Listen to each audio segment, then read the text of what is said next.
I'm live. All right. Well, it says I'm live. Maybe. We'll see what happens. How y'all doing? We're back. Give everybody a minute or two. I'm going to get us on to the Lost Book of Inky and go ahead and start putting these things on posts.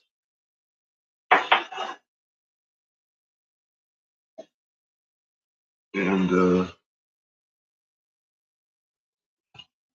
making them do stuff for me. Welcome back. Yeah, I lost my whole internet there for a little bit.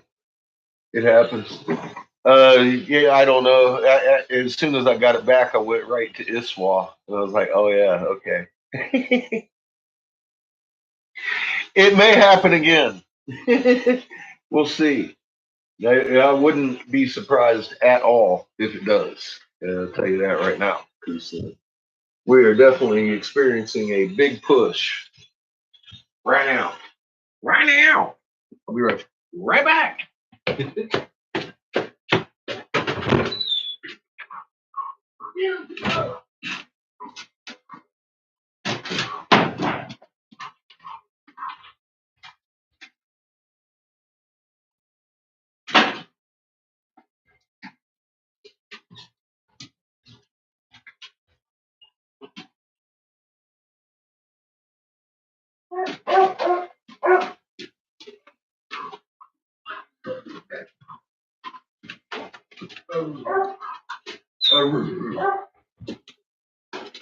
Hold them tight, son. Thank you.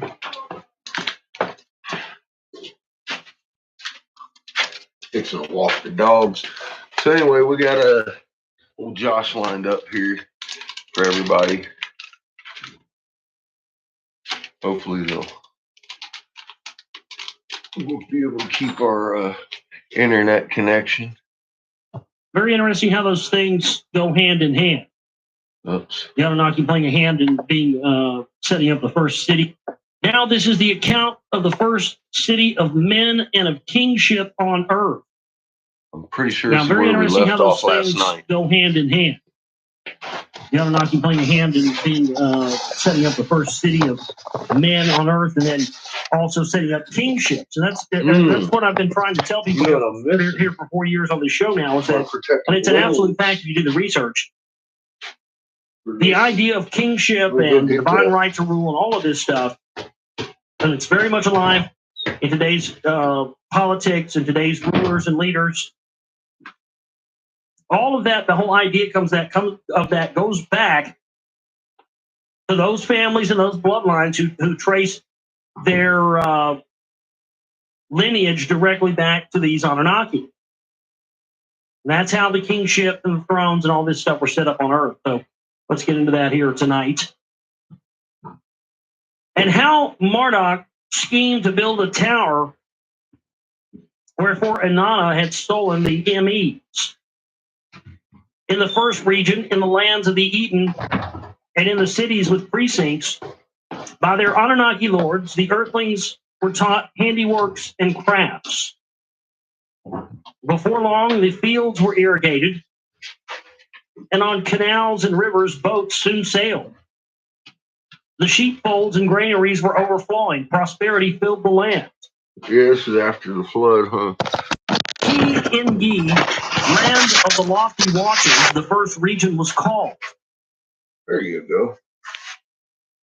Then to let the black-headed people a city of their own possess, it was decided. Kishi, scepter city it was called. In Kishi did the kingship of man begin. Therein, in consecrated soil, Anu and Enlil, the heavenly bright, now this is interesting. Therein, in consecrated soil, Anu and Enlil implanted the heavenly bright object. Isn't that interesting? So in consecrated ground, Anu and Enlil are implanting some heavenly bright object into the ground here. Well, what could that be?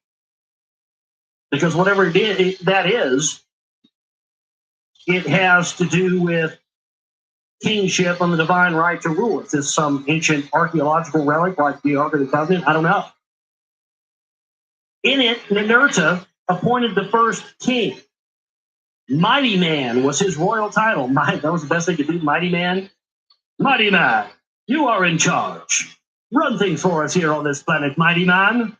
We trust you, Mighty Man, all the descendants of Mighty Man.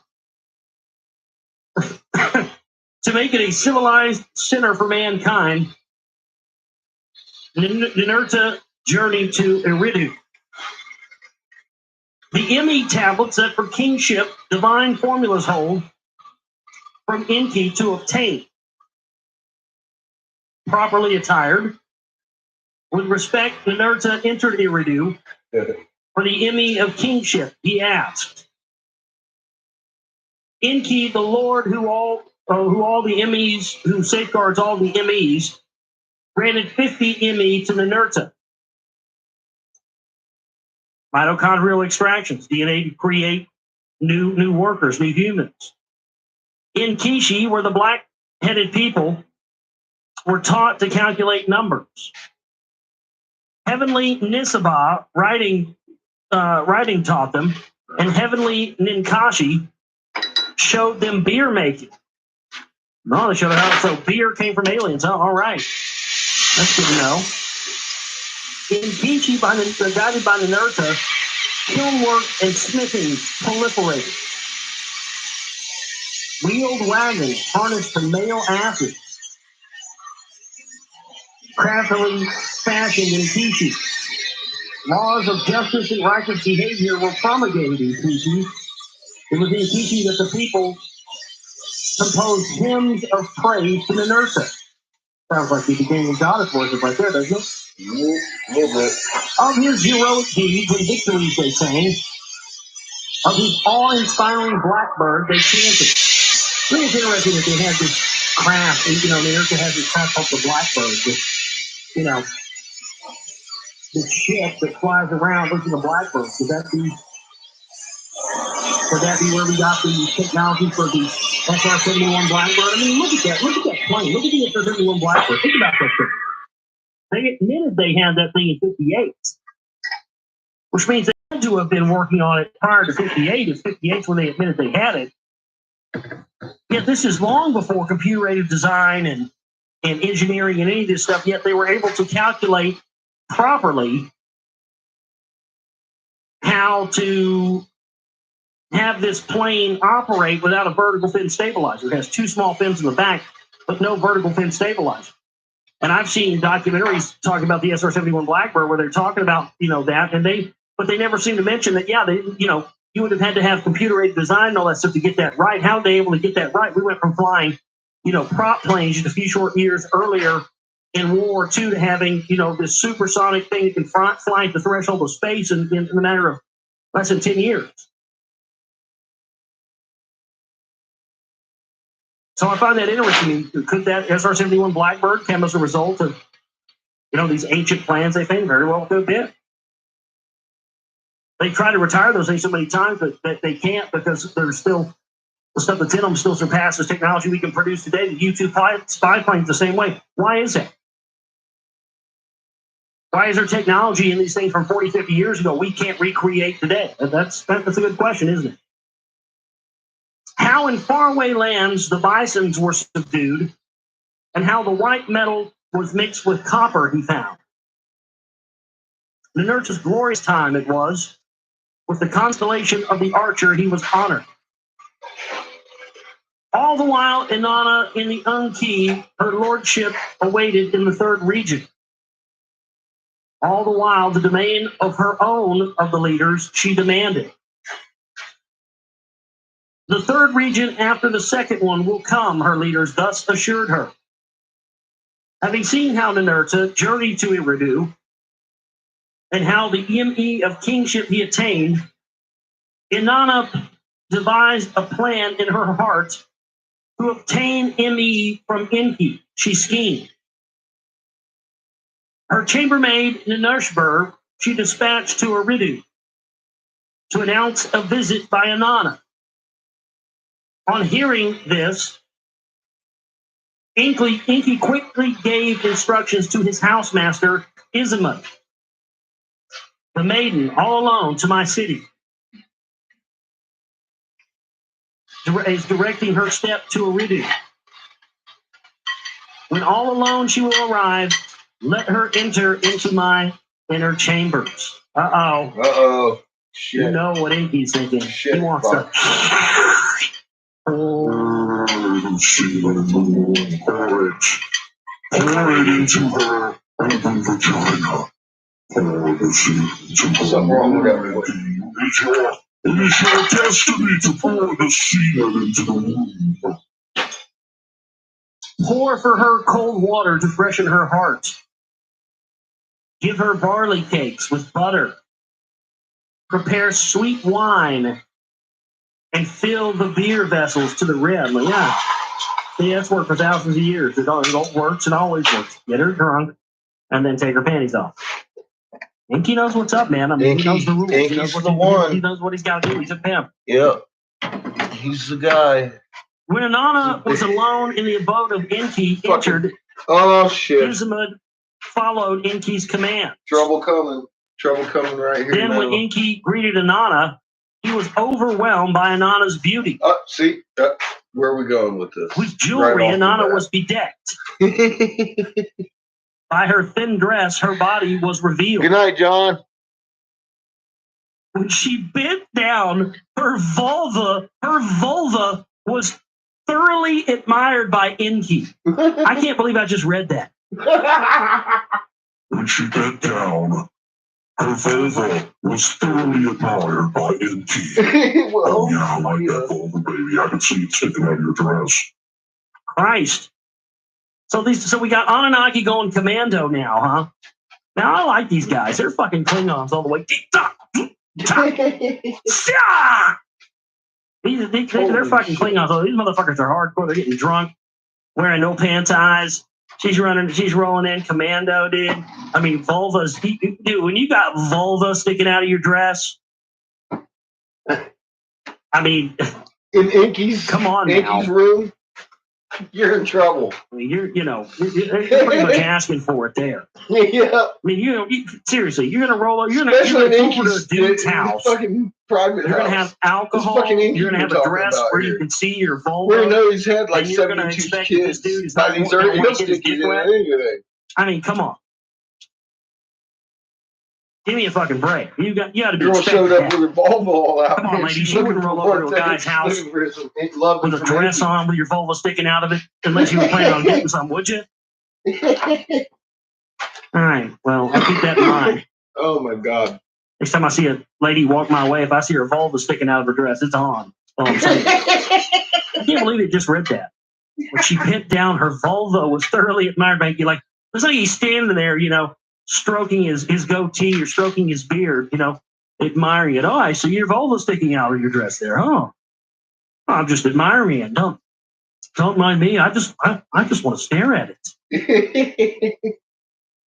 Ladies, you got a guy that's full of shit if he ever tells you that. Just saying.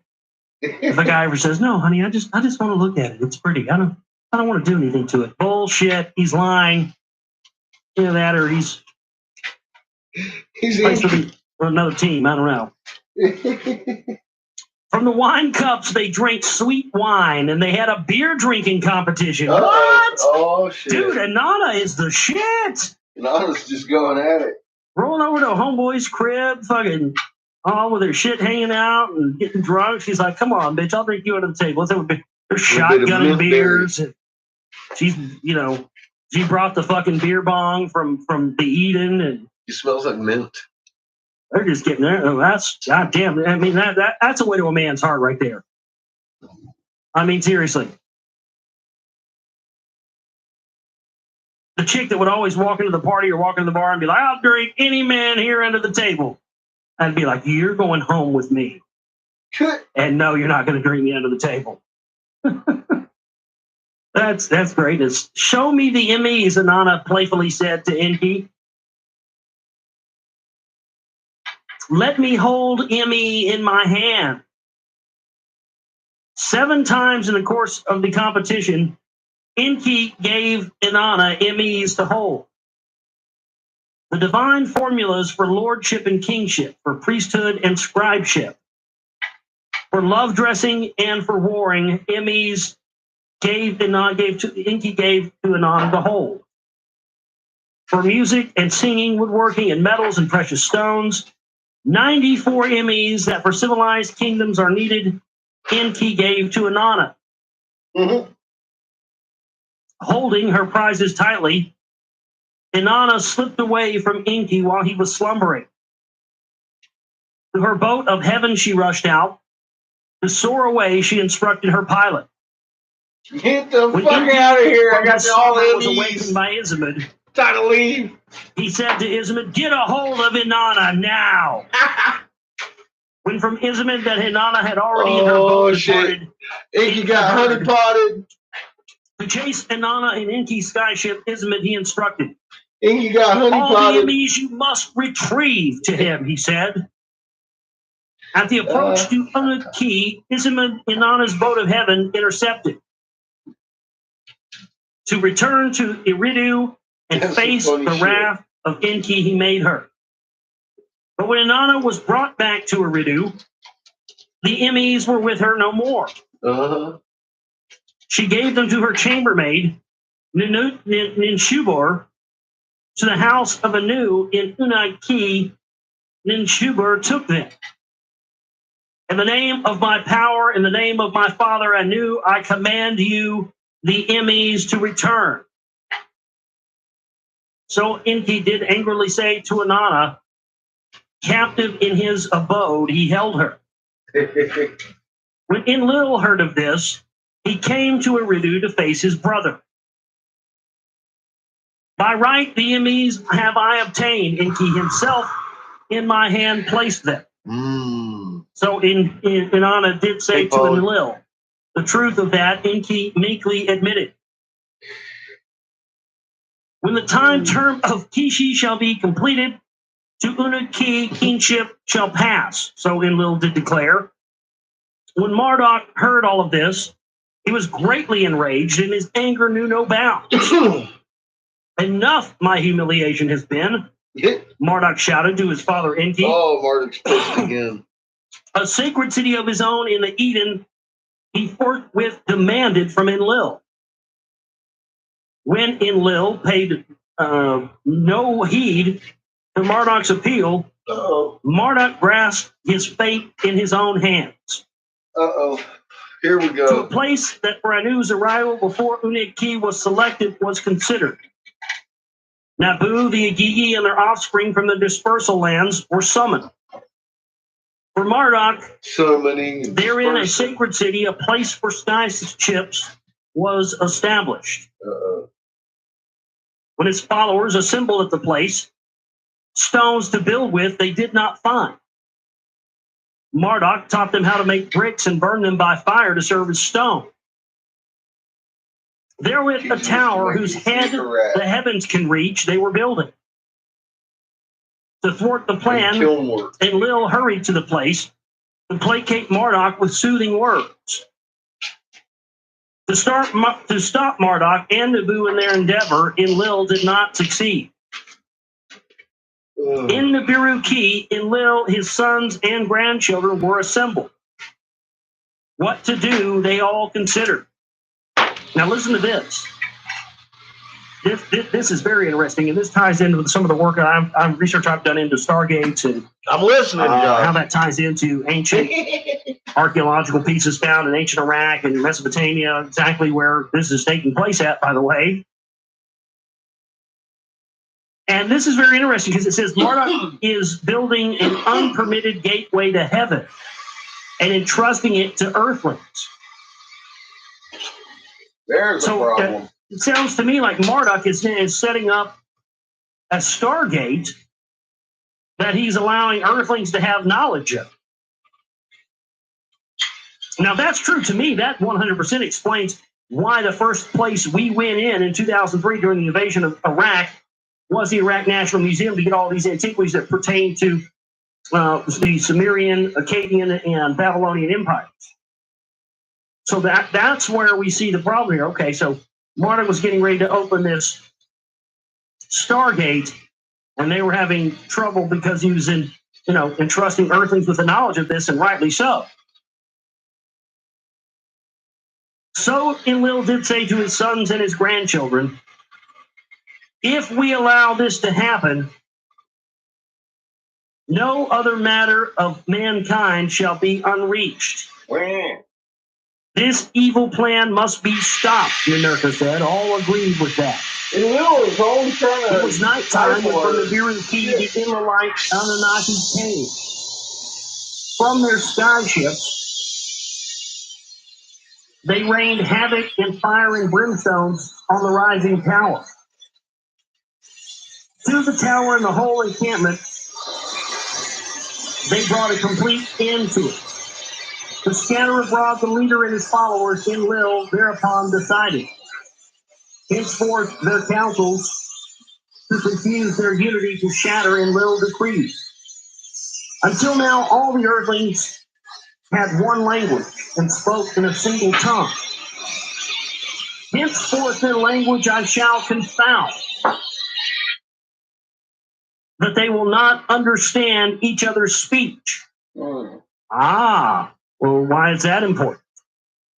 Why is it important to have, maybe because I explain the origins of language and why we've had different people speaking different languages? They don't like us knowing. Does that somehow keep us cooperating as less of a threat? I don't know. Yeah. We can't. In the 310th year since the count of Earth years began, all of this did happen. In each region and every land of the people had a different tongue that he made them speak. A different form of writing thereafter to each was given, that one will not comprehend the other. See, covering tracks. Very clever, not wanting people to know that people who brought knowledge and technology and all this stuff and religion to people all over the different parts of the world, that way people in the future would be confused, much in the way modern science tells us now, and so that we wouldn't believe that all of these came from one group of people. We would think they were all separate. That's very clever. 23 kings did reign in Kishi. For 408 years, it was the scepter city. It was also in Kishi that a beloved king, Itana, was taken for a heavenly journey. Well, that's an interesting thing, too, isn't it? That some of these kings that are humans are allowed to go to heaven, or allowed to go through the Stargate and go to the Viru and come back. Isn't that interesting? At the allotted time, let the kingship to Unuki be transferred, so Enlil did decree. To its soil, the heavenly bright object from Kishi was transferred. When the decision was announced to the people, they sang a hymn of exaltation to Inanna, Lady of the Emmines, Queen brightly resplendent, righteous in radiance clothed of heaven and earth beloved, by the love of Anu consecrated, wearing great adorations. 7 times the Emmys she obtained, in her hand she is holding them. For the tiara of kingship they are appropriate, for high priesthood suitable. Again, there's that mention that the priests have this power and that the priests are ordained with this power from the Anunnaki. Very interesting and very, very important in understanding the nature of the priest class and what they do and how far it goes back in our day and age. Lady of the great Emmys, of them she is the guardian. In the 409th year, after the count of Earth years began, kingship of the first region to Unuki was transferred. Its first king was the high priest of the Inanna temple abode, a son of Utu he was. As for Marduk, to the land of 2 Narrows he went, to be the master of the second region once established. He expected. So they're sending Marduk off to another region yet again, where he's expecting to be reigning over. We'll see how that goes. Page 283, now this is the account of how the second and third regions were established. and how Ningazida was exiled and Unaki Arata was threatened. 283. When Marduk, after a long absence, returned to the land of the Two Narrows, he found there Ningazida as its master. Ningazida was its lofty lord. With the aid of offspring of Anunnaki who earthlings espouse, did Ningazida oversee the lands. What Marduk had once planned and instructed was overturned by Ningazida. What is it that happened? Marduk demanded to know of Ningazida. Of the destruction of the hidden things, Marduk accused Ningazida of making Horon a desert place to depart, a place that now has no water, a boundless place where sexual pleasures are not enjoyed. The two brothers made an uproar, and they embarked upon bitterly quarreling. Pay heed, I am here in my proper place, Marduk said to Ningazida. You have been my place taker. From now on, only a deputy of mine you can be. Fucking man. But if to rebellion you are inclined to another land, go away you must. For 350 Earth years, the brothers in the land of the Two Narrows did quarrel. These motherfuckers are fighting 350 years. For 350 years, the land was in chaos. Between the brothers, it was split. Then Enki, their father, said to Ningazida, for the sake of peace, depart to other lands. To go to a land beyond the oceans, Ningazida chose. With a band of followers there, too, he went. 650 Earth years was at that time the count. But in the new domain where Ningazida, the winged serpent, was called, the winged serpent, a new count of his own began. You don't think Ningazida was the winged serpent? It just said the feathered serpent. It Quetzalcoatl very well could have been. Just land in the land of the Two Narrows, the second region under Marduk's lordship was established. In the annals of the first region, Megan, land of the cascading river, it was called. But by the second region's people, when the languages were confounded, there's that thing about the language again. Him Ta, the dark brown land, it was henceforth called. The Teru, guardian watchers, the Anunnaki were called there in the new language. The Teru, the guardian, the watchers. Well, that's when they started becoming the watchers, huh? Imagine that. God, that's some good hash. Now listen to this. Oh, they're talking about. I see. So they're not talking about. She makes it all better. Quetzalcoatl here.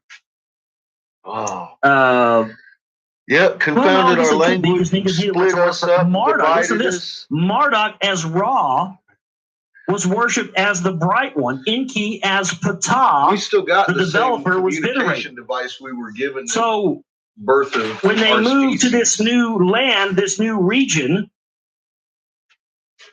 Ningazida went to a land where he was called the winged serpent. Yeah, imagine that. Or the feathered serpent, the winged serpent. So he went to probably Mexico area, South America. Peru, he went out. He went to go build the rock wall in Rockwall, Texas. The fucking landing zone where they did That's the whole. What I 100% believe it to be now, based on the evidence of John Lindsay and people looked at this. It's Aslan. That's what it is. Because Quetzalcoatl was said to have been a master of two things: alchemy and of crystals. And those are two things that we found in the rock wall that are there. And a composite wheel made of multiple different kinds of metal smelted together. Only an alchemist could have done thousands of years before mankind had the ability to do that. I held it in my hand. And the fact that the wall is held together by a substance made of crystals that has been made into geopolymers. Three different kinds of crystals, not indigenous to this area, brought together to make a polymer that holds the walls together. And yet mainstream science says it's a natural formation, but yet it's the only natural formation they've ever found like that in the world. Okay. And so he went there, and Marduk went to Egypt with Enki and the rest, and this is where we see the rise of Egypt. Yeah. And Ra. I love this because this is where we're getting into being able to for the confusion to stop. The people to stop thinking that there's some separation between Ra is Marduk. And we're starting to see more and more. See, a lot of people are starting to send me a lot of emails and say, these, the Anunnaki is still here. They've never left. They're still running the show. They are. And, I'm starting to see more and more evidence of that every day. They're still here. That, they never left. They never left. And they are the explanation for why we hit this brick wall once we keep going up and up and up the power structure, looking at who's really in control. But once we get so far up, we hit a brick wall and can't really see where this other control is. Many people, including myself, have speculated that it's coming from an other dimensional source, and that very well may be a part of it. I think that is a part of it as far as their rituals and the stuff that they practice. But it very well could be that this power goes to a much larger source, and it's these Anunnaki that are still here. I mean, there's all kinds of shit in China, man. I'm sorry, nothing against you if you're Chinese out there. I have nothing against Chinese people at all, but I have to say, China, of all the places in the fucking world, if I was in charge, the first fucking thing I'd do is send a neutron bomb into fucking China. Fuck China. God damn, fuck China. They got pyramids and shit there, man, that were, giant pyramids that they planted trees on. Ancient pyramids. They've never allowed anybody to investigate. They won't allow anybody in there to check them out. They're us too. And, the Chinese people, they actually believe, like, no shit, that their ancient ancestor, which seeded of the Chinese people, was a fucking winged serpent. Yeah. I'm not shitting you. A female dragon serpent thing. Yeah. With a female head that flew. And they say that all their descendants came from that. I'm not shitting you. They really believe that. Well, you're fixing to read. And they've got areas in there that we can't get into. Pyramids, we can't see that they're burying under trees that they've planted on top of it. They're covering up archaeological sites. Why? What's there? What are they afraid of? Stuff. So this is interesting. Marduk is Ra, the bright one was worshipped. Enki as Ptah, the developer, was venerated. Ningazita as Tahuti. So Ningazita is Tahuti. Wow, that's amazing. The divine measure was recalled to erase his memory. Oh, listen to this. So we heard earlier about Inanna. Was it Inanna that had carved the face of Inanna into the stone lion? To erase his memory, Ra on the stone lion replaced his image with that of his son Asar. So that explains why the face of the Sphinx appears to have had modifications done to it. Yeah. To count by tens, not by 60, Ra made the people. The year he also divided by 10. The watching of the moon by the watching of the sun he replaced.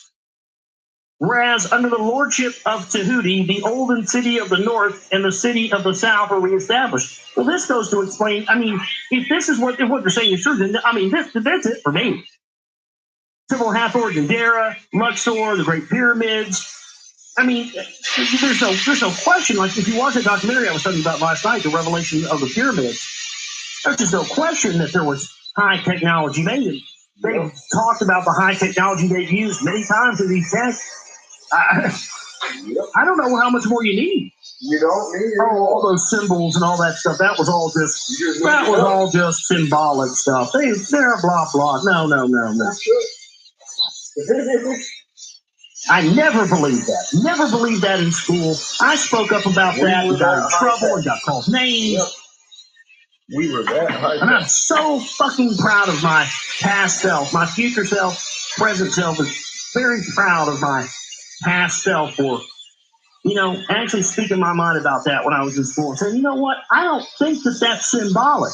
Oh, you're a weirdo. You're an idiot. It's not I never believed those it's things in Egypt or ancient Sumerian, all that stuff was ever symbolic. I don't know why I instinctively always just knew that, but I did. And we're talking about real things that look like that. Marduk, Ra, of the two lands of the north and Here's south, the thing. united into one crown. I've been trying to give Josh this and prove to him that he's right. It's not symbolic. It's physics, and trying to help him out. But the problem with Josh is his only YouTube thing is an advertisement pretty much for a fucking website that you got to pay to be a membership for. I'm not paying the motherfucker to give him this shit.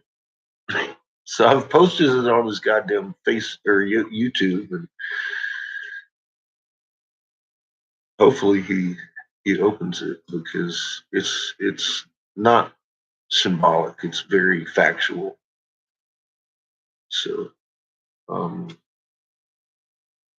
yeah, anyways, I do hope he opens it one day. That's why, well, I shouldn't have to pay for it to give it to him anyways. He should be paying me. Be like, thanks, man. But I mean, that's payment enough.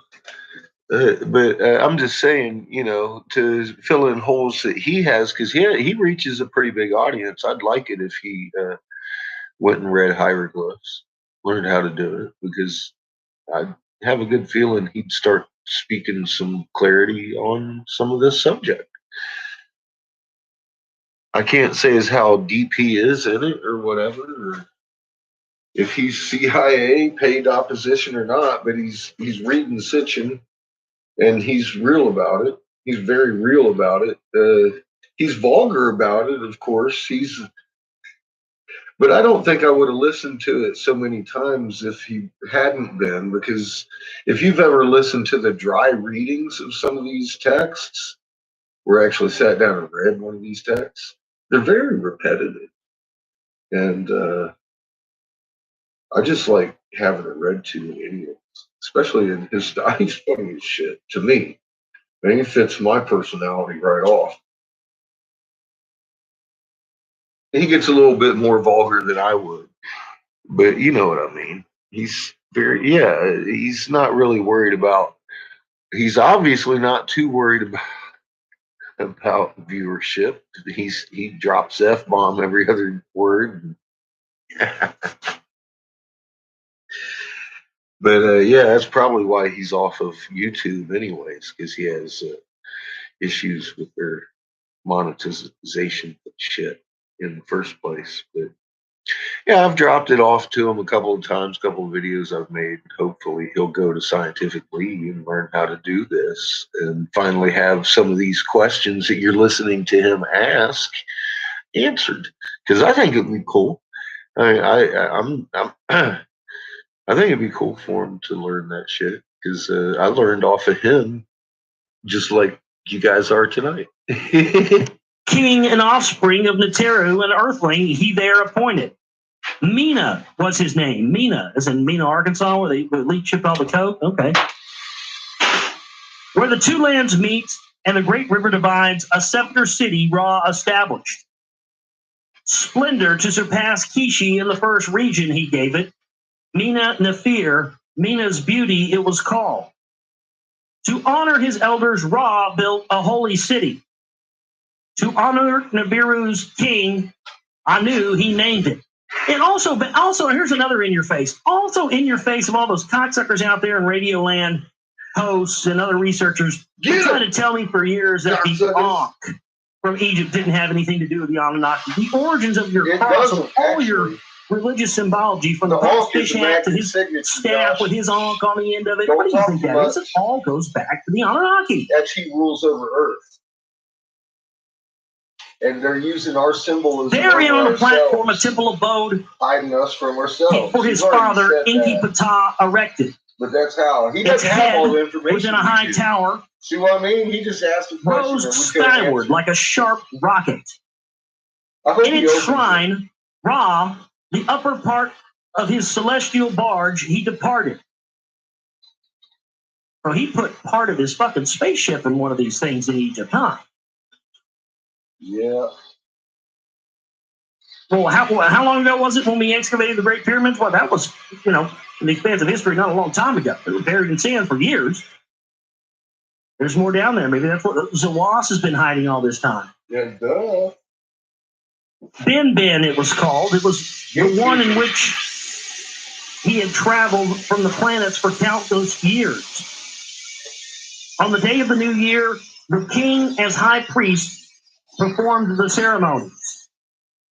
On that day only, alone, the innermost star room he entered before the Ben offerings he put. To benefit the second region, Ptah to Ra gave all manner of emes. What do I know that you do not know? The father asked his son. Then all manner of knowledge he gave to Ra, except that of reviving the dead. So there you go. See, now we have this evidence. We talked about this. Remember earlier in the book, we had the reading where one of them was on Mars, and that was why they carved the face on Mars. And the area known as Cydonia, which also was where the cradle of civilization, also on the 33rd degree parallel, also known as Cydonia, was. And that they had brought him back to life using this technology. Now we're starting to see what all of this life after death stuff and mummification and stuff in Egypt was really about, aren't we? So he gave Ra, or now Ptah, Enki is now taking the name of Ptah, gave all the knowledge that he had to Ra, except that of reviving the dead. As a great one of the 12 celestials, Ptah allotted to Ra the constellation sign of the Ram. And again, they mentioned earlier that the first, or in the book, earlier in the week also, we read that the Ram, Taurus, was the first sign that mankind entered into, the first age that mankind entered into when Earth years started to be counted. The water flow of Happy, the land's great river, Ptah for Ra, regulated for his people. Abundance in the fertile soils quickly came, man and cattle proliferated. He just took on the person of the. By the success of the second region, the leaders were encouraged. The third region they proceeded to establish. To make it a domain of Inanna, as she was promised, they decreed. So now we're going to the Indus Valley region, where our great listener Zohar had sent us some stuff from. As befits the mistress of a region, a celestial constellation was assigned to her. Beforehand, with her brother Utu, the station of the twins she shared. Henceforth, as a gift from Ninarshad, her constellation of maiden to Inanna was allotted. In the 860th year, according to the Earth year count, Inanna was so honored. Far away in the eastern lands, beyond 7 mountain ranges, was the third region. Zamush, land of 60 precious stones. In its highland realm, it was called. Arata, the wooded realm, was in the valley of a meandering great river. In the great plain, the people cultivated crops and grains and herded horned cattle. There, too, were 2 cities with mud bricks that they built, with granaries they were filled. As by Enlil's decree required, the Lord Enki, Lord of Wisdom. As for the third region, they devised a change of tongue, a change of language. A new kind of writing signs he fashioned for it. A tongue of man heretofore unknown for Arata, Enki with his wisdom created. But the enemies of civilized kingdoms for the third region, Enki did not give. Let Inanna, for what Unagi had obtained, share with the new region, Enki did declare. He said, "This ain't getting no more of my shit." He done bust up in here and took all my shit. I'm not giving her anymore. He scraped up that shit the other bitch took and lost. She ain't getting no more shit from me. Fuck you. Enki's a pimp, dude. His pen grip is hard. He just puts it down, dude. He goes around pouring semen where he wants to. He comes back and says, "Bitch, better have my money." He's a pimp, dude. I'm telling you. In Arata Inanna, a shepherd chief appointed, akin to her beloved Dumuzi he was. In her skyship from Unadki to Arata, Inanna journeyed over mountains and valleys. She flew. Oh my God, he makes me sweat. The precious stones of Zamush she cherished. Pure lapis lazuli with her to Unadki she carried. At that time, the king in Unadki was in Merkar, the second one to reign therein he was.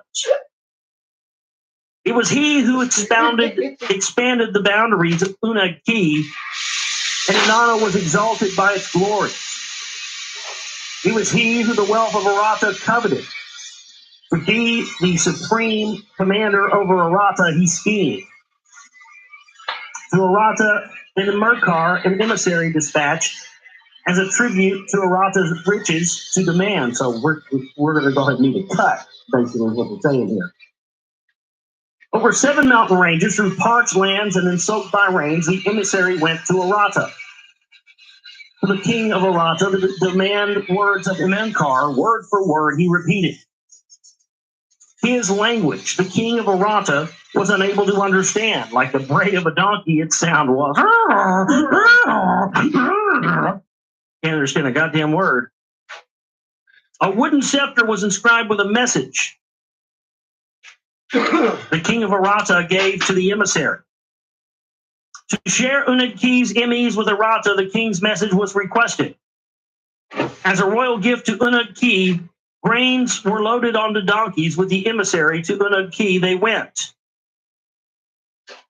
When in Merkar the inscribed scepter receives its message in Unadki, no one understood.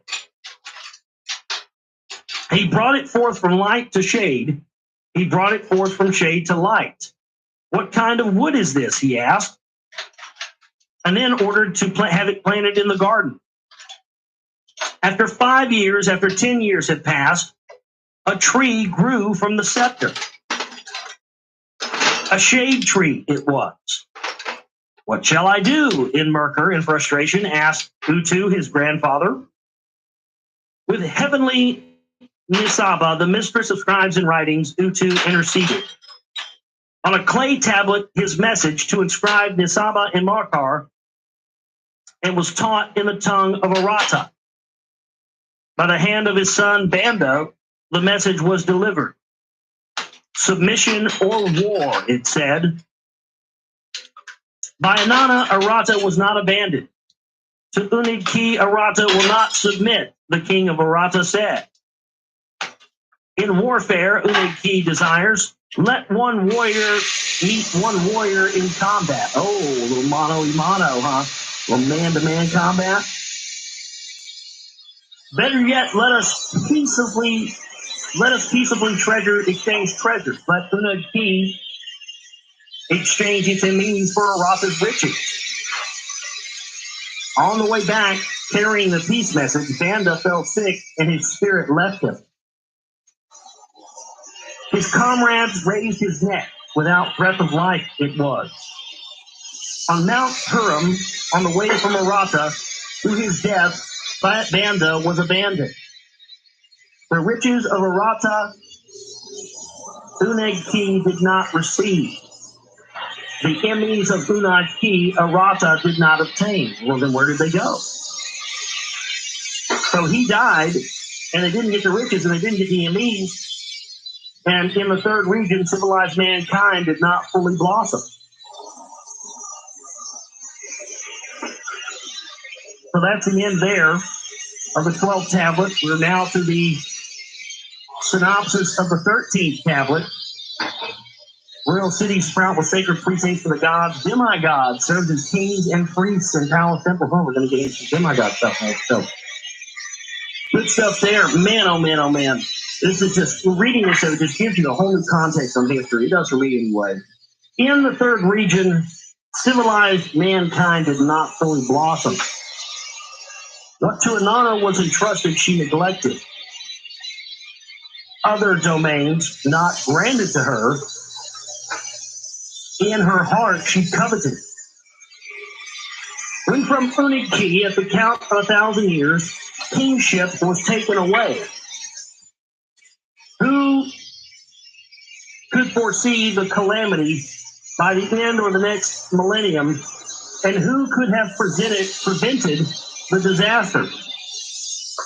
That in less than a third of one shar, a calamity unknown would befall, who could foretell? By Inanna was the bitter end started. I could. Marduk as Ra, Marduk's involved. tangled with destiny.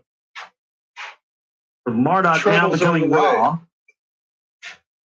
the rise of the Egyptian empire. And then, Ninurta and Nergal delivered the unspeakable end with their own hands. Yep. Well, that's interesting. If they delivered the unspeakable end with their own hands, why did the Assyrians have giant depictions of Nergal outside of their temple? That's kind of scary. Why was Inanna not satisfied with her granted domain? And why did she remain unforgiving to Marduk? Because she already fucked up. Journeying between Unaki and Arata, right? Inanna was restless and ungratified. Hey, For her beloved Dumuzi, she still mourned. Her love's unquenched desire remained. When she flew about in the sun rays, Dumuzi's image she saw shimmering and beckoning. In the nighttime, in dream visions, he appeared. I will return, he was saying. The glories of his domain in the lard of the land, it says lard. That's obviously a misprint because they said it was the land of the 2 arrows. So I'm not going to say it was the lard of the 2 arrows, but 2 arrows, but that's what it says here on my copy. So the lard of the 2 arrows. The glories of his domain in the land of the 2 arrows to her he was promising. In the sacred precinct of Uniki, a house for nighttime pleasure she established. Uh-oh. To this Ging Unu young heroes, on the night of their weddings, she lured with sweet words. Oh, shit. Sounds like a brothel. Long life, a blissful future to them, she promised. Sounds like a brothel. She imagined that of death. That they were her lover, Dumuzi. Each one in the morning in her bed was found dead. Yeah. Uh-oh. This bitch is running some fucking Black Widow shit now, isn't she? Jesus fucking Christ, she made some she kills. Yeah. Don't fuck with that shit. That Dumuzi shit will kill you. It was at that time that the hero Banda left for dead, returned alive to Unaki. By the grace of Utu, of whose seed he was, did Banda return from the dead. A miracle, a miracle! Excited, Inanna shouted. My beloved Dumuzi came back to me. Now, wait a minute here. Back up just a second. Back up. What did we just read here? Takes him a minute. This bitch is going off talking about dreaming about Dumuzi, and this fool's coming and visiting her in her dreams, right? She goes and lures in the Gigunu young heroes, young strapping young lads, has intercourse with them, kills them all, closes her eyes and dreams she's getting pounded by Dumuzi, bangs all these guys, they all turn up dead in her bed the next day, and then the next thing you know, Dumuzi's coming back. It's not Dumuzi. So either one or two things are happening here. Either she's confused. You're confused. And she's been hitting the wacky tobacco a little bit too hard. She's confused. And she's confused and she thinks this fool is Dumuzi when he ain't. He ain't. Or she's sucking the life force out of people and, bringing him back to life. This is bizarre. Keep reading. By the grace of Utu, of whose seed he was, did Banda from the dead return. A miracle, a miracle. Excited, Inanna shouted, "My beloved Dumuzi has come back to me." In her abode, Banda was bathed, with a sash and a fringed cloak on him was fastened. Dumuzi, my beloved, she called him. Oh, yeah, see, she's confused. She thinks this fool is Dumuzi, and he's not. Uh-oh. To her bed with flowers bedecked, she lured him. When in the morning Banda was alive, with joy Inanna shouted, "The power of not dying in my hands was placed. Immortality by me is granted." Oh, God. Then to call herself a goddess, Inanna decided. The power of immortality it implied. Nanar and Ningal, Inanna's parents, by her proclamation, were not pleased. Enlil and Ninurta, by Inanna's words, were disconcerted. Utu, her brother, was bemused. It is not possible to revive the dead, Enki and Anarshik said to each other. Well, see, that's funny because that's a lie. Because Enki sure knows that that's possible. That's Anunnaki technology. They have the technology to do that. But they also said that they were not going to grant that technology and that knowledge to mankind, you see. In the lands of Ki and Gi, the people praised their good fortunes. The gods are among us. Death they can abolish. So the people said to each other. On the throne of Unik-Ki, Banda, his father, in Merkar, succeeded. Lugal, great man his title was. The goddess Ninsun of Enlil seed took him to be her spouse. The hero Gilgamesh was their son. On the throne of Unik-Ki, Lugal Banda followed. As the years passed and Gilgamesh grew older, of life and death to his mother Ninsun he spoke. About the death of his forebears. Though of Anunnaki descended, he wondered. Do gods die? He asked his mother. Shall I too, though 2/3 divine, as a mortal over the wall climb? So to her he said, as long as on earth you abide, the death of an earthling will overwhelm you. As long as they stay on earth, they're dead, but if they go to another planet, they can live long. You think the elite running the show today and running all this space program stuff don't know that, folks? But if to Nibiru you shall be taken, long life therein you will attain. To take Gilgamesh aloft and journey to Nibiru, Ninsun to Utu, the commander, appealed. Endlessly, Ninsun appealed to Utu. She pleaded day after day with him. Let Gilgamesh go to the landing place. Utu in the end agreed. To guide and protect him, Ninarshag a double of Gilgamesh fashion. Mm-hmm. Just like that, huh? Yep, just like that. Just like that? A clone. They've been making let me make you a clone real quick to protect you. Here you go. What's the surprise? Yeah, we got a clone machine over here. What's the surprise? Now that's interesting because to me that's what we see depicted in the Temple of Hathor at Dendera in Egypt. They've been cloning the whole these giants standing next to regular Egyptians, and they couldn't clone us holding these big, these big like vessels, these big long, round cylindrical objects that are creating material plane objects. Shit. They show one depicting a snake with a lotus bud coming out of it, and then it becomes the Uraeus. And when you look at the relief down the line, they're showing how they can create genetic copies of any material. We were high tech. They were creature. high tech.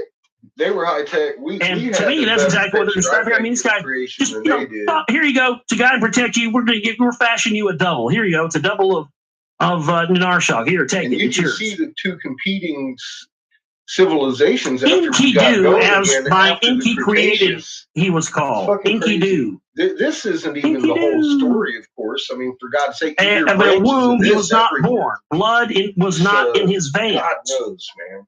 I don't have a whole timeline. With the comrade, I wish I studied Enkidu Gilgamesh. Life, but I haven't. Enkidu traveled to the landing place with Gilgamesh.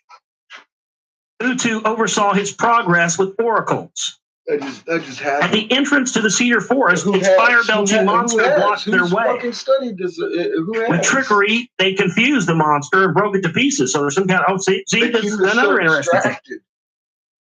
distracted. There's fire-breathing dragons living back in these times. Yeah, imagine that.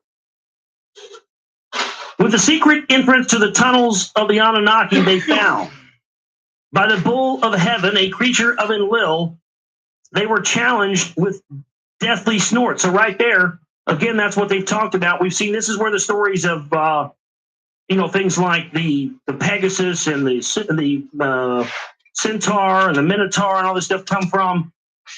Is that not only were they doing genetic manipulations and stuff with existing humans and stuff like that, they were making all kinds of strange animals as well. And it said that Saddam Hussein they had beasts with 4 back hands engineered something like this, legs. these crazy crab monster things, and that was what they were actually referring to when they were referring to weapons of mass destruction. Makes sense. I mean, that's right where, Christ, he was getting ready to rebuild Nebuchadnezzar's palace. It's the heart of the area we're talking about right here, folks. To the gates of Unag-Ki, the monster chased them. At the city's ramparts by Enkidu, it was smitten.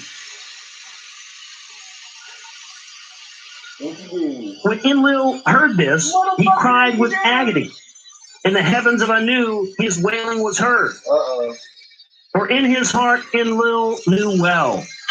Bad indeed was the omen. For having slain the bull of heaven, to perish in waters, Enkidu was punished. Gilgamesh, having by Ninsun and Utu been instructed of the slaying, was absolved. Still, seeking the long life of Nibiru, Gilgamesh was permitted to proceed to the place of the chariots by Utu. After many adventures in the land of Tilman, he reached the 4th region. Land of the missiles. Through its subterranean tunnels, he proceeded. In the garden of precious stones, Zasudra, he met. The events of the deluge, Gilgamesh related to Zasudra. The secret of long living to Gilgamesh, he revealed. A plant in the garden's well was growing. Zasudra and his spouse said that it prevented them from getting old. Unique of all the plants on earth it was.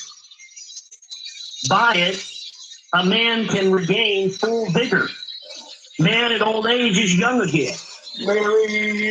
Marijuana. That is the plant's name, Zasudra said to Gilgamesh. Man at old age is young again. Anybody know anything what that plant might be? We need to find some of that, don't we? Fucking cannabis, bitch. Man at old age is young again. We need to get some more sleuths to figure that out. Anybody out there got any ideas? I do. Figure out what fucking plant And this then is. you get all high and then you get marijuana. and create yourself some Man at old age is young again. Fuck yeah. You can see better. Conjure fires up the joint. His arthritis ain't going to be hurting us for damn sure. This is the plant's name, Zasudra to Gilgamesh said, a gift to Enki. Enlil's blessing. Yeah, that's how I feel about it. On the Mount of Salvation, it was granted to us. When Zasudra and his spouse were asleep, Gilgamesh tied stones to his feet. He dived into the well. All open. It ain't Orion. And he grasped and uprooted the plant of being young again. Represent 2 fucking. With the plant in his satchel through the tunnels, he made his way.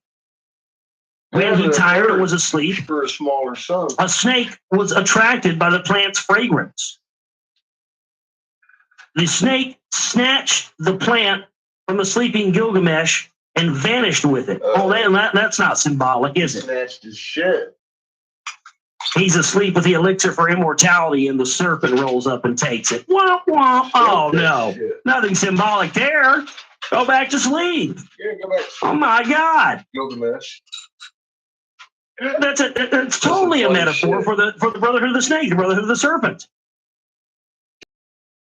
Mankind is seeking to take this stuff in secret, but man himself wanted to keep this from man so he could gain total control. That about brings us up to date right there, doesn't it, John?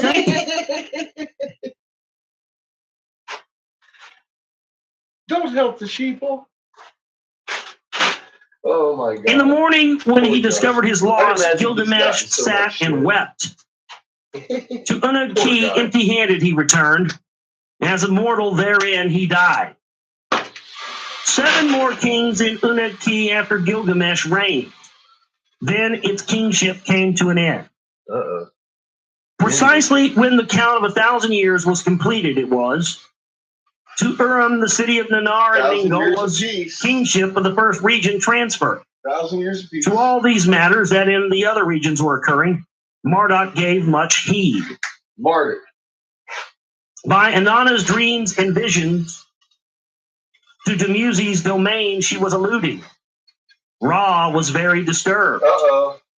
To counteract Inanna's schemes of expansions, he was determined. Uh-oh. In the matters of resurrection and immortality, he found much to ponder. Uh-oh. The thought of divine godship to him greatly appealed. To be a great god himself, he announced. Oh, shit. Uh-oh. By what to Gilgamesh in good measure an earthling was permitted. Fucking Marduk. Ra was angered. Fucking bastard. But a clever way, with the royalty of kings and people, he deemed it to retain. He's mad all the If time. demigods are shown the Him and gateway Lil. to immortality, then let this apply to the kings of my region. Uh-oh. So did Marduk in the second region Uh-oh. by the name Ra, known to himself, say these words. Uh-oh. Oh, Let yeah. the kings of my region of Neteru be offspring to Nibiru in an afterlife journey. So did Ra in his realm decree. The kings were taught how to build tombs facing eastward. Well, there you go. The kings were taught how to build tombs facing eastward. Duh. But he's giving them telling them how to journey to the afterlife, how to gain immortality. To the priest scribes, a long book he dictated. It described the afterlife journey in detail. Yeah, that's the Book of the Dead. Yeah. There it is. Bam. Yeah. How to reach the Duat. That's a compilation. And the Duat was a book. Egyptian book. The place of the celestial boats in the book was told. You're looking How at to there, by a stairway to heaven, journey to the imperishable planet. It's an emerald tablet. To partake of the plant of life and to drink with satiation the waters of youth. It's an emerald Of the tablet. coming of the gods to earth by Ra, the priests were taught. He is setting up the priest class. Gold is the splendor of life to them, he said. The flesh of the gods it is to the kings, Ra said. To make expeditions to the Amzu and the lower domain to obtain gold, he instructed the kings. When by the force of weapons, the kings of Ra did not conquer their lands, his brothers' realms he invaded. Their ire he caused to arise and grow. What is Marduk up to? The brothers asked each other, that he tramples over us. They appealed to their father Enki. To Ptah, his father Ra, did not listen. To capture all adjoining lands, the kings of Magan and Mohula Ra directed. To be the master of the 4 regions with his heart's plan. The earth is mine to rule, so adamantly to his father, he said. Uh-oh. And the next part is now this is the account of how Marduk Supreme himself declared and Babili built. So Marduk, that's amazing. So he sets up shop in Egypt as Ra, and then trots up back over to Mesopotamia and sets up Babylon, or Babylon as they refer to it here. That's amazing. Page 296, the top of 296. That means that, to me, that answers the entire question of the thesis that William Bramley put forward with his book, The Gods of Eden. His question when he started researching the book and trying to find out all the things he subsequently found out was the origins of war. Well, baby, I don't think it comes any more clear than that. You don't. It's these motherfuckers. We only know war because the people who set up the first civilizations on this earth So that's what that looks like. When embedded war into our genetic memory and into our DNA because they were warring with each other over who was going to rule parts of the earth. And I think it's still very much going on today. It is, Josh. And the citizens and the regular people who don't have access to the higher knowledge of the gods and priests are just pawns and cannon fodder. Poodles. We're poodles. As much today and as much in the days of the Egyptians and the Sumerians as they are now.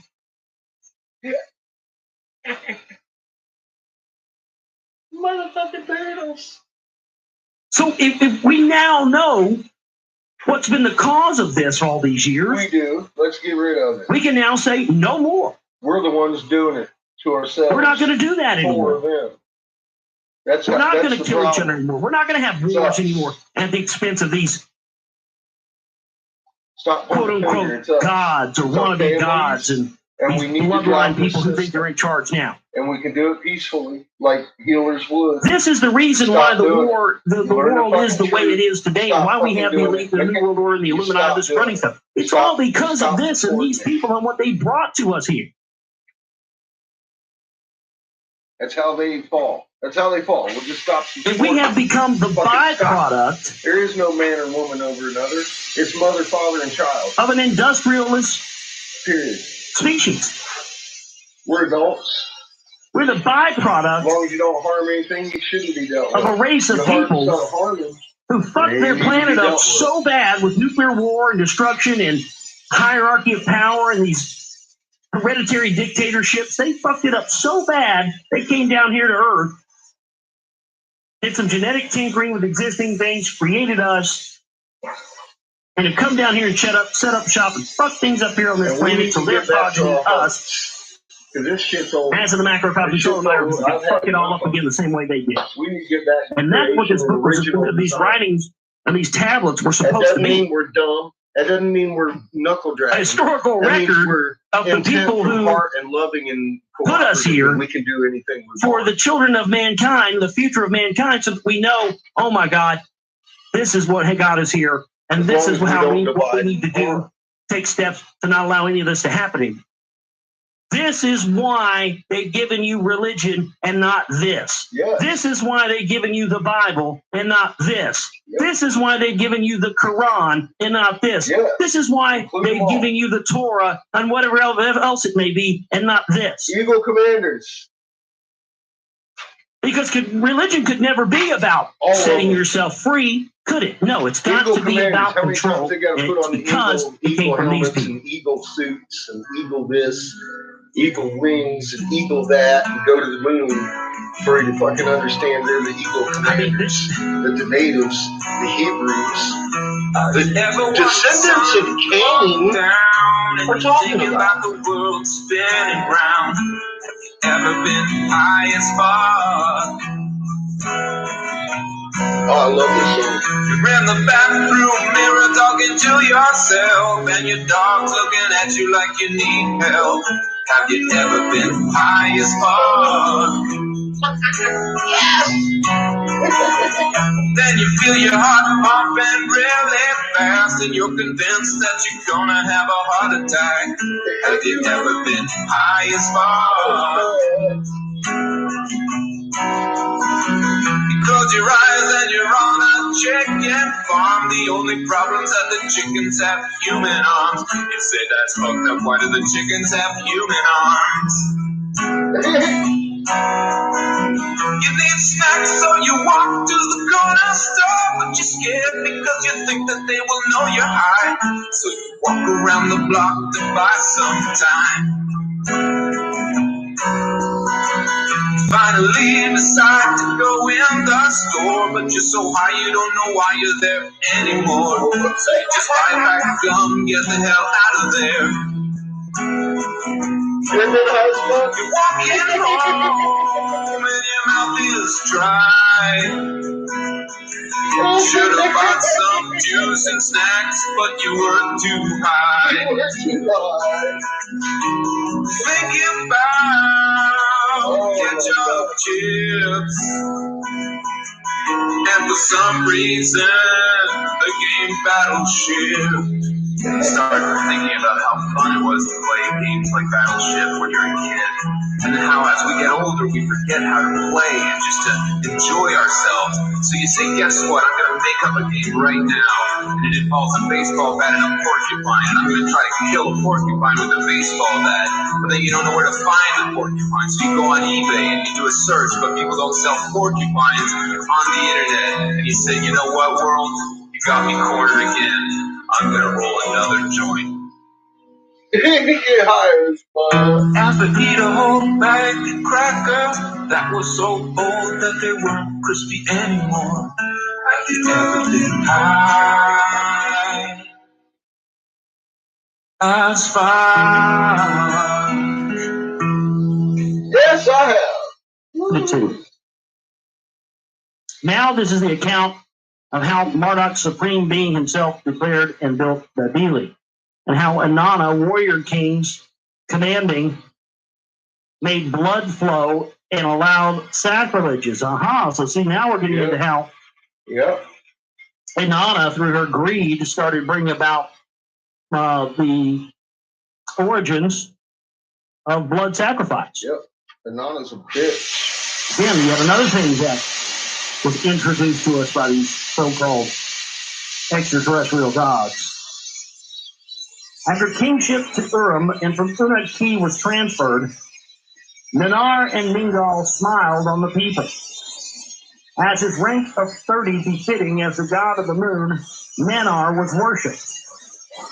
As the count of the moon in the months of the year, 12 festivals each year he decreed.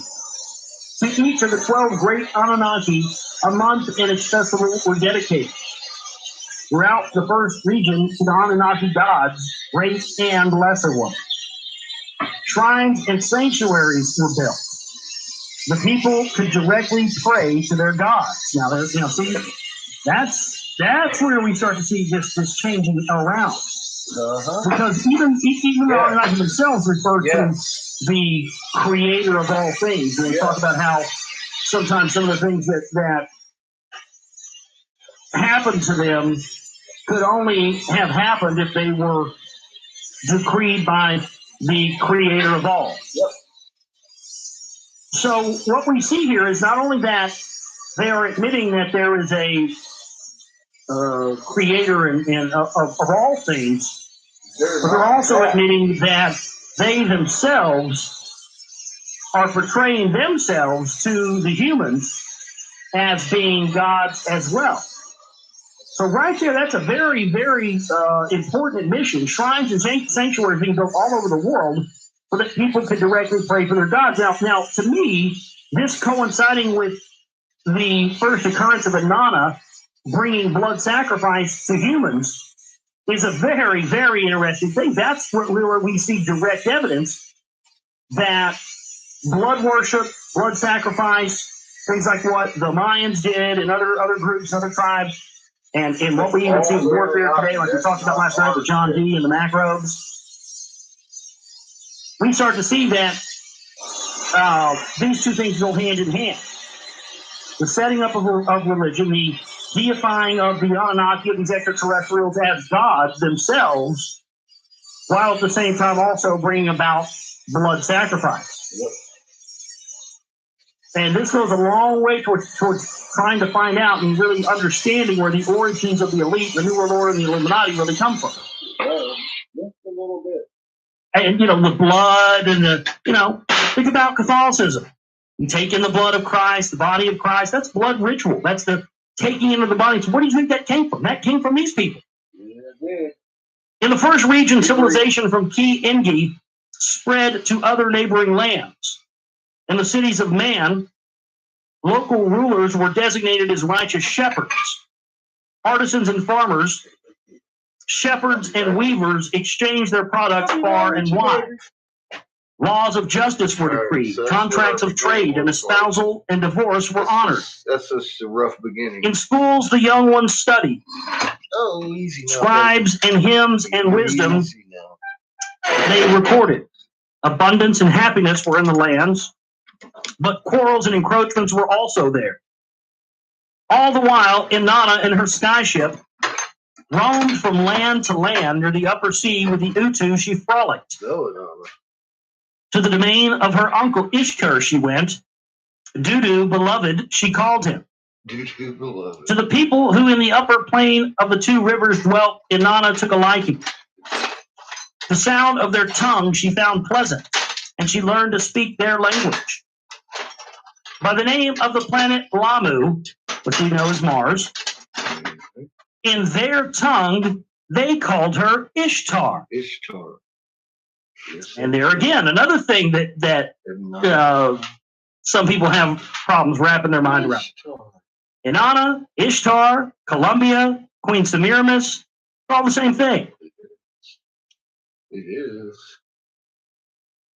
That's why Enki and Ea and Zeus and Quetzalcoatl, all these things are just different names for the same thing. Yep, same people. All over. Eruk, her city, yes. the key they called. I think he's onto something. Dudu as Adad in their language they pronounce Adad. Sin, Lord of Oracles, her father they named. Urim city was by them was called Ur. That's where the ziggurat at Ur was built. So this is this is right there. This is definitely, as we know, the upper plain where the two rivers dwelt. Isn't that interesting? That's the capital, and that's where Abraham was Yeah, born. between the land between two rivers, the city between two rivers, the Tigris and the Euphrates. That's where Inanna took to liking. And that's why we see, like Zohar sent us from Pakistan, those pictures. And Inanna that's what That's where Inanna landed. Fucking alien pincher crab people thing coming out of that rock represents. Yep. Dude, I'm telling you, man. And here it is. I mean, setting up that's so interesting to me that Abraham in here. The deification of God. He's the father of the Abrahamic religion. Blood sacrifice, all this happened to happen there in that area of the Middle East that is so famed in biblical lore. He's talking about right now. That's where Shamash, bright sun in their tongue, they called Utu, and him too they worshipped. This is Bible canon. Enlil, by them Father Elil he was called, Father Elil. Nippur by them was Nibiru Ki. Ki Engi, land of the lofty watchers. Shamir in their language was named. Shamir, Shumer, Samaria. Mm-hmm. In Shamir, the first region, kingship between the cities was rotated. Yep. In the second region, Egypt, and we all know that diversity was not permitted by Ra. Yep. He wished to reign alone in the region. That started the fifth dynasty. The eldest of heaven, firstborn who was on earth, thus by the priest to be known, he wanted. So there is Marduk, who has now become Ra. Mm-hmm. And where do you think Ra came from? Amen Ra. That's Ra's full name, Amen Ra. When you say amen, where do you think the origins of that was? When you say, every time you say amen, you are giving thanks to Ra. Good or thing Marduk, you made it out of the there. Anunnaki god. Amen. And what coincidentally enough did Amen Ra also bring in? Anybody? Joe Mama. Monotheism. The basis of Judaism, the basis of Christianity, the basis of Islam, and boy, it just happened to be in that area in the Middle East. God, that's just a coincidence. Not really. Amen Ra was the founder of monotheism, the idea of one God and to worship one God alone. I mean, that is the proof. Only someone who wanted to be a God would do that, because you notice that life has been bent on in the Bible, it's always talking about plurals. Every time listen to the fuckery that's going to happen here because of this guy again. Man was made in their image. Well, whose image? That's plural. Their image, and then they became us. So he wanted to make sure that the priests, then they became us. who would take over power after, I guess after these There were no more of these Anunnakis left. But the priest, he wanted to make sure the priest knew that he was the firstborn and is the eldest person that is left that came from heaven. And what they refer to as heaven is their planet Nibiru. Thank you. Isn't that something? All these years, all these Christians, and the CIA upheld Sitchin to uphold that whole Nibiru thing. And so far, last night we listened to it, and they said very clearly, when the sun and Nibiru near Earth, Earth starts having calamities. Why would they mention the sun if it was our sun that was nearing Earth? It's not. Sitchin was there to distract people from their religions of the Earth and distract them from the planet heaven and make everybody think that this is on some oblong orbit by itself, not accompanied by suns. And it very clearly states in quite a few of his readings, including the one about in the end of days, how they destroyed that planet and trapped us in the void. And then heaven was separated from earth and earth was separated from heaven because they were on a different sun. And they trapped us in the void that they created. And that's how we reversed polarity and created the Cretaceous boundary and how they came over us, because there was only like 6 of us left when they came here. We had fucking started up other shit all over the place, and they started fucking harvesting some of us. We thought we were primitive because we weren't speaking. And they told us, they gave us speech and shit. That we didn't need speech, for fuck's sake. We got speech right here. Anyways, long story short, the fuckery continues.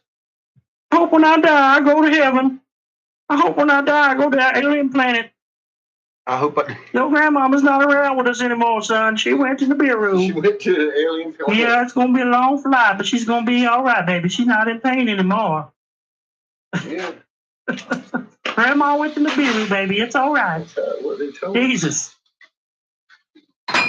The foremost from the earliest times, so he decreed in the hymns to be called. We're led to believe our Lord of Creator eternity, is so he who small everlastingness because they has need to made, control us. presiding We can't over be all allowed to gods. be Again, that this is big. Martin, Amun Ra, declaring this.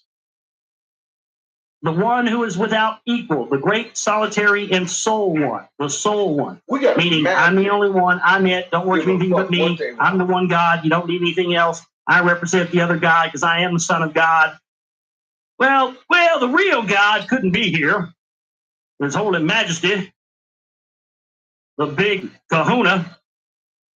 So he sent me, and I'm his son, and I'm here to tell you all what you're going to have to do down here and how things are going to be. And if you don't follow that, you're going to go to hell and burn, boy. Sound familiar? Sound familiar? Doesn't sound anything like Jesus, does it? Nah. Doesn't sound anything like any of the rest of these Messiah figures that have appeared all around the world in different names, different shapes. Yeah, there's a Messiah in Israel right But that's now. it right there. Well, I'm the middleman. Yeah, I'm God's middleman. You can go through me and find Not eternal kidding. peace, but you sure as fuck That's can't get it on your own. coincidence. That's for damn Look. sure. Don't think that, no. They've been writing about me for centuries. So I didn't even know Marduk, about it. as Ra, did place himself I didn't know I was going to above wake up all and read other these things gods. one day. Did I? Did you know? their I powers and didn't know. attributes I didn't know to I carried himself the mark he either. assigned. The double sign. So he That started, they speak this of. motherfucker, The big sun nuts, and the swastika. Marduk over here, all in one. starts going It's a around. He's so 9-pointed arrogant. star. He's going around telling It's a people, blue well, yeah, star. there are other gods. For And yeah, fuck's there is a sake. God of gods and a creator of all things, but The he gets his fucking blue power. He star. gets his shit from me, son. The creator of You all. know, who do you think God's dope dealer is? Me. I sell him that coke. That's what he said. No. Well, yeah, there are other gods, but they get their power from me. That's real nice.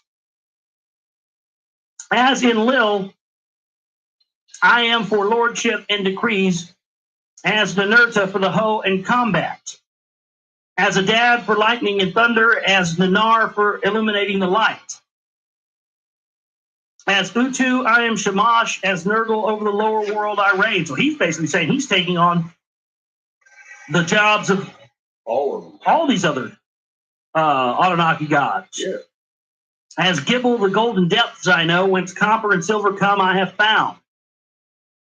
As Ninkazita numbers in their count, I command the heavens my glory bespeak.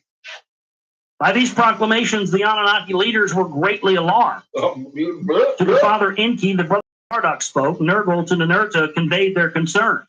I'm a little bit alarmed myself. What have you overpowered? What has overpowered you? Enki said to his son Marduk. Unheard of are your pretensions. The heavens my supremacy bespeak. Marduk answered his father Enki. The bull of heaven, Lil's constellation sign, by his own offspring, was slain. In the heavens, the age of the ram, my age is coming. Unmistakable the omens are. In his abode in Eridu, the circle of the 12 constellations, Enki examined. On the first day of the spring, the beginning of a year, sunrise was carefully observed. In the constellation stars of the bull was the sun rising. In the Nibiru Key and Urim, Enlil, and Nanar made the observations.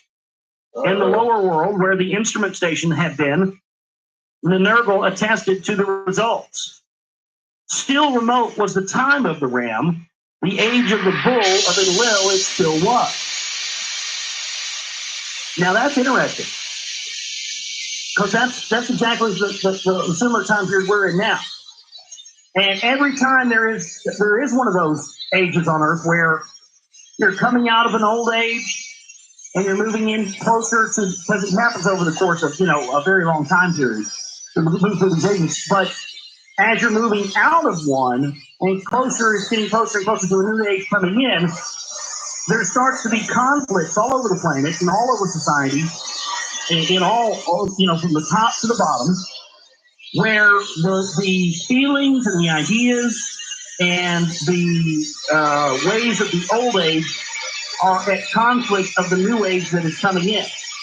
And so during that period that can last for hundreds of years that we're in now, and will continue to be in, I think, for the next 500 to 600 years, you're going to see great strife and cataclysm. That's exactly what's going on here. Because even though they were technically still in the age of the ram, the energy of the age of the bull was coming in. So Amun Ra is, his bull nuts are fucking about to drop. He's walking around.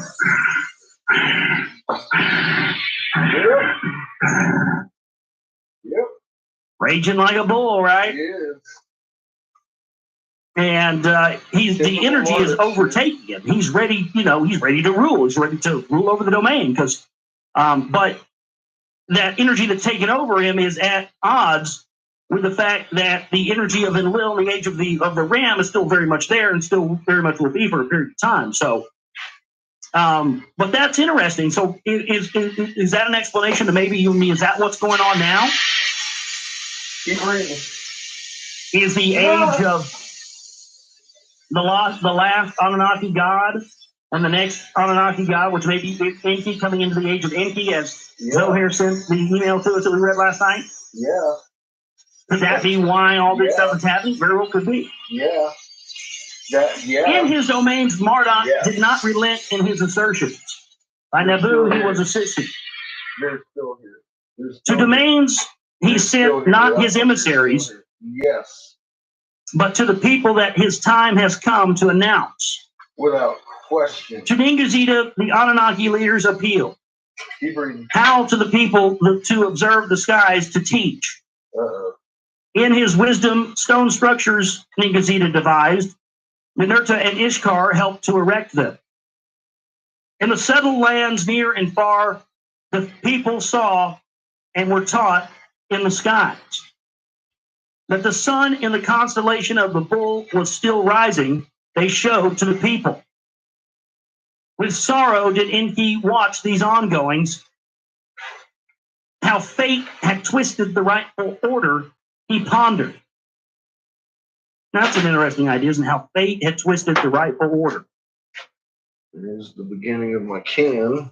And that just goes to show that that's a source of our misery. Because we make this, all what we deem to be order and law and order, we make these laws, we make these things, but when fate and destiny and that thing overpowers those laws, we don't know how to handle that. And that's exactly what seems to be going on here.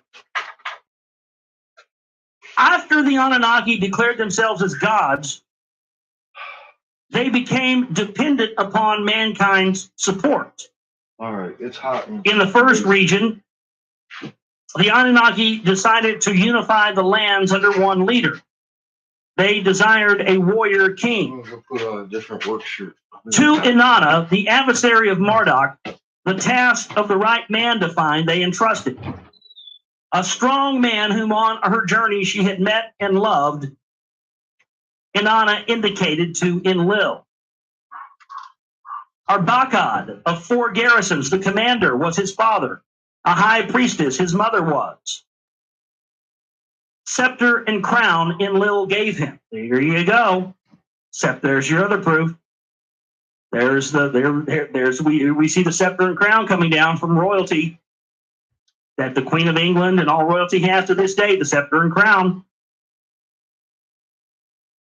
That right there is the initiation of making someone who was an offspring of the gods in a position of royalty and power. That's why we have secession of royalty and hereditary dictatorships all over the planet today. Everyone that we still have that's still intact to this day goes back to that very moment when the offspring of the Anunnaki were put into positions of kingship and power based on their DNA and their bloodline. This is where the establishment of the bloodlines that are in place today by the elite who stay in power because of this bloodline, this is it. Sharukan, righteous regent, Enlil appointed him. As on Nibiru, as was once done on Nibiru, a new crown city to unify the lands was established. Agade, the unified city, they named it. Not far from Kishi, it was located. By Enlil and Sharukan empowered, Inanna accompanied his warriors with her weapons of brilliance. All the lands from the lower sea to the upper sea gave obedience to his throne. At the borders of the 4th region, to protect it, his troops were stationed. With a cautious eye on Inanna, Ra and Shuriken constantly gazed. Then, as a falcon on his prey, he pounced. When the place where Marduk was reaching the Tower of Heaven, had attempted to build the tower reaching heaven, Shuriken moved sacred soil from there to Agade. I got a jar of dirt. To therein implant the heavenly bright object. Now, this is interesting. Now, I think as we talked about the other night, I think this heavenly bright object, it may be the Ark of the Covenant. I got the jar of dirt. Because he talked about moving it, or at first planting it in the ground, and the location that they described was in Africa. And that's where many people to this day believe it still is, even though it's been proven that it's not. But here it's being moved to somewhere else. And each time these Anunnaki are moving it around, and they're moving it to a different land and burying it under the ground. Enraged, Marduk rushed to the first region. With Nabu and followers to the tower's place, they came. About 5 miles deep. Of the sacred soil, I alone am the possessor. Right now. By me, the gateway of the gods shall be established. Bow, chicky, bow, bow, baby. You hear that? Oh, snap. That is a hell of a fucking admission right there, folks. You know what that means, right? Read. Oh, yeah. That means that if that is true, what they describe here is this heavenly bright object is, in fact, the Ark of the Covenant, which many people have described as a power source. It's how you speak to God directly. That means that by this description, capacitor wherever this Ark of the Covenant is located, I know where there's one. In that spot, you can build, wherever you have it, once you build it underground, you can build a gateway of the gods And we know that the gateway of the gods, as their earlier descriptions entailed, is a stargate. They have mechanics that do the same thing we do. This confirms what I've thought about for years and heard about for years through tidbits and pieces, but that's indeed what they were looking for in Iraq during the invasion in 2003, because apparently Saddam Hussein, I mean, all the places we're talking about here, and Babylon, all this stuff, I mean, that's the heart of Iraq, y'all. Yep. I mean, Saddam Hussein was digging up all this stuff. He got wind of all this information. He was put in as a puppet by us. Yep. But he started researching the history. He started finding out about this stuff that was there. And, dude, he was in power. The same family, everybody. But that's a hell of an admission right there. I mean, I've never really put that together. And I haven't heard, sure as fuck hadn't heard them talk about that on Agent Aliens, have y'all? Nope. They probably will now. Apocalypse will probably get up there and go, I was the first to talk about the Ark of the Covenant being a power source, or the Ark of the Covenant. And I fell asleep in the tanning bed again. God damn it. But seriously, that's exactly what that's saying there. So if it's true that the Ark of the Covenant now is in Yemen, and according to Gary Vay and other people have gone, there's a lot of it, in my opinion, that's where it's at. That's why we're committing genocide. And as soon as I started finding out about it, I told you that'll be the next threat. That'll be where they'll tell us Al Qaeda is next. We're in Yemen right now. That was in you do know that, right? Everybody in here knows that we are in Yemen, boots on the ground with the Saudi Arabians committing genocide in Yemen this moment since week 2 of Trump's presidency. Just, coincidence? I don't think so. And nobody's talking about it. The only time I ever hear anything about it is on Facebook where all these ladies talk about help the poor Yemenese children. I'm all like, well, tell your fucking president to stop giving $400 billion to the Saudi Arabians and bragging about it on TV and giving their sons and daughters and selling them to Saudi Arabia openly on news channels, committing genocide in Yemen. That might help more than my donation to your little club. Just saying.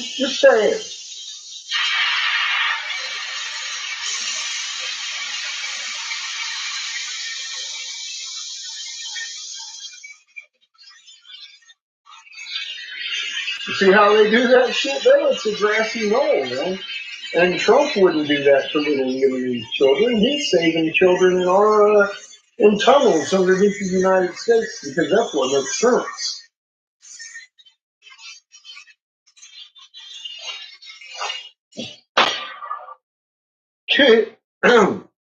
Excuse me, I got something in my throat.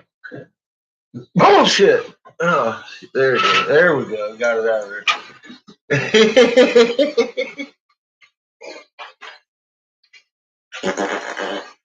I don't give a fuck. I smell a lie when I smell a lie. There's a big one. Q.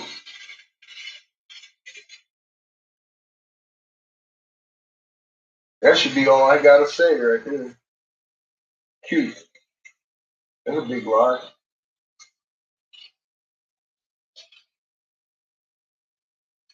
If y'all think anything's real about that, you're nuts. That's some CIA bullshit right there.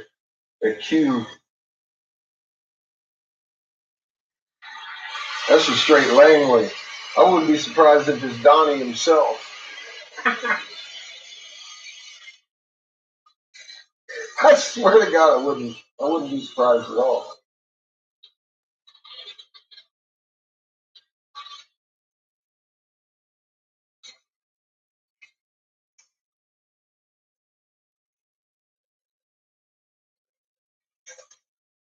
I forgot to put the volume on, didn't I?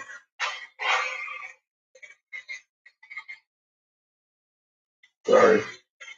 Forgot what I was doing.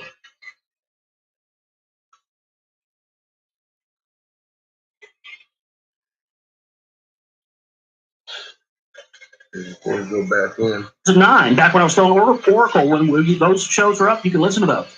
When we did a whole show on that, and all our listeners started going out trying to find different information on the Ark of the Covenant in Yemen. I know. And lo and behold, here in the United States, just about 3 months later, we had the alleged underwear bomber, the crotch bomber that was allegedly was going to blow up the plane with a crotch bomb that wouldn't have worked anyway. But what the matter is, they told us he came from Yemen. And we started to see Obama bomb attacks and rocket attacks not too long after that. And the people of Yemen have been trained generationally for thousands of years, going back to the brick and stone and, spear days. They have been trained generationally there to protect Sheba's palace, where the Ark of the Covenant is. And it says that the Ark of the Covenant can only be brought out when a friendly nation is overhead, as if this thing knows.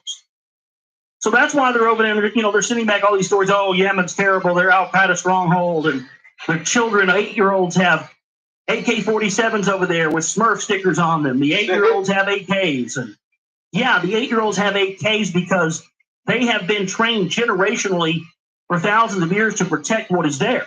What? Not to go out and kill white people because they hate them for freedom. They hate us for freedom. Because they're standing guard. I hate them all. I'm telling people right now, I hate them. No, man. They're protecting something that is there, and these motherfuckers know full well what's there. If there's nothing to it, how come there's been a military naval blockade, fact, all off the coast of Yemen since 2009? Just sitting there, parked. We've got cruisers, battleships, a whole fleet of naval ships parked off the coast of Yemen since 2009. Because coincidence, Josh. This is a huge revelation for me. The idea that whatever this is buried in the ground, this with the heavenly bright object, It's coincidence, Josh. power source, allows him to open up this gateway of the gods, where instead of having to wait or take a ship or anything else, Anunnaki can come through the gate and then go back through it. No, it's coincidence. Of the sacred soil, I alone am the possessor. I've got a jar there. By me shall a gateway of the gods be established. So Marduk, Ra, did vehemently announce. Yeah, he did. He is. Did you guys ever see Stargate, the first movie? Stargate. They ripped that whole goddamn movie straight out of this. Straight out of this. If you've never seen the first Stargate movie, not the TV show and all that crap, but the first, the one with Kurt Russell. If you haven't seen that movie, go back and watch it, because, dude, that is what that movie is about. That's what it is. And Ra is like this. If you watch, he's like he's undoubtedly an alien. It's the metal suit that comes out on the outside of him that makes him look like, an animal, like what is depicted in the Egyptian drawings. But then when he wants to come out, it comes out, his eyes glow. Yeah, and he's on like a ship. And on the ship, they've got exactly the technology that they described last night that we talked, the technology that the Anunnaki did not give to humans for regeneration. That was an immortality machine. If somebody's dead, it'll bring them back. That's in the movie. I mean, I knew when the times when I saw that movie that they were riffing on, real stuff. My God, the connection between Ra, that's who the main guy is in that movie. That's doing all this stuff Ra, and he's in a parallel world. And they figure out how to jump to this parallel world using this ancient Stargate that was dug out through an archaeological discovery. Man, they took that shit straight out of the Sumerian text, man. I watched that movie about, 7 or 8 months ago, but I want to watch it again now. That's unbelievable. I mean, we've seen examples, they always fictionalize the truth, or the truth seems like fiction. That's what science fiction is to do, the sole intent and purpose of it. But, now I'm thinking about it, my God, they took that entire movie straight out of these Sumerian texts. That's mind-blowing. So Marduk conveniently announced he was the only one to set up the Stargate. He gave instructions to divert his followers to the river. They raised dikes and walls in the place of the tower, the Asagel, the house of the utmost God, for Marduk they built. The Vili, the gateway of the gods, Nabu, in his father's honor, named it Babylon, gateway of the gods. In the heart of the Eden, in the midst of the first region, Marduk established himself. Inanna's fury knew no bounds. With her weapons, she inflicted death on Marduk's followers. See? Us. The blood of people as never before on earth flowed like rivers. Us. To his brother Us. Marduk, Nergal Again, came to Babylon. They're killing us. For the sake of the people of Babylon to leave, he tried to persuade them. Killing us. Let us Again. peaceably wait for the true signs of heaven, Nergal said to his brother. Marduk agreed to depart, and from land to land he watched the skies as he traveled. Ammon, the unseen one in the second region, was henceforth called Ra. Okay. So that's when we start to see Ammon Ra come in. So Ammon, the unseen one in the second region, was Ra henceforth. So he became Ammon.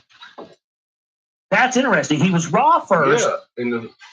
Then he went to another land and watched over that land from the And skies. they changed the capital And as all he that stuff. went to the second region, the first region being the Eden, What's his name? he went to the second region, which we know was still Egypt, went back there and watched from the skies. So that's interesting. So essentially what these guys did, that's choice. Amenhotep. That's choice. They faked their own deaths. They told their followers after they set up their societies that they had died and gone on to the afterlife, but they didn't die and go on to the afterlife. They went to another region and went up in their ships and watched over their area from the sky. That's genius. That's genius. Like that. It was for a while. Inanna was appeased. What we were told, his reign, whatever. 2 sons of Sharukan were his about. Peaceful successors. That term. Then on the throne of Agade Shuriken's grandson, Naram Sin, God knows. by Sin Loved, he was called. Sin Loved was this guy named. This guy was named Sin Loved. In the first region, Ninurta and Enlil were absent. They had went to the lands beyond the oceans. In the second region, Ra was away. He traveled to other lands as Marduk. So this guy's going around, yeah, what a pimp. He's going to these other lands. Hello, I am Marduk. I have returned. Worship me. Here I am. Okay, Marduk is off to die again. Maybe he will return one day. Until I return, though, worship me, because I'm going to return one day. And all of you unbelievers who didn't believe I was coming back, hellfire and brimstone for you bitches. Right, peace, I'm out. Bitches.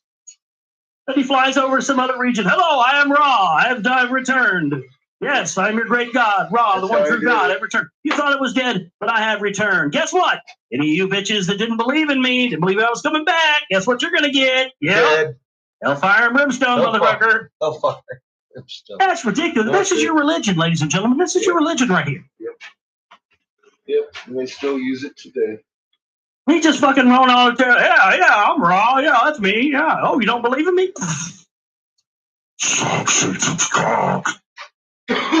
Her chance was in her hands to seize all power. Inanna envisioned to seize all lands of Naram Sin, the lands that she commanded. To march against Megan and Malua, Marduk domains, she instructed the Naram Sin. Sure. The sacrilege of an Earthling's army through the fourth region passing Naram Sin was committed. Sure. He invaded Megan, the sealed Ikur house, which like a mountain is, and attempted to enter.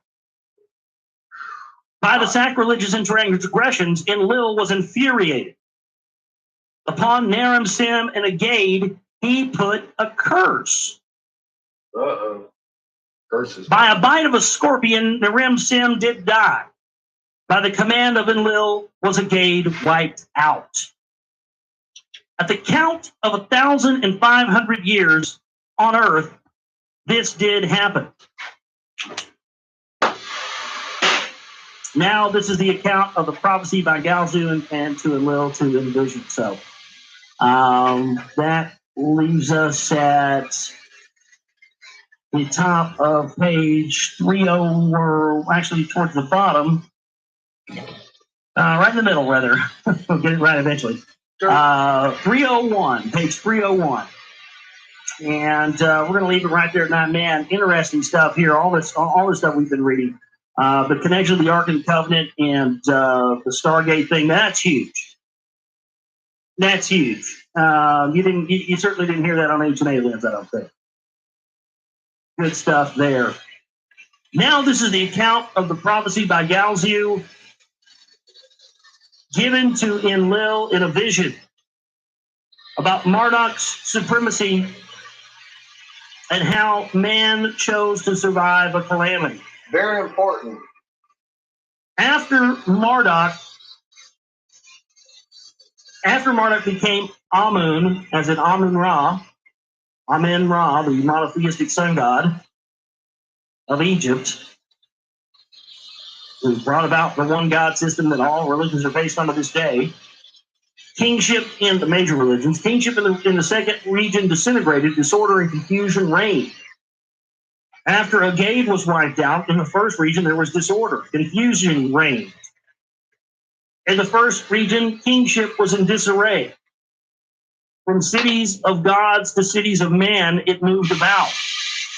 Unag-Ti, Lagash, Urim, and Kish, Ethan, into faraway places, kingship was shifted. Then Enlil consulted with Anu and deposited the kingship in the hands of Nanah.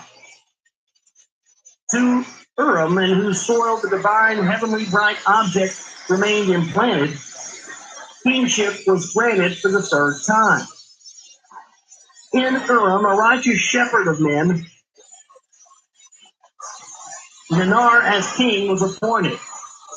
Namu was his name.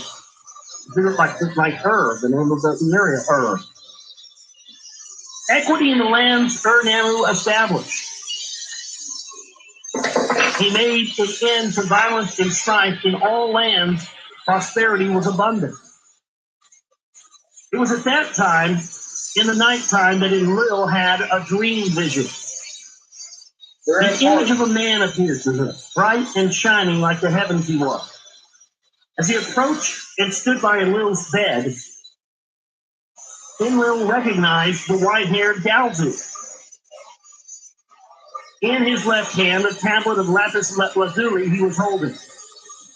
The starry heavens were designed on it. By the 12 constellation signs, the heavens were divided. To them, with his left hand, Galzu pointed. From the bull to the ram, Galzu shifted his pointing finger. 3 times the pointing he repeated. Then, in the dream vision, Galzu spoke up to Enlil and said, "The righteous time of benevolence and peace by evildoing and bloodshed will be followed. In 3 celestial portions, the ram of Marduk, the bull of Enlil will replace. One who himself has declared as a supreme God will see supremacy on earth. A calamity that has never before occurred by fate decreed will happen. As at the time of the deluge, a righteous and worthy man must be chosen. By him, his seed will preserve civilized mankind as by the creator of all intended to be preserved." So did Galzu, the divine emissary, say to Enlil in the dream vision. When Enlil from the nighttime awakened from the dream vision, there was no tablet beside his bed. Was it an oracle of heaven, or did it all in my heart, did I in all in my heart imagine it? Enlil wondered to himself. To none of his sons, then or among them, did Enlil tell of the dream vision he had had.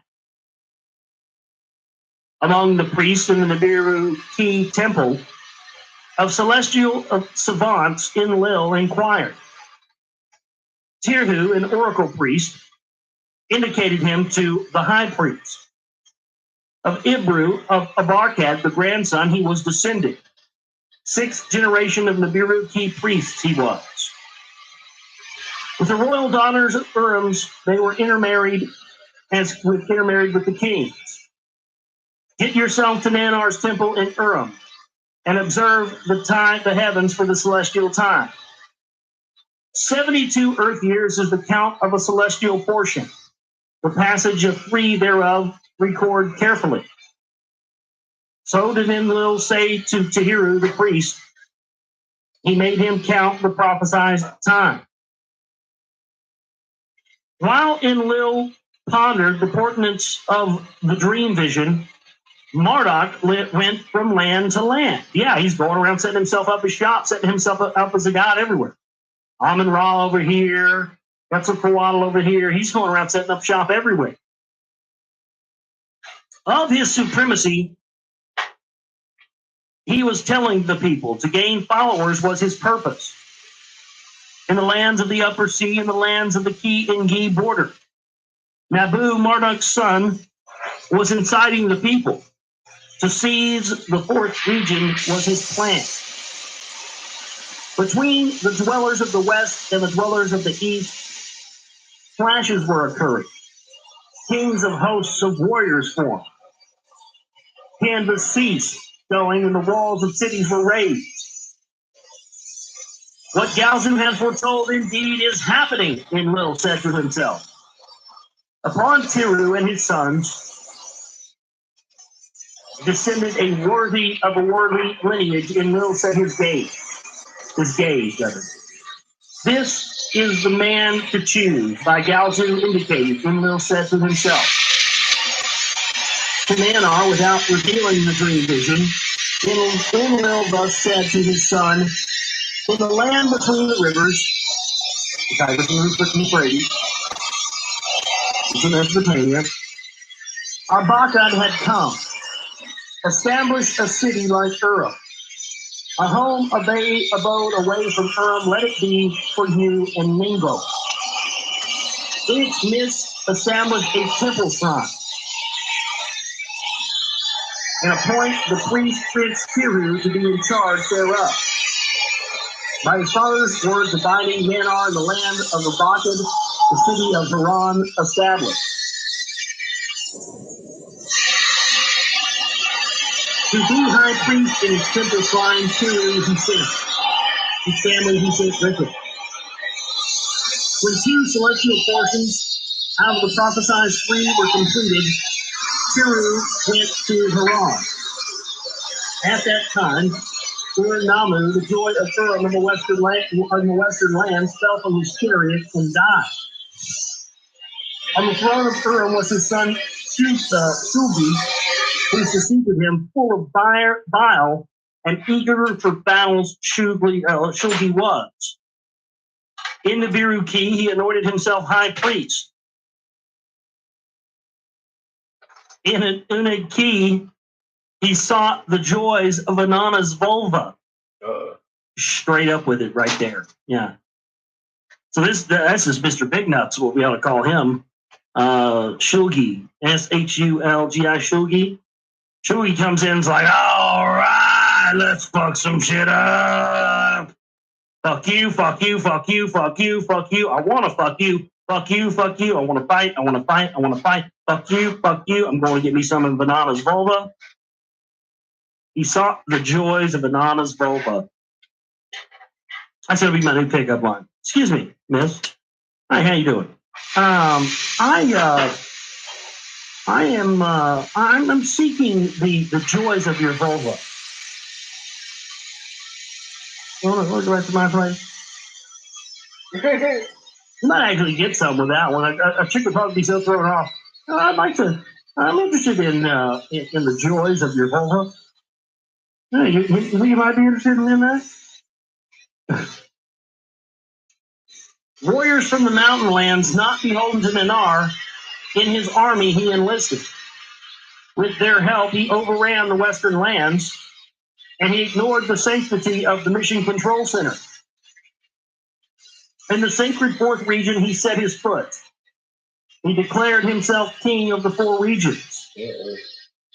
About the defilements, Enlil was angered. He spoke to Enki about the invading. The rulers of your region have exceeded all bounds, Enki said bitterly to Enlil. Of all the troubles, Marduk is the fountainhead. And Lil retorted to Get envy. Marduk. Kick his Still, ass. the dream vision, keeping to himself, Enlil turned his attention to Nirhu. Upon Ibiru, the eldest son of Tirhu, Enlil cast the choosing gaze. A princely offspring, valiant and with priestly secrets acquainted, Ibram was. Ibram was. This is where I think Abraham came from. Ibram. Well, he was a priest that was familiar with priestly secrets that came from the Anunnaki. Yep. Funny how it's always those types that set up religions, isn't it? I'm not totally convinced. You talked about Mormonism. I'm not totally convinced that. That is what Joseph Smith claimed.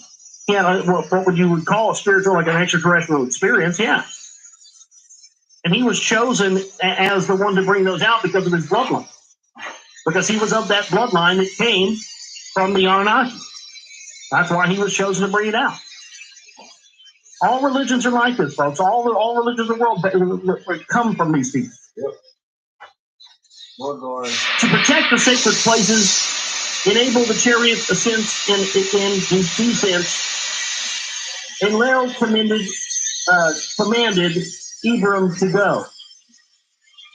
No sooner did Ibram from Haran depart than in that city Marduk arrived. The defilements he too had observed, as birth pains of a new order, he deemed them. From Haran, on the threshold of Shumir, his final thrust he planned. From Haran, at the edge of Ishtar's domain situated, he directed the raising of armies. When 24 Earth years of his sojourn had passed in Haran, Marduk made a tearful appeal to the other gods or whomever else had descended. Confessing his transgressions, but insisting on his lordship, he said to them thus, O gods of Haran, O great gods who judge, learn my secrets. As I girdle my belt, my memories I remember. I am the divine Marduk, a great god. In my domains I am known as Ra. For my sins to exile I went. To the mountains I have gone, in many lands I have wandered. From where the sun rises to where the sun sets, I went. To the land of Ishtar I came. 24 years in the midst of Haran I nested, an omen in its temple I sought. Until when, about my lordship, an omen in the temple I asked. Your days of exile are completed, to me the oracle in the temple said. O great gods who determine the fates, let me set my course to my city. I temple Esagil as an everlasting abode to establish, a king in Babylon installed to my temple house. Let all the Anunnaki gods assemble and accept my covenant. So did Marduk, confessing and appealing, announce to the other gods his coming. By his appeal for their submission, the Anunnaki gods were disturbed and alarmed. To a great assembly take counsel, and will summon them all. All the Anunnaki leaders in the nearing tree gathered. Enki and Marduk's brothers also came. They were all agitated about the happenings and opposed to Marduk and the Nabu they all were. In the council of the great gods, accusations were rampant. Recriminations filled the chamber. What is coming, no one can present. Let us accept Marduk's supremacy, Enki alone counsel. If the time of the ram is coming, let us deprive Marduk of the bond of heaven and earth. Enlil proposed in anger. So they're saying he's got the bond of heaven and earth. He's got control of the Stargate. So they're saying, let's take that away from him. To obliterate the place of the celestial chariot, all except Enki agreed. To use, therefore, the weapons of terror that Nurgle suggested, only Enki was opposed. of the decision, Earth to Anu pronounced the word. Anu to Earth repeated the word. What was destined to be by your decision to undo will fail, so did Enki say as he departed. The evil things to carry out Ninurta and Nurgle were selected. So that's the area where they're talking about using this weapon of terror, a nuclear weapon. You're talking about using that in the area where Ra was empowered, and that was the area of Egypt. It's interesting that out there in the desert, we have all this yellow glass that the Egyptians later used to carve out scarabs and things out of. It does indicate there was some sort of high energy intense blast in that area. 307, page 307 now. This is the account of how fate did lead to destiny. 307. So that's where we're going to be picking up at next time on the broadcast. I want to thank everybody for being with us here tonight for the show. My website is theglobalreality.com. It's www.theglobalreality.com. Again, there is the we have the donate button there that you can use for any amount up to $10,000 a day. I think it is. You can use it up there, but we need some support right now in a big way, folks. $10,000. We support the buying gear. I got to have support just to live and survive, and it's just been male and slimmer the past couple of weeks. So I mean, we're going to need the help. Please help us out if you can. TheGlobalReality.com, chipping banner donate button, and PO Box if you can't use PayPal. My name is Josh Reeves. I love you all. Take care.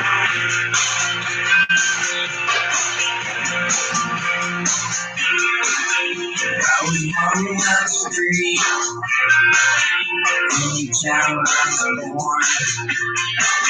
I was moving to the beat. That's an expensive food. I've never seen before.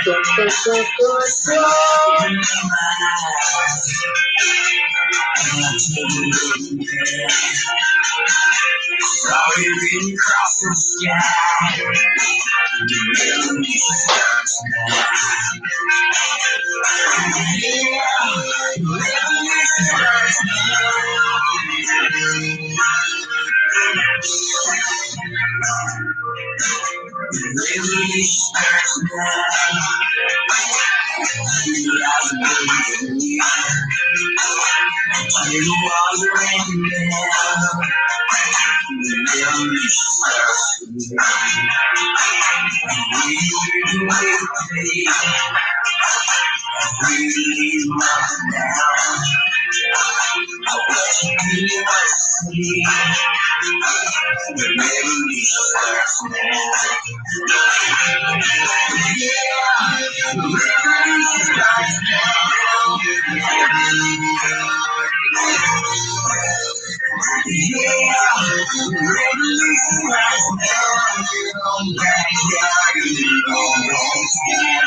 Last night it rained, but you wanted to come around.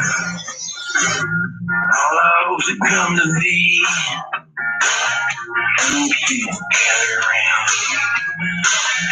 Yeah, I brought they can bring. Nobody will. Did lead to destiny, and how step by step, So that's our basic shape going with. some in long forgotten times taken, What up, made the great calamity happen. How you doing? Now Good. let it for all time be What? recorded Hear me? and remembered. How you doing? Good. There's something. This is going to be important stuff Cold here. out still, huh? In the snow. When the decision to use the weapons of terror was made, Enlil kept two secrets to himself. No. To no one before the terrible decision was taken, did Enlil reveal the secret of Galzu's dream vision? To no one until the fateful decision was made did Enlil disclose the hiding place, but I'm going to put some adornments on it. Disclose his knowledge of the terror's hiding Pay a place. bill when we're done. When despite all protestations, the council permitted to use the weapons of terror. When Enki, angry and distraught, left the council chamber, in his heart, Enki was smiling. Only he knew where the weapons were hidden. So Enki thought. For it was he, before Enlil had come to earth, Abgal in the palace, in the place unknown, he did hide the weapons. That Abgal was exiled by Enlil to a place disclosed was unknown to Enki. When Enki heard this secret in his heart, he harbored a wishful thought that for such a long sojourn, the weapons of terror would have evaporated. Yeah. Little did Enki expect the long sojourn would cause a calamity as never before known on earth. Thus it was that without Enki needing, Enlil disclosed the hiding place to the two heroes. Those 7 weapons of terror in a mountain they abide, to them Enlil said. In a cavity inside the earth they dwell, with the terror to clad them is required.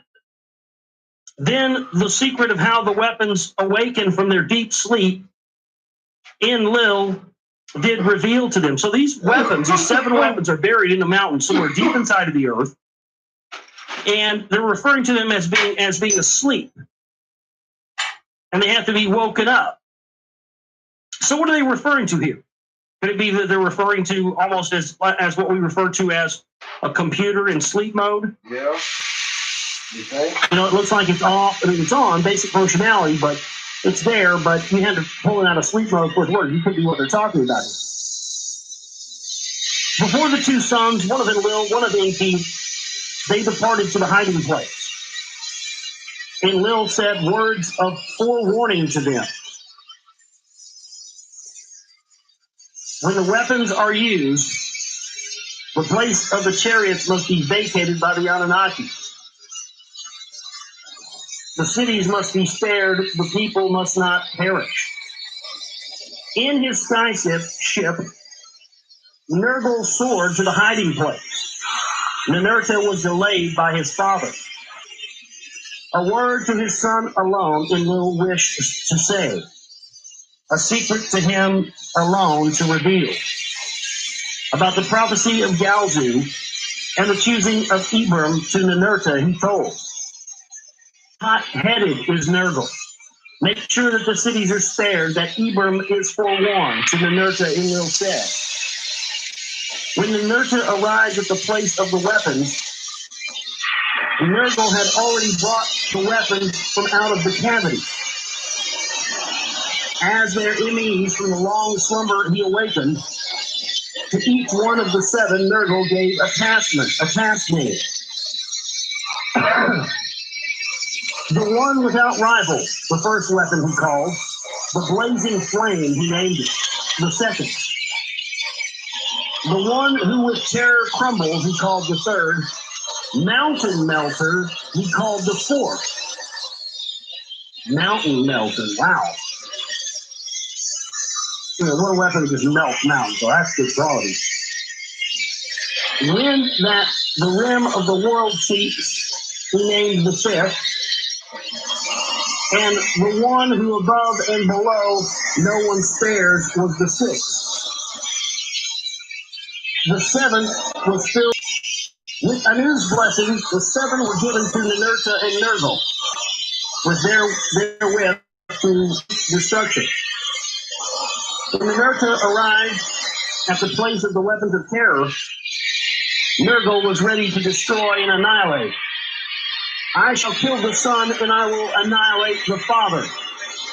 Nergal was shouting with vengeance. The The lands they covet will vanish. The sinning cities I will upheaval. So did Nergal, enraged, announce. Valiant Nergal, will you, the righteous, with the unrighteous destroy? So did Ninurta, his comrade, ask. The instructions of Enlil are clear. To the selected target, the way I will lead. Behind me, you will follow. The decision of the Anunnaki is known to me, Nergal said to Ninurta. For 7 days and 7 nights, the signal from Enlil, the two awaited. As was his intention, when his waiting was complete, Marduk returned to the village. In the presence of his followers, with weapons armed, he declared his supremacy. 1,736 was the count of Earth years then. So On that day, on that faithful day, Enlil sent the signal to don't Ninurta. actually touch each other. To Mount Mashu, Ninurta departed. Behind him, Nergal followed. Really intense. The mount and the plain in the heart of the fourth region, Ninurta surveyed from the skies. Detail. With a squeezing in his heart, he gave a signal and a sign to Ninurta. Keep off to him, he signaled. Then the first terror weapon from the skies, Ninurta let loose. The top of Mount Mashu, with a flash, it sliced off. The mountain's innards in an instant melted. There it goes. Above the place of the celestial chariots, the second weapon he unleashed. With a brilliance of 7 suns, the plain's rocks were made into a gushing wound, or just liquefied them. The earth shook and crumbled, and the heavens after the brilliance were darkened. With burnt and crushed stones, the plain of the chariot was covered. Of all the forests that had surrounded the plain, only tree stems were left standing. Yep. It is done. Ninurta from his skyship, his black divine bird, he shouted. The control that Marduk and Nabu so coveted, forever of it they will be deprived. Then to emulate Ninurta, Nergal desired, to the era of the Annihilator, his heart urged him. Following the King's Highway to the verdant valley of the 5 cities, he flew. In the verdant valley where Nabu, the people, was converting, Nergal planned to squash him as a caged bird. Over the 5 cities, one after the other, Era upon each of the skies dropped a terror weapon. The 5 cities of the valley he finished off when they were overturned to desolation. With fire and brimstones, they were upheaved. All that lived there was turned to a vapor. By the awesome weapons were mountains toppled, where the sea waters were barred, the gulf broke open. Down into the valley, the sea's waters poured. By the waters that flooded, the valley was flooded. When upon the cities, ashes, the waters poured, steam was rising from them to the heavens. It is done, Hera and his skyship shouted. In Nergal's heart, there was no more vengeance. Surveying their evil handiwork, the 2 heroes were puzzled by what they saw. By a darkening of the skies that were followed by brilliances, a storm began to blow. Swirling within a dark cloud, gloom from the skies as an evil wind carried. As the day wore on, the sun was obliterated with darkness on the horizon. At nighttime, a dreaded brilliance skirted its edges. The moon and its rising it made disappear. When dawn the next morning came from the west, from the upper sea, a storm wind began blowing. The dark brown cloud directed it eastward. Toward the settled lands did the cloud spread. Wherever it reached, death to all that lives, it delivered mercilessly. Sounds like a blight plague. From the valley of no pity, spawned by the brillianters towards Shamir, the death was carried. To Enlil and Enki, Ninurta, and Nergal, the alarm sounded. Unstoppable, the evil wind delivers death to all.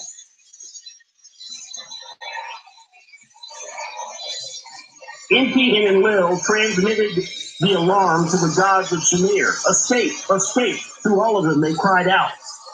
Let the people disperse. Let the people hide. From their cities the gods did flee like frightened birds from their nests. Escaping they were. Escaping they were. The people of the lands by the evil storm's hand were clutched. Futile was the running. Stealthily was the death, like a ghost of the fields and the cities it attacked. The highest walls, the thickest walls, like floodwaters, it passed. No door could shut it out, no bolt could turn it back. Those who were behind the locked doors hid inside their houses and were felled like flies. Those who in the streets fled were in the streets as the corpses piled up. Cough and phlegm filled the chest, and their mouths were filled with spittle and foam. Yeah, talking to foam to mouth, it's like straight up black death. As the evil wind, that was what the Ancient Aliens was about this past week. And here's an example of that. Our good buddy Sukalos says probably the funniest fucking thing that's ever been said on an Ancient Aliens is, and that is penis sheath. Some people say this is a penis sheath. I was like, Jesus Christ, just call it what it is, a fucking cock holster. Here is a 5,000-year-old cock holster that I believe was found in Eric von Daniken's asshole.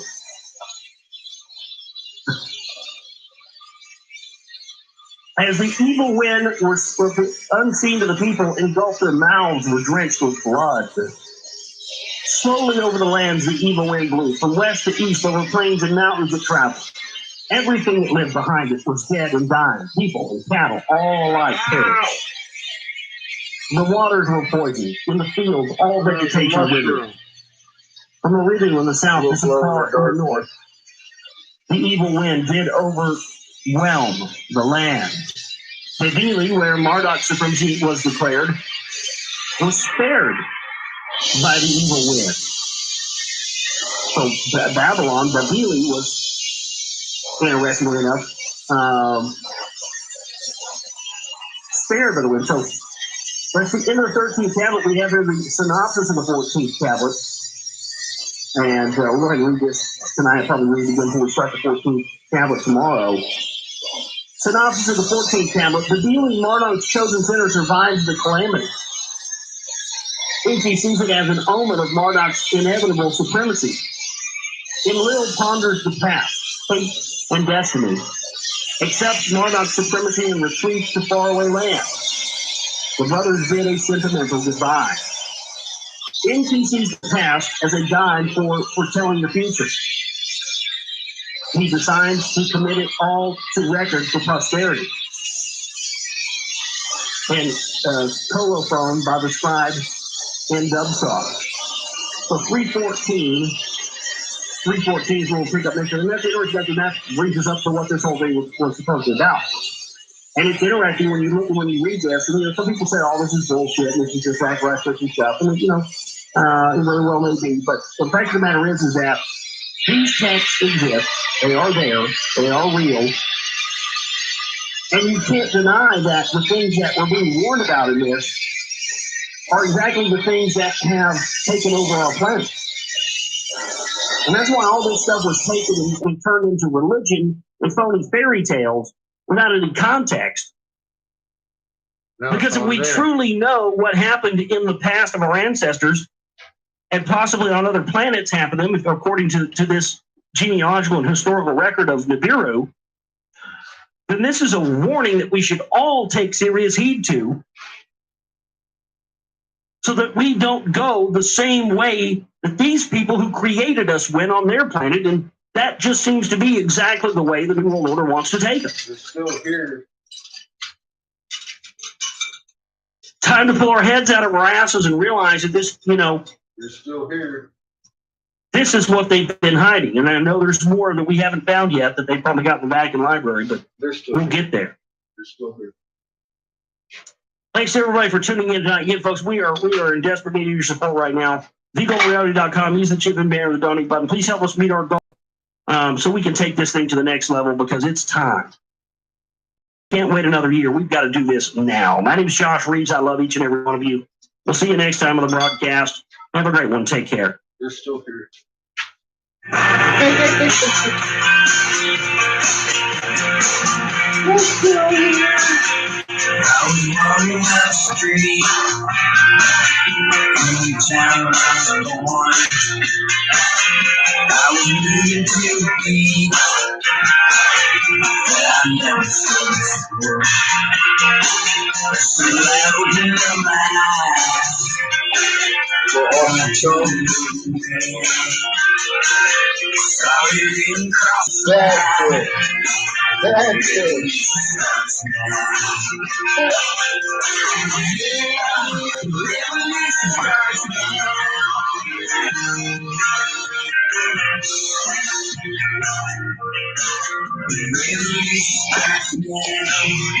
No, don't.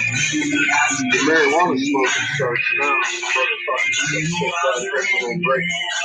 I created some beautiful shit. A couple hours. Watch me fucking take care of your watch. I want to read today out of a book called The Finding of the Third Eye by an author named Vera Stanley Alder. They killed us, and then they gave us Marduk supremacy over us. How you like that shit? That's the end of it, folks. Uh-oh. You want to listen to End of Days? Well, we could do that too. How would you like That to comes in 3 parts. We just listened to that a couple weeks ago. I'm not going to complain, though, if you want to. End of Days for you here now. You know, if that's what you want to do. What's up, Kate? We're going to listen to End of Days. We took a vote. Well, I did. And I'm just going to drag you there. Yeah, it's pretty crazy. And it left us off with Marduk and supremacy and taking all the power of the gods and all that stuff. They haven't left. It's very evident that we're still in that. And we're coming into another power change, of course. And the whole system's back. The system, the boys are back in town. The Raw and Hordes. Some people understand these things, but they don't understand some of the things we understand now because of what we were writing. And they tell us they didn't understand what we were writing. Well, now we do. They were even telling us someday we'd understand it again.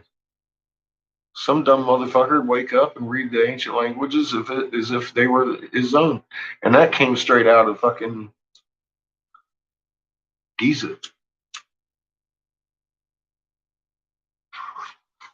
That's some inky writings that turned into Mayan prophecy, of course, and all that. He's the father of Marduk, who is Quetzalcoatl that we just heard up here in the land of the fucking lake on the mountain, fucking Titicaca, where the landing place was.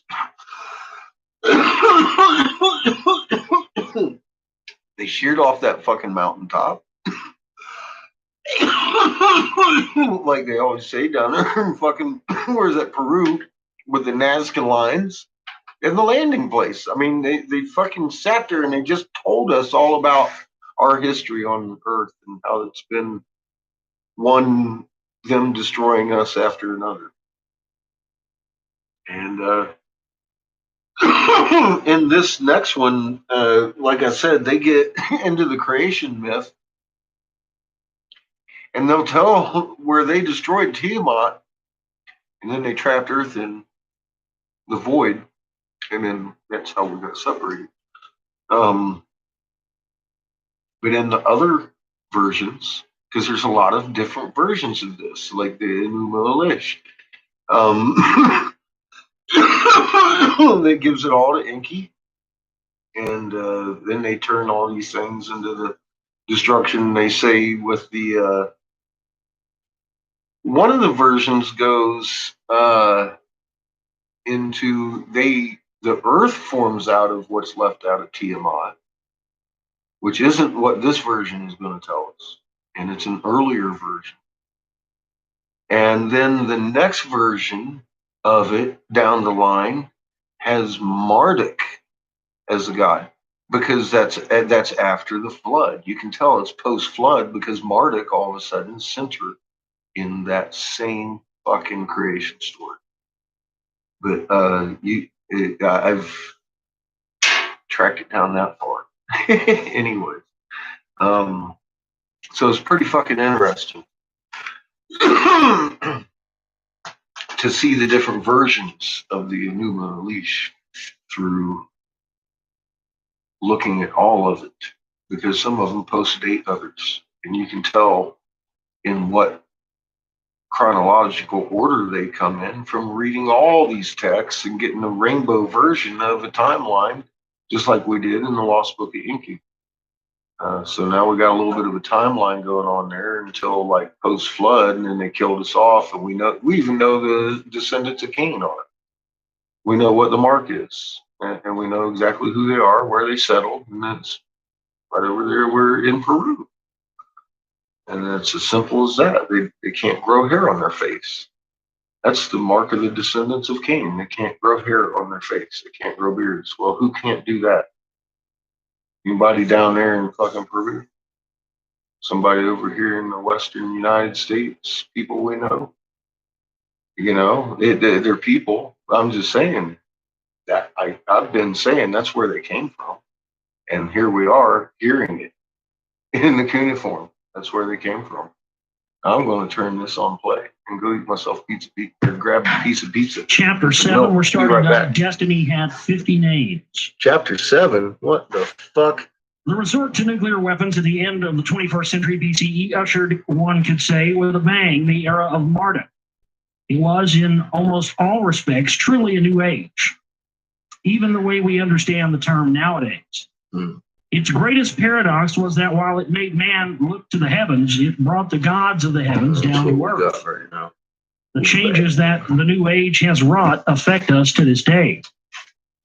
For Marduk, the new age was a wrong righting, an ambition attained, prophecies fulfilled, the price paid, the desolation of Sumer, the flight of its gods, the decimation of its people was not his doing. If anything, those who suffered were punished for obstructing destiny.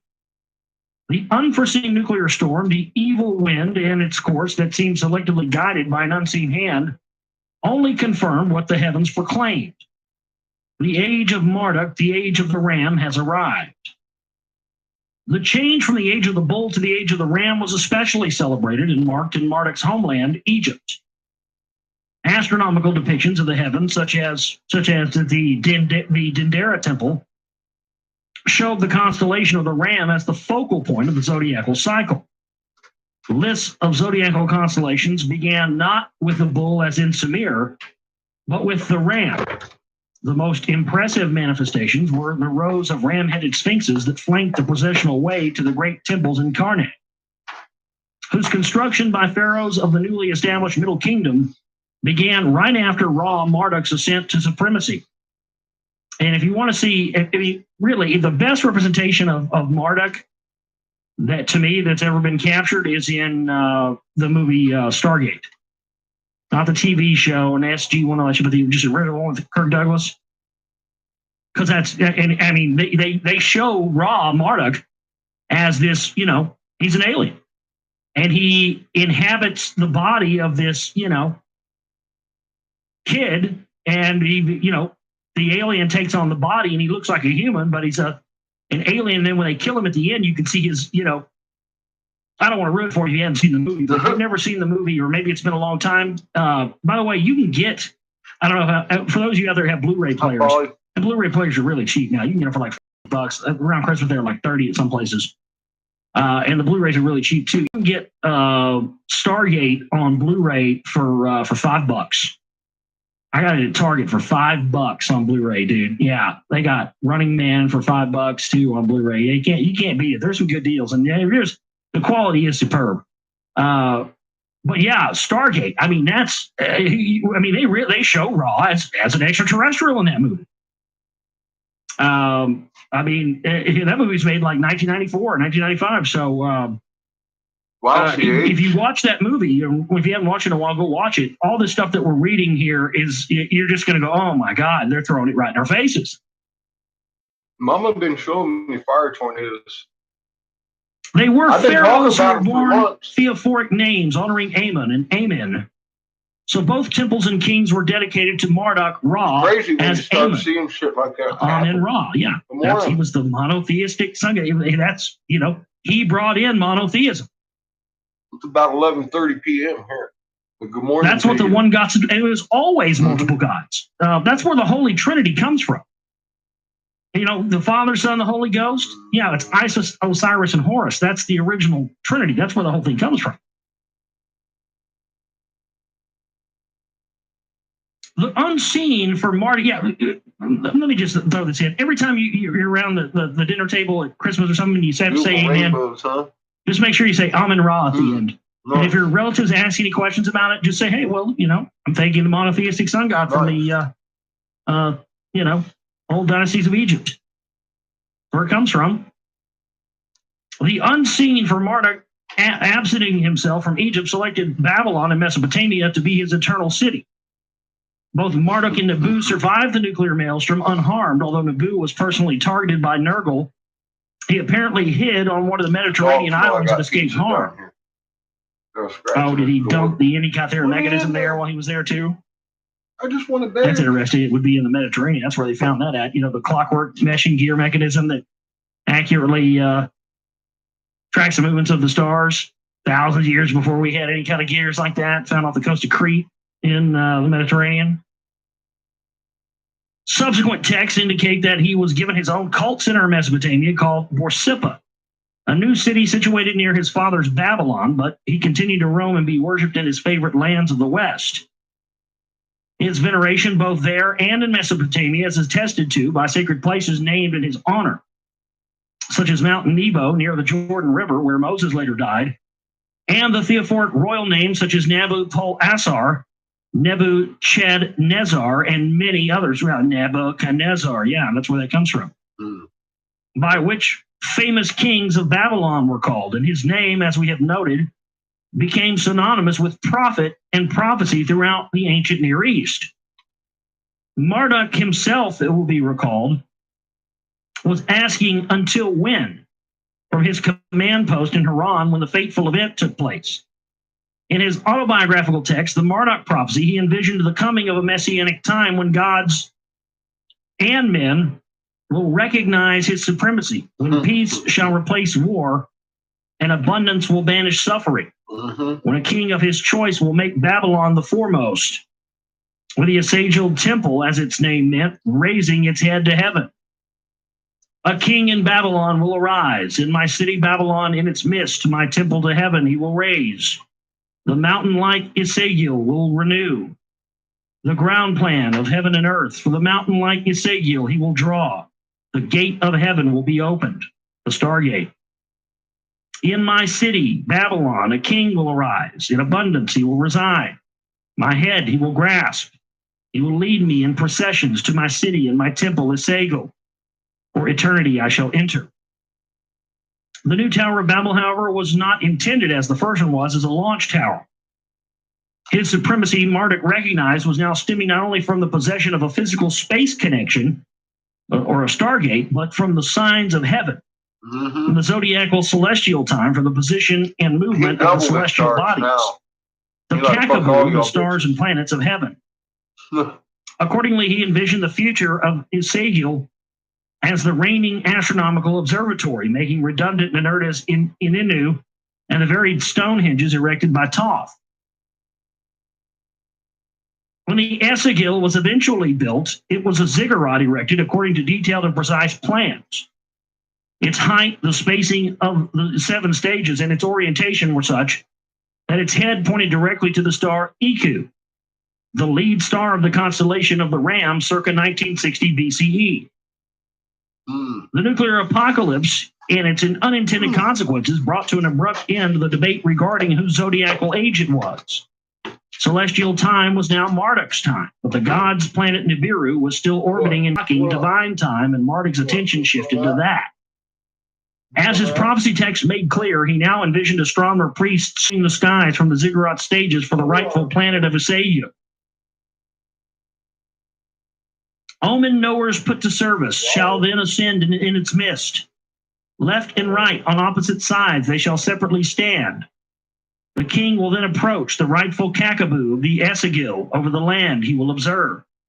A star religion was born. The god Marduk became a star. A star, we call it a planet. Nibiru became Marduk. So see, they were calling what they referred to as stars in the text were actually planets. Well, I think that's where a lot of the confusion comes from people. I've had that question from people a lot. Nibiru became Marduk. Religion became astronomy. Astronomy became astrology. In conformity with the new star religion, the epic of creation, the Enuma Elish, was revised in its Babylonian version so as to grant Marduk a celestial dimension. Yep. He did not just come from Nibiru, he was Nibiru. Mm-hmm. Written in Babylon, the dialectic of Akkadian, the Semitic mother language, and equated Marduk with Nibiru, the home planet of the Anunnaki, and gave the name Marduk to the great star planet that had come from the deep space to avenge both the celestial Ea and the one on Earth. Yep. So see, this is explaining that allegory. So people ask me about that. Why do they refer to them as planets? This is what they're telling you. It thus made Marduk the Lord in heaven as on earth. As on earth. His destiny in the heavens, his orbit, was the greatest of all the celestial gods, the other planets. Paralleling that, he was destined to be the greatest of the Anunnaki gods on earth. The revised epic of creation was read publicly on the fourth night of the New Year festival. It credited Marduk with the defeat of the monster, Tiamat, in the celestial battle, the creation of Earth. That's right, because the planet Tiamat was destroyed. And supposedly that's where all the water on Earth came from. The Tiamat was a water planet. And in fact, when seen from Earth, it appeared as if, as in Star Wars, it looks like on Tatooine, there's two suns. Well, supposedly that's what it looked like before the destruction of Tiamat. See, there appeared to be two suns from Earth, but actually it was a water planet, Tiamat, and we weren't part of Tiamat. When they destroyed it, all the water came rushing down. Some people believe that's where actually how the Great Flood happened, and all of the pieces that broke away from it, the Great Flood, some slammed into Earth and created meteors, and others broke up and became the asteroid belt. That's what the waters above the firmament mean in the Book of Genesis, folks. Read the Book of Genesis. The waters above the firmament. That's what they're talking about. The waters rushing down to Earth and above the firmament in the asteroid belt.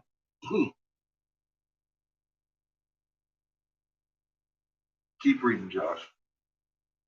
And all the feats that in the original Sumerian version were attributed to the planet Nibiru as part of a sophisticated scientific cosmology. The new version credited Marduk even with the artful fashioning of man, with devising the calendar, and with the selection of Babylon to be the navel of Earth. So this guy, he just went ahead and just set himself up and took credit for everything. Yeah, he even though there were many other Anunnakis and stuff like that were involved in it. He usurped everything and changed interesting. Everything. So this Marduk Ra character, I mean, this is the guy where all monotheism comes from. Yep. I mean, it's just a classic example. These guys just took turns setting themselves up as gods. The New Year festival, the most important religious event of the year, began on the first day of the month of Nisan, coinciding with the spring equinox.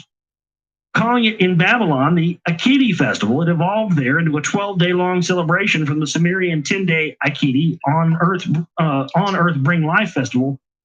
Sounds like fucking Burning Man or something. Sumerian Burning Man, but that was a hoot. It was conducted according to an elaborately defined ceremonies and pre-described rituals that reenacted in Sumer the tale of Nibiru and the coming of the Anunnaki to Earth, as well as in Babylon, the life story of Marduk. It included episodes from the Pyramid Wars, when he was sentenced to die in a sealed tomb, and his resurrection. This stuff's just great, man. I mean, that's all that George Lucas and all these clowns, just genius minds of sci-fi. Bullshit. These genius minds of sci-fi didn't do anything but go read old fucking Sumerian texts. They figured nobody'd ever, notice. And put that stuff in there. That's why why do you think it is that people view Star Wars as a religion? Because there's so much real stuff in it that's taken from religious texts and ancient teachings and Sumerian texts and all that. That's why Star Wars, and most people don't even know it because it operates on a subconscious level. That's why as kids we were all drawn to it. Because it's working on these levels with archetypes and myths and religions and teachings and stuff from the spirit. It's operating on these things, and we have such a genetic history, a genetic memory of these things that they resonate with us subconsciously when we see them. That's why sci-fi. That's why there's such things. That's why people who are into sci-fi. That's why they're nerds. Because it seems to be that the people that are a little bit inherently different from everybody else always gravitate towards it. That's why. So yes, fellow sci-fi nerds, as I am, and I'm not as big a nerd as some are, but I am a nerd nonetheless. Those up like that. Now you're not. You don't have to feel like such a freak, dude. There's a reason why you like. The reason why you like this shit's not your fault. It's in our genetic memory. These fuckers are exploiting it, and we're giving them billions of dollars. George Lucas is a billionaire, and all he did was take a bunch of stuff that was in ancient texts and ancient teachings, and create a mythology around it. I'm wondering what I want to put The Pyramid Wars. I love that. Kind of sounds like the Clone Wars. I got a mushroom on the can. When he was sentenced to die in a sealed tomb, his resurrection when he was brought out alive. That sounds familiar. You have never heard that story before, have you? And his resurrection when he was brought out of it alive, his exile to become the unseen, and his final victorious return. A lot more fun than just making those little cheap processions, comings and goings, appearances and disappearances, even passion plays with actors visually and vividly presented Marduk to the people as a suffering god, suffering on earth, but finally victorious by gaining supremacy through a heavenly counterpart. They cooked up everything for modern religion and everything for the one God, all creator. On our backs, after they destroyed us and killed Marduk's supporters, they gave him what he fucking wanted in the first place. I'm like, the New Testament's Jesus story was also so similar that scholars and theologians in Europe debated a century ago whether Marduk was the prototype Jesus. Imagine that. I mean, there you go. You think? So this guy just took the credit for doing everything, and we built our whole worldwide religious structure off this. Congratulations, we're idiots. But you know what? It's okay to admit that you've been had. It's okay to admit that you're an idiot, and it's okay to move on and say, you know what? I'm not going to let those guys get one over on me anymore. I'm not going to be fooled by that again. What are you going to do? You move on. And dust yourself off, pick yourself up, and keep on moving on. So that's trucking what on does to you. Information and enlightenment and your own personal knowledge. That quick, boom. We're going to get there. We're not going to stop and feel more and more good about it every day. The ceremonies consisted of two parts. The first involved a solitary boat ride by Marduk upon and across the river to a structure called Bit figured it out. Akati. Go get it right. That's done. The house of Akiti. The other took place within the city itself.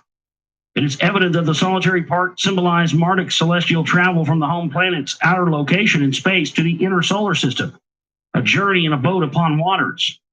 In conformity with the concept that interplanetary space was a primeval watery deep to be traversed by celestial boats, spacecraft, a concept represented graphically in Egyptian art, where the celestial gods were depicted as coursing in the skies in celestial boat. Well, that's an interesting thing about the celestial boats.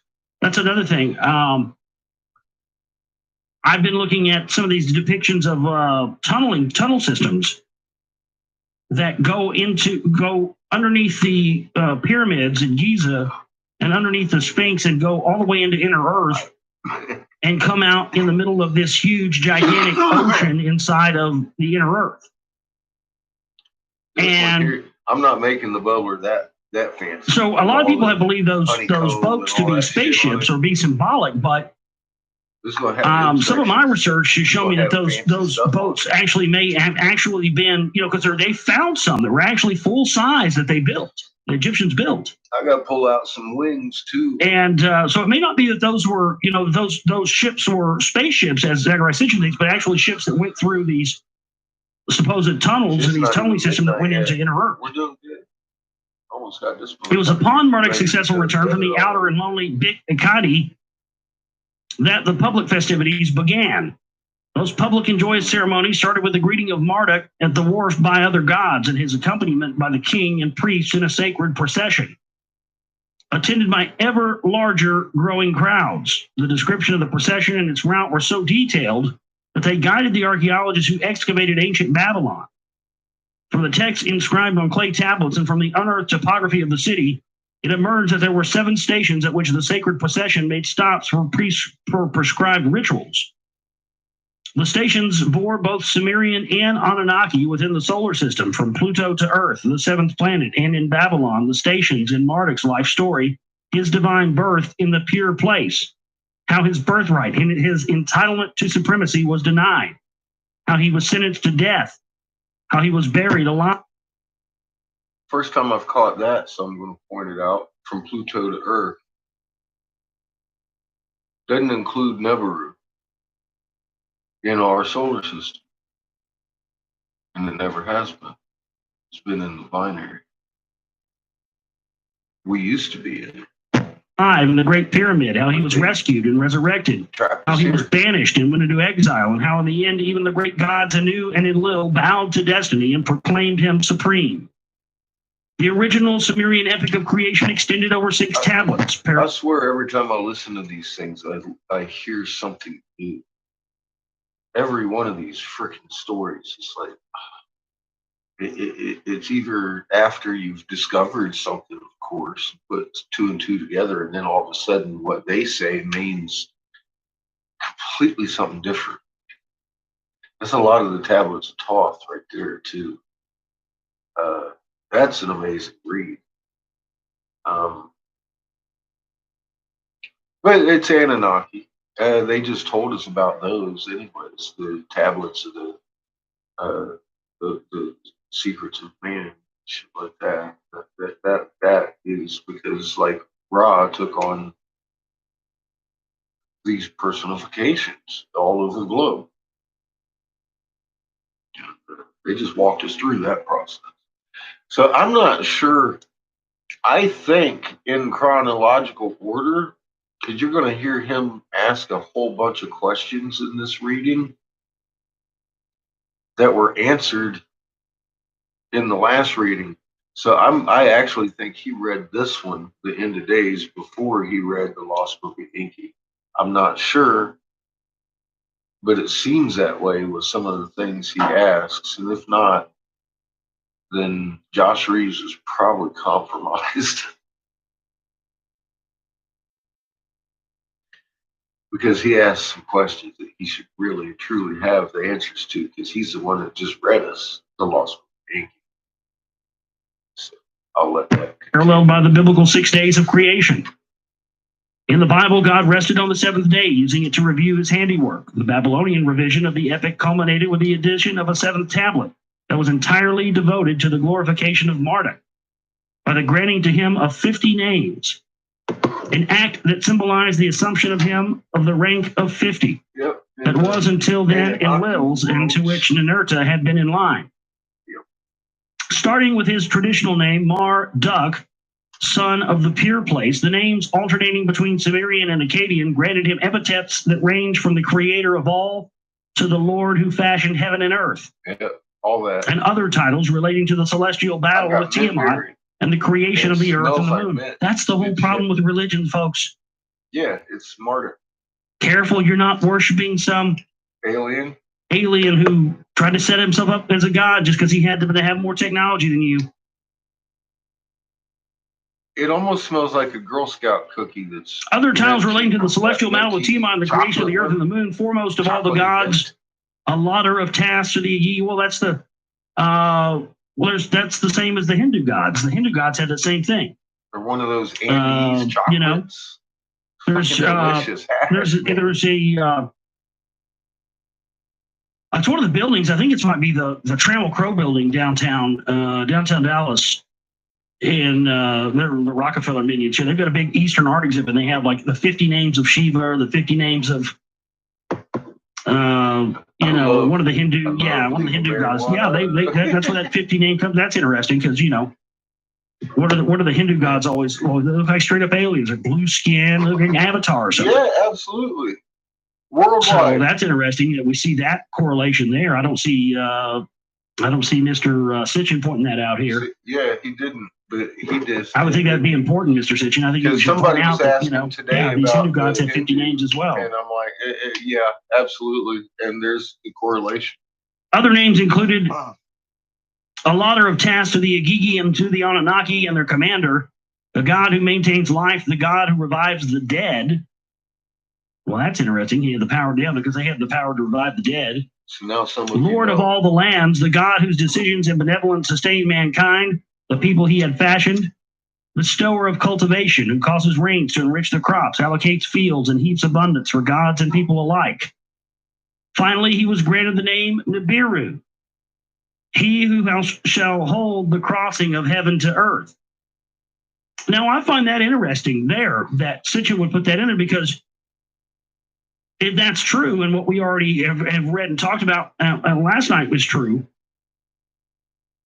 then these individuals like Marduk taking on these names of these planets has both a celestial counterpart and an earthly counterpart. So they called Marduk Ra, he who shall hold the crossing of heaven and earth. He was Nibiru. So Marduk is Nibiru. Ra is Nibiru. Yeah. And he who shall hold the crossing of heaven and earth is he who controls the Stargate. Now, isn't that interesting that movie Stargate, that's exactly what it is. Ra is trying to control the Stargate. Ra is a magnet signature of the sun that comes along. So we've been running around, we're not we. I've never believed in that Nibiru bullshit, but people have been running around, worried about this planet, the destroyer, and meanwhile it's actually the guy who all, one God world religion came from. The monotheistic system of religion came from this guy. I didn't even put it together. He's the one that controls the Stargate. Do you get it? Planet Nibiru is the staff of Ra.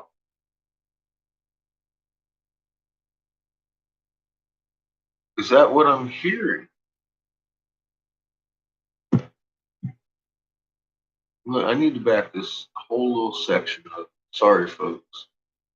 I'm going to make you listen to it if you watch it. I'm not going to make you. Can't hear it. He names of, one of the Hindu gods. Yeah, that's where that 50 name comes. That's interesting because, what are the Hindu gods always? They look like straight up aliens. All right, the 50 and the 60. The 50 is the title given to the king of earth. 60 is given the title to Anu. He's the king of heaven. But 50 is the connection to heaven and earth. That's what the 50 is. Blue skin, looking Avatar or something. 50 titles. That's just the way they work. They just describe that a couple of times. So that's interesting that we see that correlation there. I don't see Mr. Sitchin pointing that out here. But that's why the 60. I would think that'd be important, Mr. Sitchin. I think you should point out that, these Hindu gods have 50 names as well. Other names included a lauder of tasks to the Agigi and to the Anunnaki and their commander, the god who maintains life, the god who revives the dead. Well, that's interesting. He had the power to, because they have the power to revive the dead. Lord of all the lands, the God whose decisions and benevolence sustain mankind, the people. See, in the Agigi, the workers on Mars, what's his name? Alalu is the face on Mars, all that shit. I mean, they gave us all that information too. All these questions, and then people are like, does NASA know? Does our government know? Oh, of course they do. They're constructed by these same people. It's all the same people. They're never left. The all-seeing eye of Enlil. For God's sake, it's a big ass fucking satellite called the Enlil satellite. You see it all the time on these truther channels. It's the Enlil satellite. I don't use that model. It's the one that goes around and shows the solar wind coming in and all the CMEs and all that shit. That's the Enlil satellite. Who the fuck do you think that's named after? Enlil, the all-seeing eye. We just heard about him a few days ago with the all-seeing eye and his landing space. And the all-seeing eye in that point is, of course, a fucking radar. Well, they're using one that they named the Enlil satellites. And those are NASA tools. Where the fuck do you think they got their names from? Tillman missiles? The land of the missiles, Tillman, and we've got Tillman missiles. None of this is coincidence. None of it. None of it. They're still here. And we do their bidding by just being part of their system. It's time to stop enforcing their system on each other.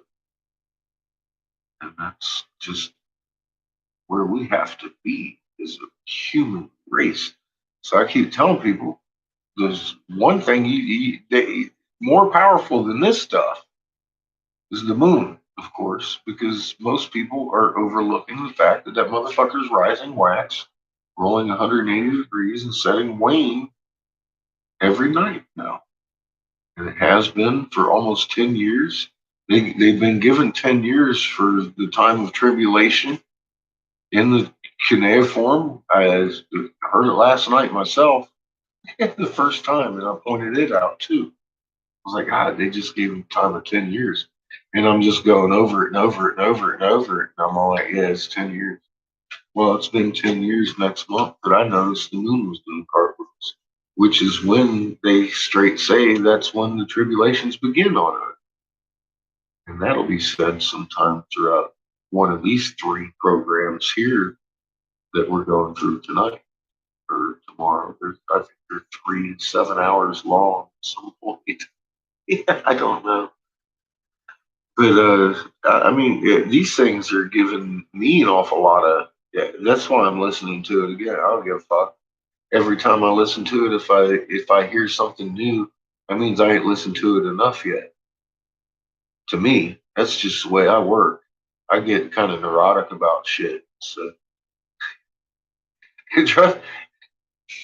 if I'm not blowing glass, I'll be listening to this shit while I'm sitting there going through a documentary, looking at hieroglyphs, seeing if I can't see see what I can see on.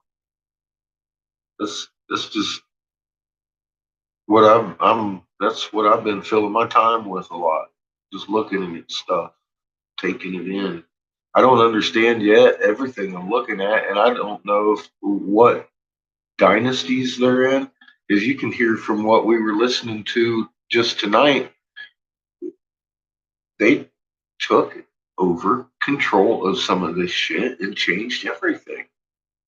And I can tell they did. Because some of it's just like, some of the newer Egyptian stuff just doesn't seem quite the same as some of the older stuff that we were drawing in granite, just fucking carving in those stones. That's the stuff that really makes a lot of sense. So those are, you can see even the statues, those big statues that they still can't. Those things are, they got the damn Dingley cobras on and all these things. And then they start making these small ones with themselves depicting like the Sphinx and the rams and stuff like that. Trying to extend the pantheon and confuse us. And they've done a good job of confusing us by doing that shit. And it helps to be able to read the old language, of course. So go to Scientifically, motion everything, and field define, and check that shit out. Well, he had fashion, there's a lot of bestower of cultivation, who causes rains to enrich their crops, allocates fields and heaps abundance for gods and people alike. Finally, he was granted the name Nibiru. he who shall hold the crossing of heaven to earth. And that's some delicious. Now, I find that interesting there, fucking that hash. Situ would put that in there God. because if that's true, and what we already have read and talked about last night On was top true, of it all. God. then these individuals God, like God is Marduk great. taking Greater on than these I names of these ever planets imagined or we was ever allowed to. has both a celestial counterpart and an earthly counterpart. So they called Marduk Ra, he who shall hold the crossing of heaven and earth. He was Nibiru. So Marduk is Nibiru. Ra is Nibiru. Oh, you're going to work. And he who holds who shall hold the crossing of heaven and earth is he who controls the Stargate. Now, isn't that interesting that movie, Stargate, that's exactly what it is. Ra is trying to control the Stargate. As I choke on my hash. So we've been running around, we're not we. I've never believed in that bullshit, but people have been running around, worried about this planet, the destroyer, and meanwhile I needed a little break from that. It's actually the guy who all, one God world religion came from. The monotheistic system of religion came from this guy. It did. He's the one that controls the Stargate. Shit. He gets excited. I hope he opens up. So that means that if, I'd like to see the look on his face anyway. Nibiru is supposed to return soon. That doesn't mean that this planet's going to come near us and going to destroy Earth. It means that this guy who set himself up as, ruler once may very well open the Stargate and come through and set himself up as the all-divine supreme ruler yet again. It's coming to the right house, isn't it? Imagine that. And boy, that would be fitting because that would fit right in line with the status quo of today. He'd probably be very happy with how the world's being ran. Yeah. Well, that's interesting. That changes everything, doesn't it? That really does. It kind of changes the perspective. Knowing who he is, yeah, he's. So does that mean that all these people that have been thinking that Nibiru is a planet and going to come back and destroy us have actually been misinterpreting that? And that's been perpetrated to get people to not look at the fact that, this extraterrestrial alien who set himself up as a god that all world religions to this day still follow. We're still in the age of Marduk, aren't we? But his ass is gone and he's going to come back or something. Well, that's interesting. Wow. That'd be perfect. That's probably what they'll do with Project Bluebeam. That'd be perfect for them. Because he can come back and set himself up as the monotheistic king and boom, there you go. One world religion, everything. Yeah, that'd probably be great. Well, there's and the bloodlines would still be. Oh yeah, well, see, we're the bloodlines go back to Marduk here, so we're still running the show. The same secrets. Well, this is wonderful. So we're gonna have to. Somebody get fucking. Somebody needs to get. Kirk Douglas. God, I love OT. Really Kirk Douglas. Is that his name? Kirk Douglas? Yeah, Kirk Douglas. And get him on the phone and not the rich or not the. Tell him that we need just get State Pliskin up here immediately. Tell him we're going to need we need his skills to fight off Armin Ra when he comes back to set himself up. The cockaboo, which in the skies is brilliant, he who the watery deep ceaselessly courses, let crossing be his name. May he uphold the courses of the stars in heaven, or the stars in heaven. May he shepherd the heavenly gods as sheep. With the title 50, the great gods proclaimed him. He whose name is 50, the gods made supreme. The long text states in conclusion. When the night-long reading of the 7 tablets was completed, it probably was dawn by then. The priest who conducted the ritual service made the following prescribed pronouncements. Let the 50 names be kept in mind. Let the wise and knowing discuss them. Let the Father recite them to his Son. Let the ears of shepherds and herdsmen be opened. Let them rejoice in Marduk, the Enlil of the gods, whose order is firm, whose command is unalterable. The utterance of his mouth no god can change. When Marduk appeared in sight of the people, he was dressed in magnificent vestments that put to shame the simple wool garments of the olden gods of Sumer and Akkad.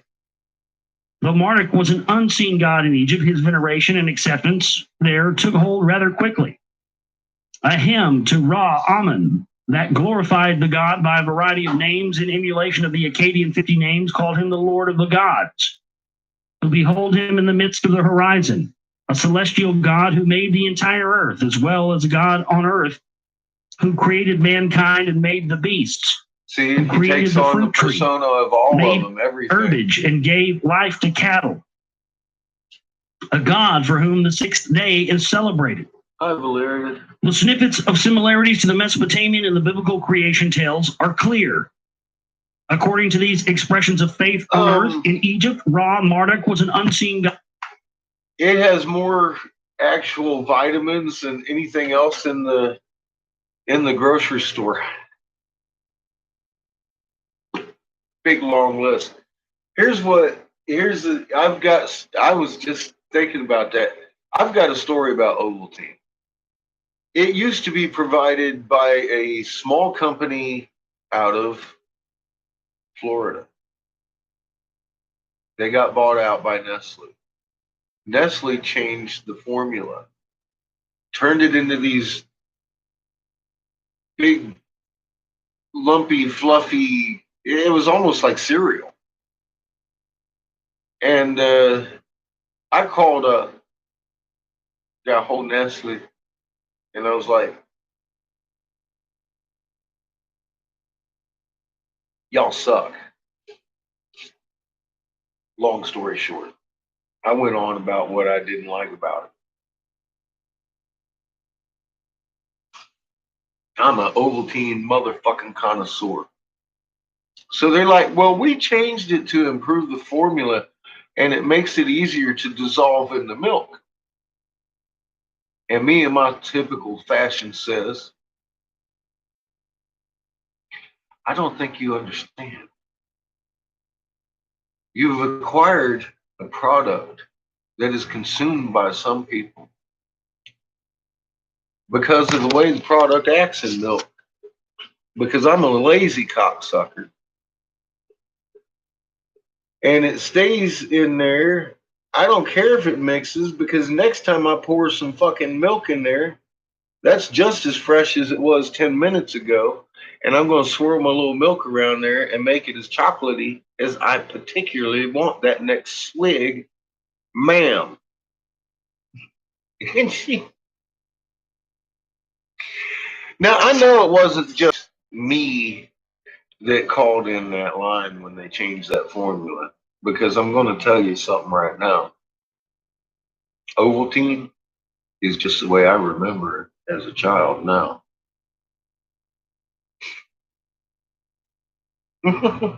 She offered me 3 boxes for free. She goes, we got 3 free coupon boxes for. I was like, is it this formula that I'm calling you about? She's like, yeah. I said, no, keep them. I hung up the phone on her.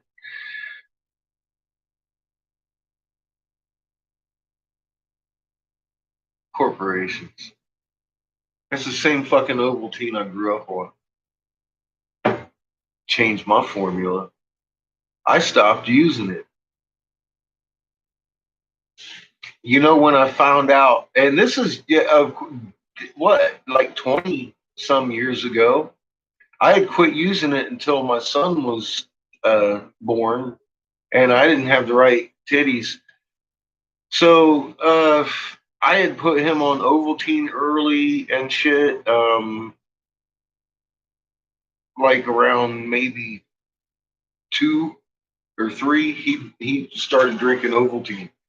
But I had him on oatmeal with little blueberries all cut up in it since he was like a few months, couple months. I mean, I had him on natural milks and fucking formulas. And so, I mean, I was supplementing right off with a little bit of oatmeal. And he took it really well. He really loved the blueberries. I never even knew my kid was teething until he started having teeth. What's up, Noel? How you doing?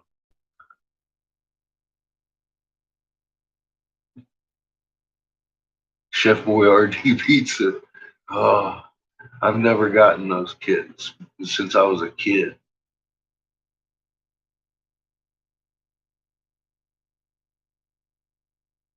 You know what I do?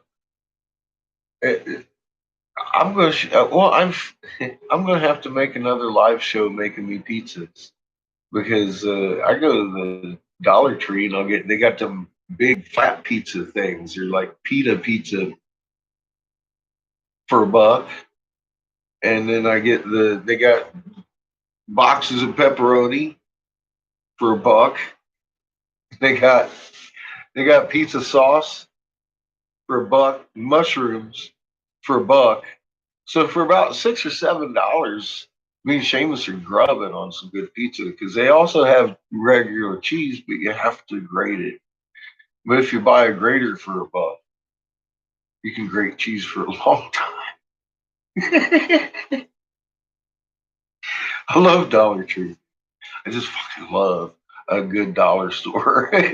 And mine just put in the freezers just this last year or so. And oh man, really, really happy with their freezers. It's fucking awesome. I go there, I can get riblets and fish and salmon and shrimp for like half price of any other meal. We're eating like kings for pretty cheap, man. I walked out of there today with like probably $200 worth of freaking meats and stuff and groceries and for like what was it, like $32. I ain't kidding. $32. I was like, man. And I mean, I ain't kidding. I had a fucking cart full of shit. And frozen blueberries and peaches. And, I mean, like, I had 32 items, and each one of them would cost at least $4, if not $5 for each. If I was just over across the street at Wally World, I don't even go to Walmart anymore. Fuck them, man.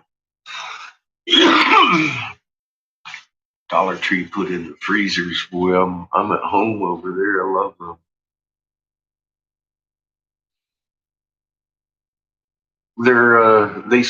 They used to have their vegetables at about 65 to 70 cents, but they've taken all that down, charging $1 a can now for their fucking vegetables.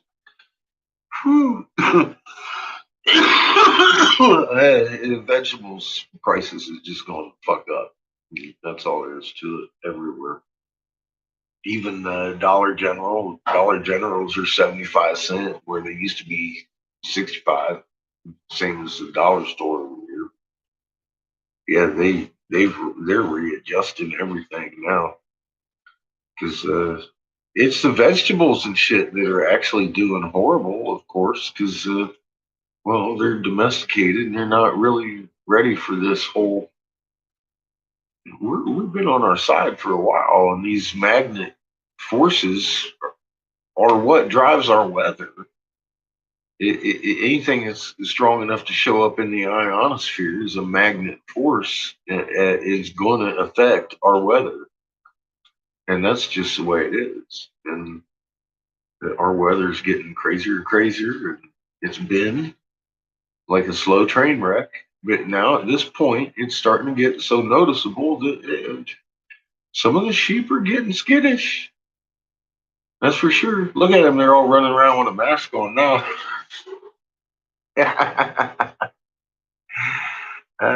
Shit.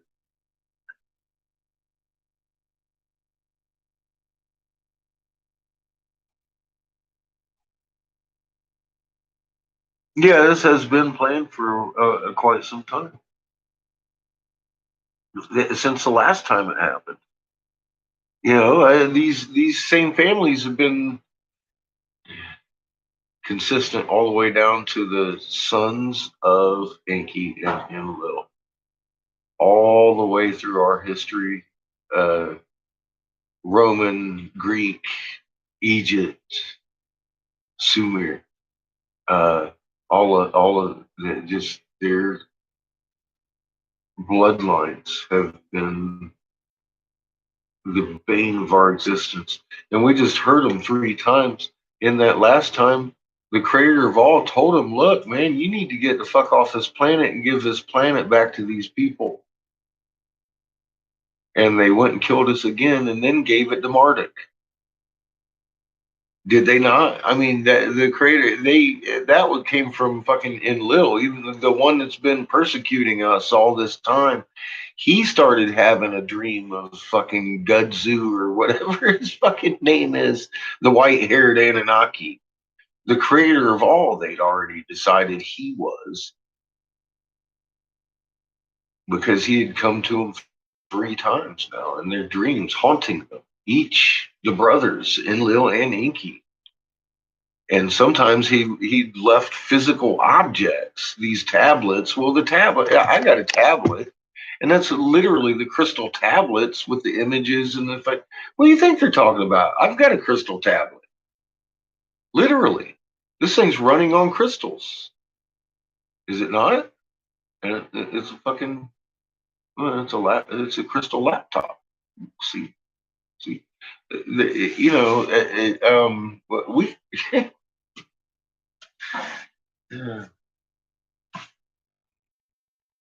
We don't have to be stupid. We don't have to be low tech. We don't actually need the tech. Um, for communications, it's for entertainment. I imagine we can have it. I can't say we can't. You know, as long as it's not divisive and doing harm to people.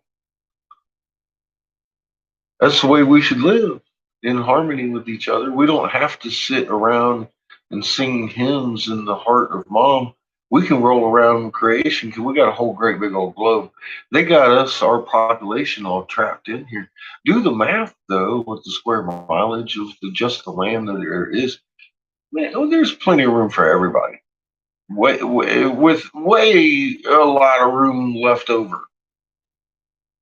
They just fool you because you're all like fucking in there like rats, all trapped in and shit in a small space. Fuck, take a drive out from city to city sometime, and you're like, holy shit, there's miles and miles and miles and miles and miles and miles and miles of nothing. You fuck where you're at, pretty much. And it sure as hell like that around here. I'm just saying, you take that for Texas, you could drive for a day, day and a half, fucking not see anything but fucking flat Texas. And the train changes.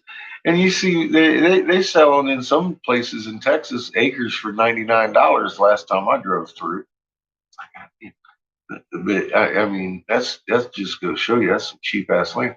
But you dig yourself well, or get yourself some fucking water fucking equipment because you can pull it out of dehumidified. Boom, you got yourself a drinking water. You get you a big one, build you one.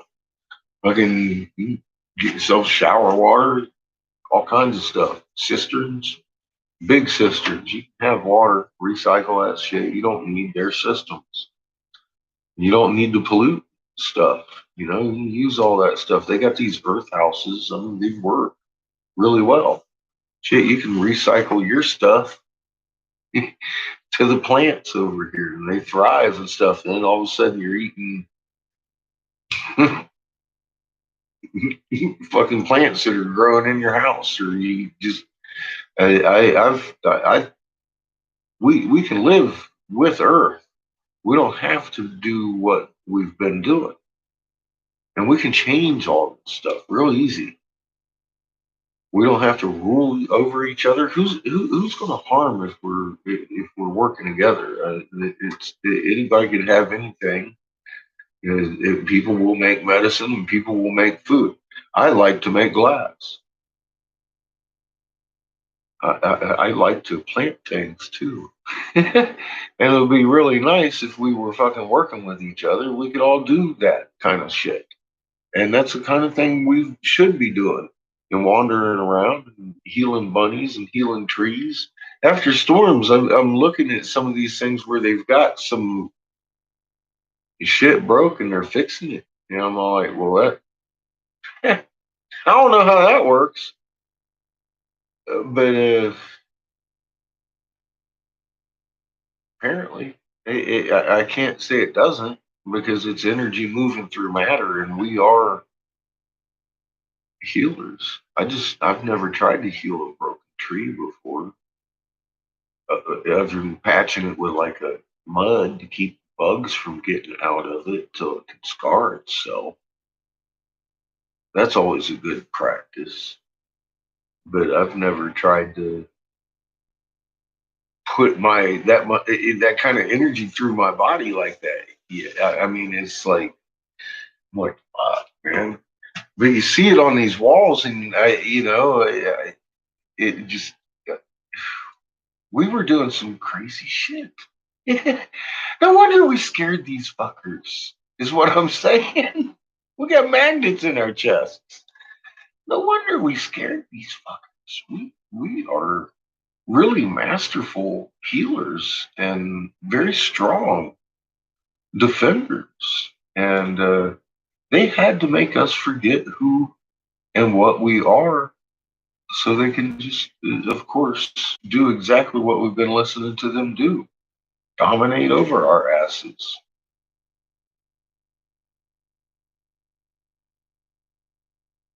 And using us to do it the whole time.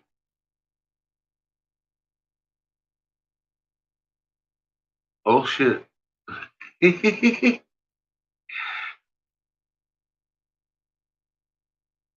hey, mushrooms are natural. Uh, I've I've just recently, like what, few months ago, put a little half a cap in my coffee mix, um, in a whole pot of coffee, and it was so good. Not the trip. I could kind of. It was like a microdose. I could kind of feel that I had taken a mushroom. It's been fucking decades, so I didn't want to overdo it. Jesus.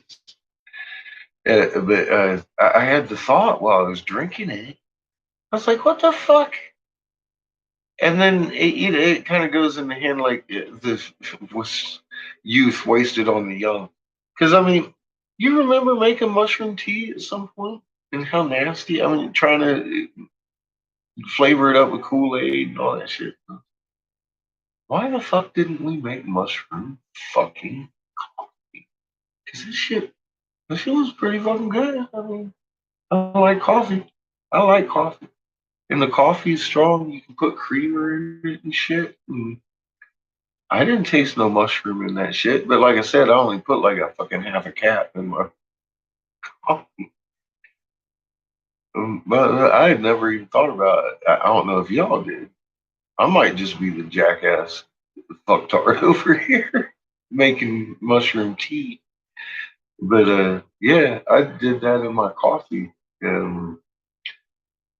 Because that's what I do with my coffee and weed. I'll put some weed in my coffee grind some mornings. Depends on how crampy I'm feeling. Because it'll get mixed in with that oil that comes out of your coffee beans. And you got some good THC infused coffee.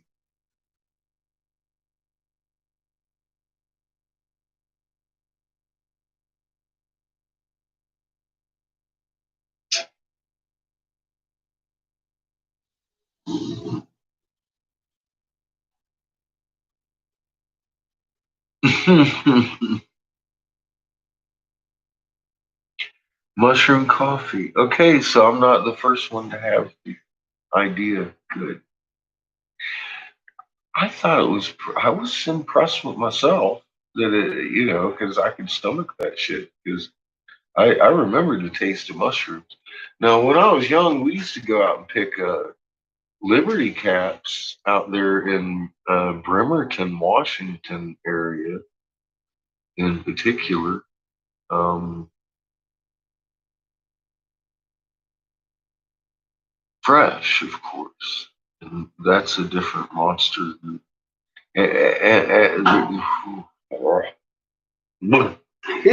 Just the thought of it.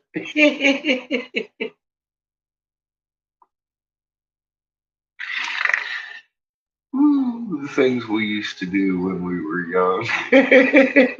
Damn. Whoop. Used to fucking suck those down. We'd take the paper bags with us, thinking we was going to get a bunch of mushrooms. Well, we did. We would, but I mean, honestly, I'd eat a good portion of the ones I got, and then we'd take it home, make stew out of it, of course, and whew, nasty tasting stuff. Never even thought about putting it in coffee. Amazing. Maybe that's because we were high as fuck when we went to make the tea.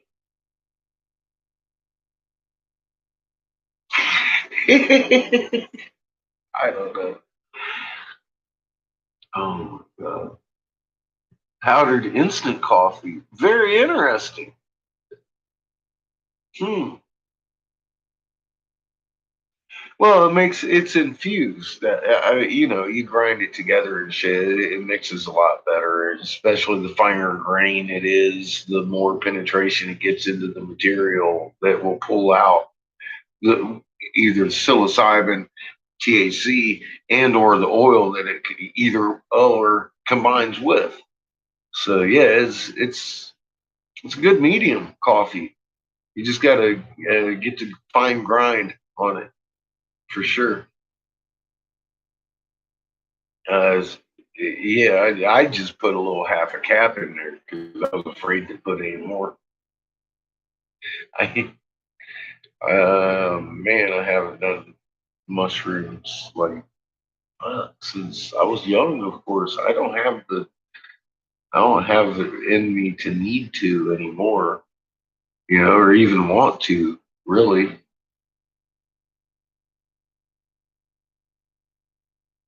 Bastards. Uh oh. What I do now?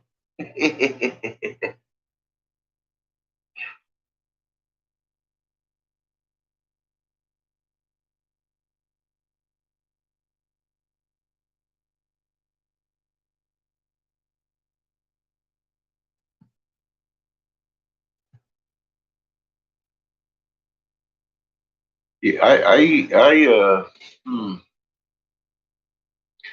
I could see in the right circumstances maybe gobbling some mushrooms.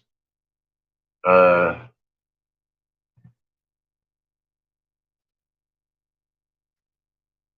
I do better on light amounts though, because if I just, I mean, not that I lose control it when I'm eating a bunch of it. I just tend to have um, less inhibitions when I eat less of it.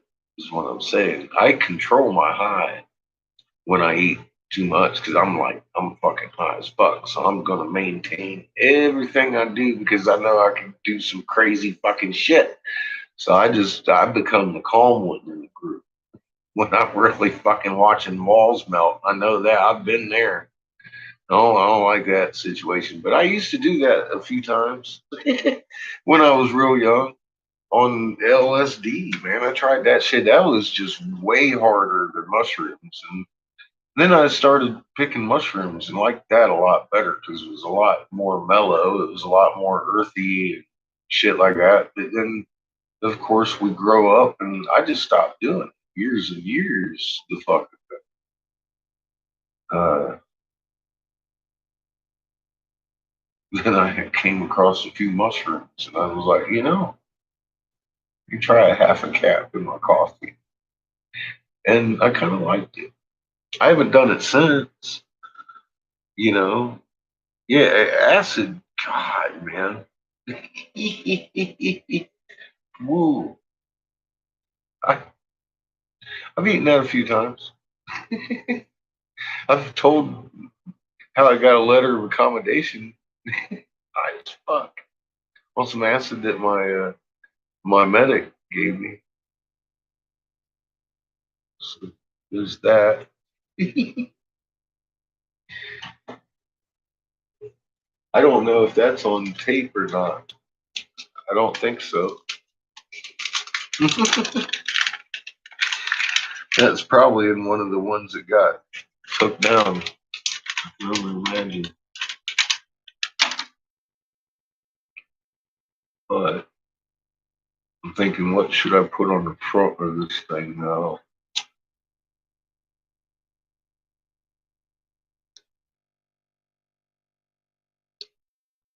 I'm wondering,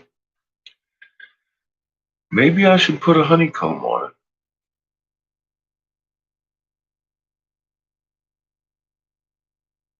Got it flattened though.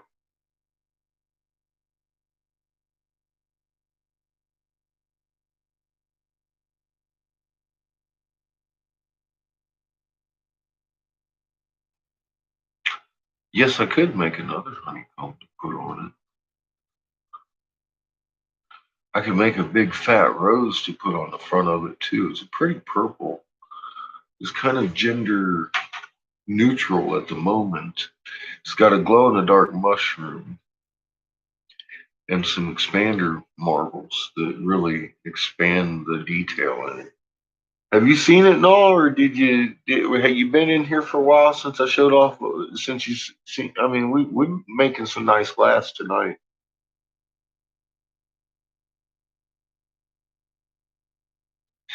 Yes, it's a family friendly bathroom at the moment.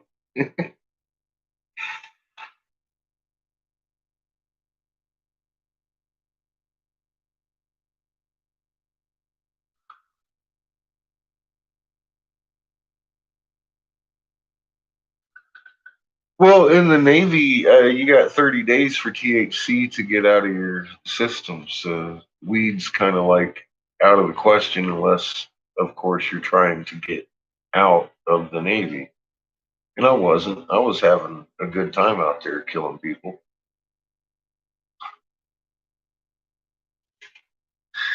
Oh. Most of the time, we really weren't, of course. But I mean, there were times we were out there shooting off fucking tomahawks 12 hours a day. Poof, poof, fucking tin full of flying everywhere.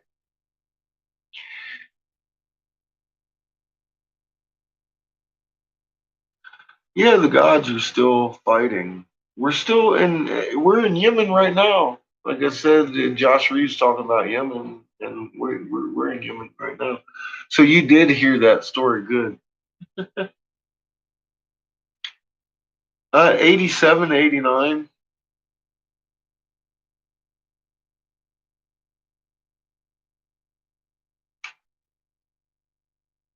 Well, the ones we've been reading about, yes. The creator of all, not so much. And that what I love about this is even though this is the writing of the victor and they're not including all of the whole story in this, you can tell there's a lot more writings. And I'm sure if you're looking have been looking at any kind of Kootenai form, you can see there's whole trails this is leading off to because the Marduk prophecies, all kinds of shit like that. This stuff's just really extensive. It's global, and we know now. We can put it into it. Just knowing uh, helps. But um, even as much as this shit is about them, they do include where the creator of all has been haunting them and coming to them as like Ginzu or Ginzu Blade. I, Gan, fucking Gandalf, the white-haired fucking Anunnaki. He coming up there at first, and then you hear it from Anu, but at first you don't know this because you're listening to fucking Inky talk about it, and he wakes up, and then there's this crystal tablet, a blue crystal tablet, with these submarine blueprints on it. And he goes and gives it to Susidra, the Noah character, of course. And then they bring 2 by 2 on mitochondrially, not animally. which it totally answers the whole fucking question. How did he get a whole zoo on the damn ark? Well, in a box, in a cedar box, to be specific, in a cedar box.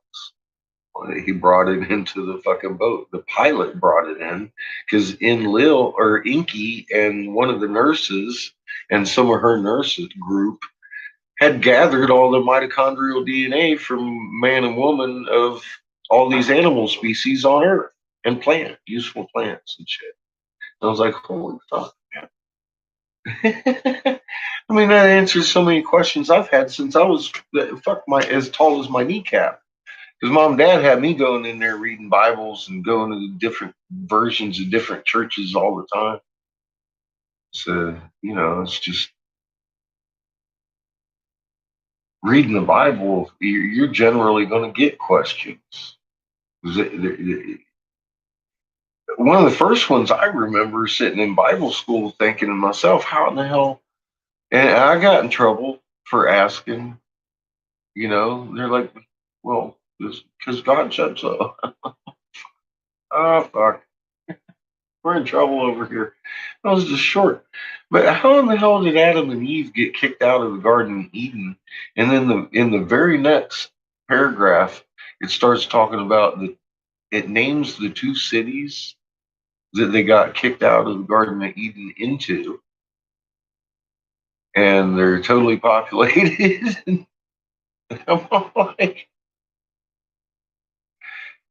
is anybody else missing something here? Because I'm missing something here in this story. And that's always been a question of mine. Well, now I know how that happened. I know exactly how that happened. I can tell you.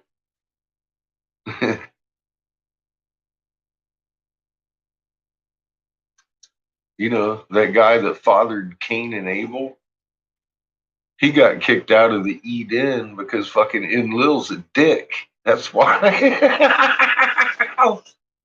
How's that? Huh? Huh? He didn't like it that Enki had given us the ability to reproduce, knowing each other, and we were jackasses, basically. A combination of a horse and a fucking donkey. They can't reproduce. Well, that's what they did, and then they had to put all four of these motherfuckers asleep and take the MEs out of their ribs and put in the other ribs, each one, and then gave us the ability to fucking procreate. Boom. All of a sudden, here comes Enlil. He's tripping. Motherfuckers. So what the fuck, man? These Anunnaki ladies over here popping out clone, clone, clone, and it ain't keeping up with it. You know what I mean? So that's why we got kicked the fuck out of Eden. I was like, you gotta be kidding. But that's how it goes. And then, of course, Cayenne killed Abel, hit him in the head with a rock, killed his ass. And they genetically marked him and his descendants to not be able to grow hair on their face. And then it even tells later when Adamu there is dying, and he says, "Where's my firstborn?" And they were like, "Well, that motherfucker's been banned over there." And then they brought him for that one thing, and then they gave a family portrait, him in the middle, and then one brother there with a beard on his face, and one brother with none. And I'm all like, yeah, I've seen that before, and I've heard that in legends. The two brothers, one with the beard, comes from the fucking east over here to the ones that don't have a fucking beard. I mean, all of these things are sounding awful familiar to you folks, a certain point, right? From Christian to Muslim to Native Americans to the Indians to the blue deities. I mean, we're making connections globally with these same families, been running us for too long.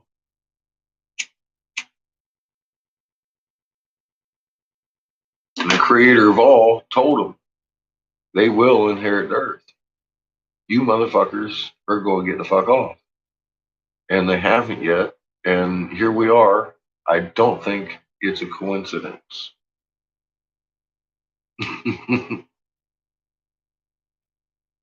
That includes all of you. You're here for a reason. Obviously. I keep saying, this is going to happen with or without me or you or any of us. It's going to happen. Mom's going home. She's taking whoever is going with her. We're hoping to take the whole crew. It would sure be nice. Creation's very loving. Doesn't want everybody to die. But you got to learn your heart.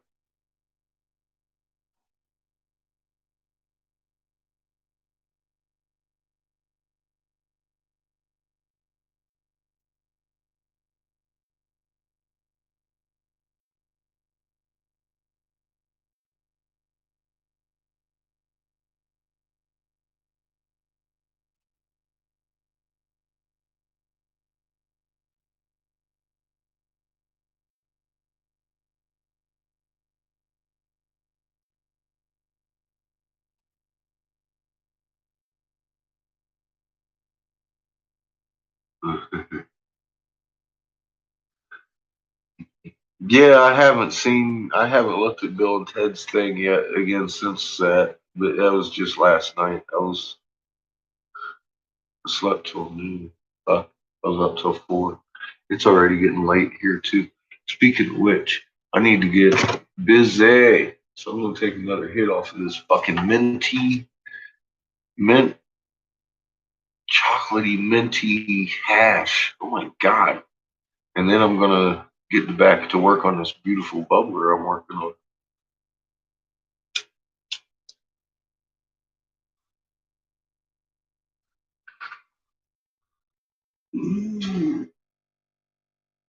God, because his main abode was elsewhere. One long hymn actually referred to Babylon as the place where the gods are in jubilation for his victory. Scholars assume the reference is not to the Mesopotamian Babylon, but to a town by that name in Egypt. Yeah, right. In the heavens he was unseen because he is far away in heaven. Because he went to the rear of the horizons to the height of heaven. Yeah. So this he's either jumping back and forth through the Stargate or he's jumping back and forth through the spaceship. That's why he's unseen. But he was notice how they said he was only unseen in Egypt. He was in his abode was elsewhere. So he's probably traveling through multiple dimensions, and that's why he was supreme, because he got to rule the Stargate. I mean, it says right there, he is far away in heaven because he went to the rear of the horizons to the height of heaven. Egypt's reigning symbol, a winged disc, what I want to do with that, is usually flanked by serpents and is commonly explained as a disc, sun disk, because Ra was the sun, but in fact, it was the ancient world's ubiquitous symbol of Nibiru, and Nibiru that has become a distant, unseen star. No, see right there, Sitchin just directly, right there, 2 seconds after he talked about Marduk being a person, contradicts himself and tries to mislead you right there, as if you're not smart enough to see what he'd already written.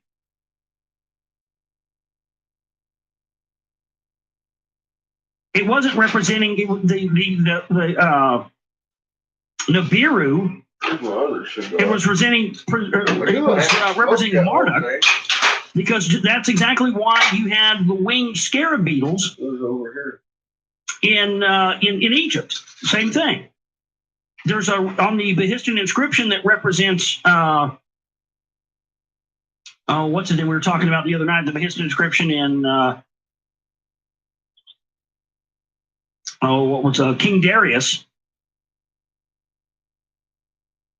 Same thing there. King Darius is represented on the Behistun inscription by a winged disc. Because Ra Marduk was physically absent from Egypt, it was in Egypt that his star religion was expressed in its clearest form. There, Aten, the star of millions of years representing Ra Marduk in his celestial aspect, became the unseen because it was far away in heaven, because it had gone to the rear of the horizon. Oh, is that what this is? Oh, see? Wow. I never thought about it like that. So Oh man, that makes total sense. That's why they talk about in the Quran. It talks about Allah coming from Sirius or being the ruler of Sirius. And that's the same thing it says here. It says that because Ra Marduk was physically absent from Egypt, it was in Egypt that his star religion was expressed in its clearest form. So he was jumping back and forth, just like in the movie Stargate, where they show they have like a representation of the stars, and they show where their robot rover that they send into goes, and they get this long distance across the galaxy. So these guys would travel through the Stargate, back and forth to these other realms on these other planets, and then they would set up their temples to point in those directions and tell people that was the heavens, not letting them on to this technology and this thing that they're using to do that. Oh my God, I can't believe I never saw it that way. That's exactly what it says here. And that's why they did that. Next thing led these people to believe that was part of their godliness and to primitive people it was. But it wasn't godly, it was just technology. Yep. So they would jump back and forth between these two locations and come back to the story, come back to Earth where they were gods and go back and forth and have another life somewhere else. And then when people would ask where they're from, they'd say, I'm from this location over here. I'm the Lord of Sirius. Going to the fiery furnace and all that. My goodness. The transition to Marduk's new age and new religion was not so smooth in the Israelite lands. First, southern Mesopotamia and the western lands that were in the path of the poisonous wind had to recover from its impact. The calamity that befell Sumir, it will be recalled, was not the nuclear explosion per se, but the ensuing radioactive wind. The cities were emptied of their residents and livestock, but were physically undamaged. The waters were poisoned. The flowing two great rivers soon corrected that. The soil absorbed the radioactive poison, and that took longer to recover, but that too improved with time. And so it was possible for people to slowly repopulate and re-inhabit the desert land. So we're going to stop right there for tonight. Wow, that's, I've seen all the pieces and all the evidence of all that in all my other research, but I never quite thought about it in that way. That's what the importance of these stargates are. That's how they were able to do this. And that's what I believe, that these names that coincided with planets actually coincided. It's almost as if each one of these stargates were tuned or created for each individual person. So Marduk would have his and Enki would have his, but each one of them was tuned to a certain planet or a certain star system or wherever else, and it was individual to the person using it. So if so-and-so was going to go through one, they would go through one that would go to, say, Mars or Venus or where another planet or another star system. And so they became the rulers over that, and that's why they pointed people in the direction of those stars, because those individual realms were where they basically inhabited.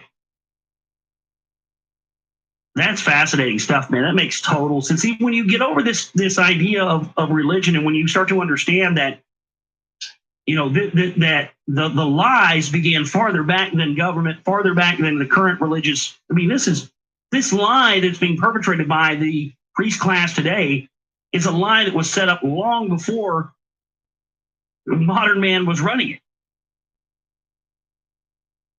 Our whole culture, our whole society is absolutely based on the belief in gods of these people that created us. And, it's hard to argue in that situation that they aren't gods. Because what do you say? I don't know, man. It's fascinating stuff. The first recorded administrative ruler in the devastated South was an ex-governor of Mari, a city way northwest on the Euphrates River. We learn that he was not of Sumerian seed. His name, Ishibi-Era, was in fact a Semitic name. He established his headquarters in the city of Isin, and from there he oversaw the efforts to resurrect the other major cities, but the process was slow, difficult, and at times chaotic. His efforts at rehabilitation were continued by several successors, also bearing Semitic names, the so-called dynasty of Isin. Altogether, it took them close to a century to revive Sumer's economic center, and ultimately Nippur, the land's traditional religious heart. But by then, that city at a time process ran into challenges from other local city rulers, and the erstwhile Samir remained fragmented in a broken land. Even Babylon itself, though outside the evil wind's direct path, needed a revived and repopulated country that was to rise to the imperial size and status. And it did not attain the grandeur of Marduk's prophecies for quite some time. More than a century had to pass until a former dynasty, called by scholars the first dynasty of Babylon, was installed on its throne circa 1900 BCE. Yet another century had to pass until a king who lived up to the prophesied greatness sat on Babylon's throne. His name was Hammurabi. He is mostly known for the code of laws proclaimed by him. Laws recorded on a stone stela that archaeologists have discovered and is now in the Louvre in Paris. It still took some 2 centuries before Marduk's prophetic vision regarding Babylon could come true. The meager evidence from the post-calamity time, some scholars refer to the period following the demise of Ur as a dark age in Mesopotamian history, suggests that Marduk let the other gods, even his adversaries, take care of the recovery and repopulation of their own olden cult centers. But it's doubtful that they took up his invitation. The recovery and rebuilding that were started by Ishibi era began at Ur, but there is no mention of Nanar Sin and Ningal returning to Ur. There is mention of Ninurta's occasional presence in Samir, especially in regard to its garrisoning by troops from Elam and Gutium, but there is no record that he or his spouse Baal ever returned to their beloved Lagash. The efforts by Ishibi era and his successors to restore the cult centers and their temples culminated after the passage of 72 years at Nippur, but there is no mention that Enlil and Enlil resumed residence there. Where had they gone? One avenue of exploring that intriguing subject was to ascertain what Marduk himself, now supreme and claiming to be the giver of commands to all the Anunnaki, had planned for them. Well, we talked about that last time. Where they went was, peanut butter and wheat. that's why they built these temples and these things directed towards certain different alignments. We see some towards Sirius, we see some towards Canis Major, we see some towards Good stuff.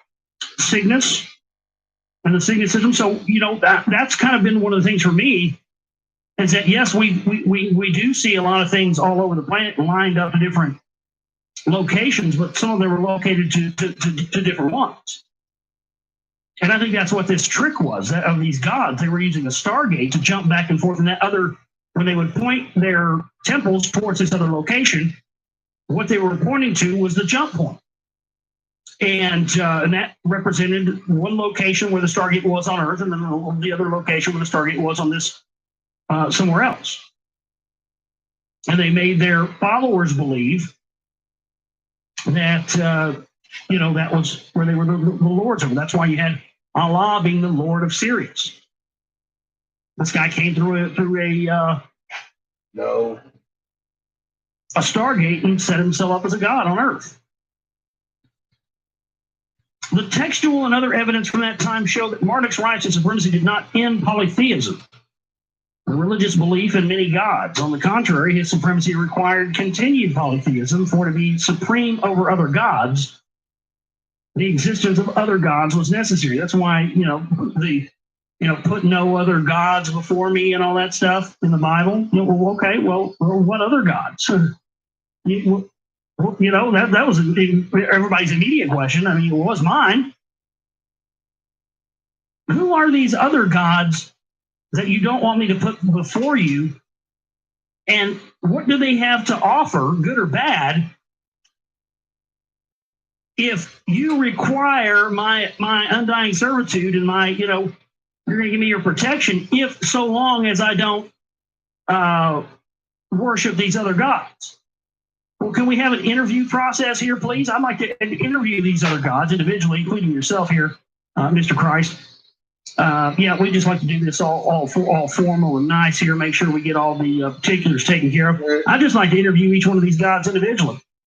Find out what each one has to offer. What kind of package are we offering? Sell yourself. Really get into it. If you my undying servitude and worship doesn't come easy or cheap. And I'm a pretty picky bastard. I require some perks, you know.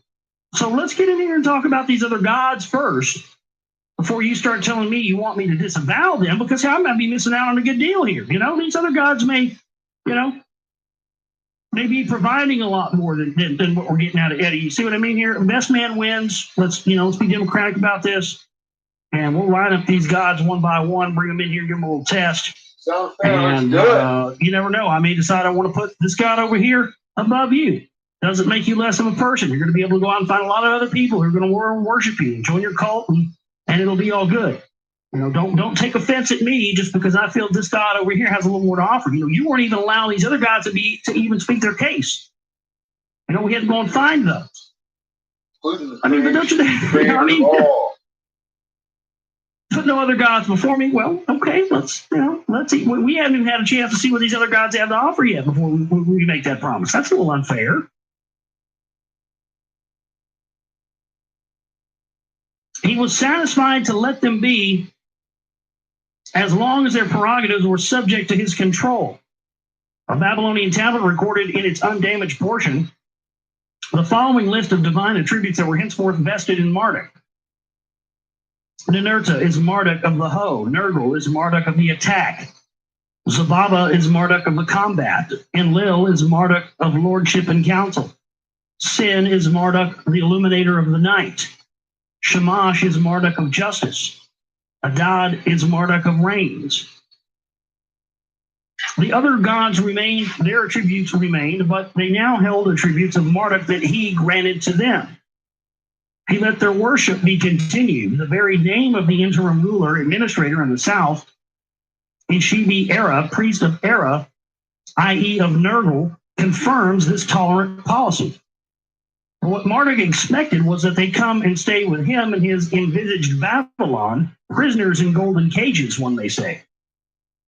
In his autobiographical prophecies, Marduk clearly indicated his intentions in regard to the other gods, including his adversaries. They were to come and reside next to him in Babylon's sacred precincts, sanctuaries or pavilions for Sin and Ningal, where they would reside together with their treasures and possessions, are specifically mentioned. Texts describing Babylon and archaeological excavations there show that in accordance with Marduk's wishes, Babylon's sacred precinct also included resident shrines dedicated to Ninmah, Adad, Shamash, and even Ninurta. When Babylon finally rose to imperial power under Hammurabi, its ziggurat temple indeed reached skyward. The prophesied great king in time did sit on its throne, but to its priest-filled sacred precinct, the other gods did not flock. That manifestation of the new religion did not come about. Looking at the Hammurabi Stela, recording his law code, we see him receiving the laws from none other than Utu, Shamash, the very one, according to the above quoted list, whose prerogatives as god of justice now belong to Marduk. And the preamble inscribed on the stela invoked Anu and Enlil, the one whose lordship and counsel were presumably taken over by Marduk as the gods to whom Marduk was beholden for his status. Lofty Anu, lord of the gods who from heaven to earth came. Enlil, lord of heaven and earth, who determines the land destinies. Determined for Marduk, the firstborn of Enki, who in little functions over all mankind.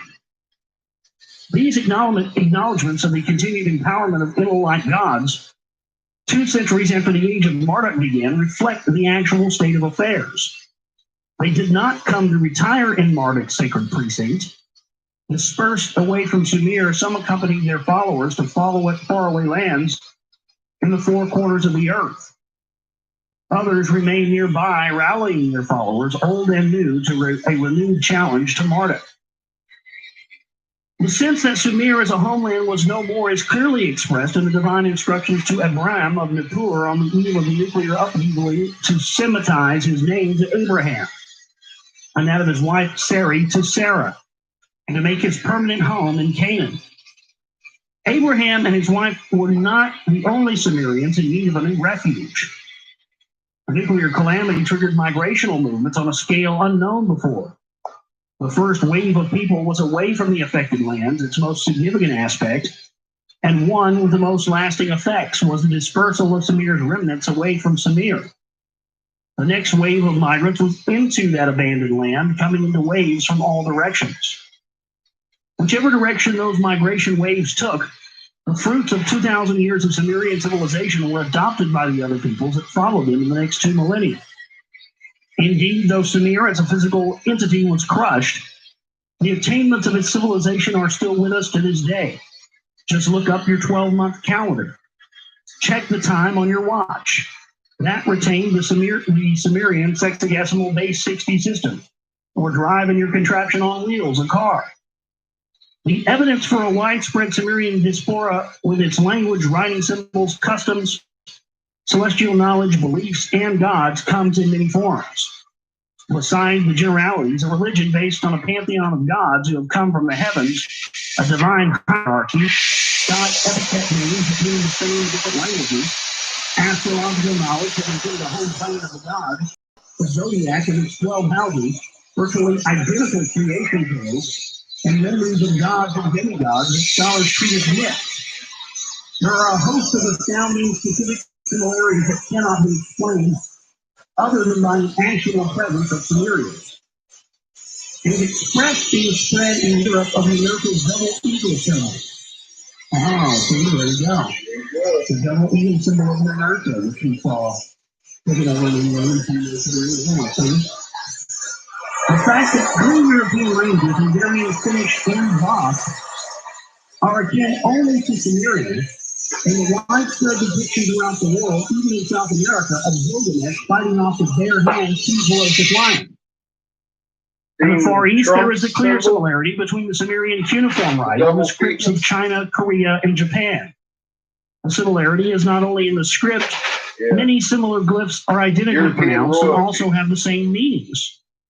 In Japan, civilization has been attributed to an enigmatic forefather tribe called Anu. That's his coat of The arms. emperor's family has been deemed to be a line of demigods, ascended from the sun god.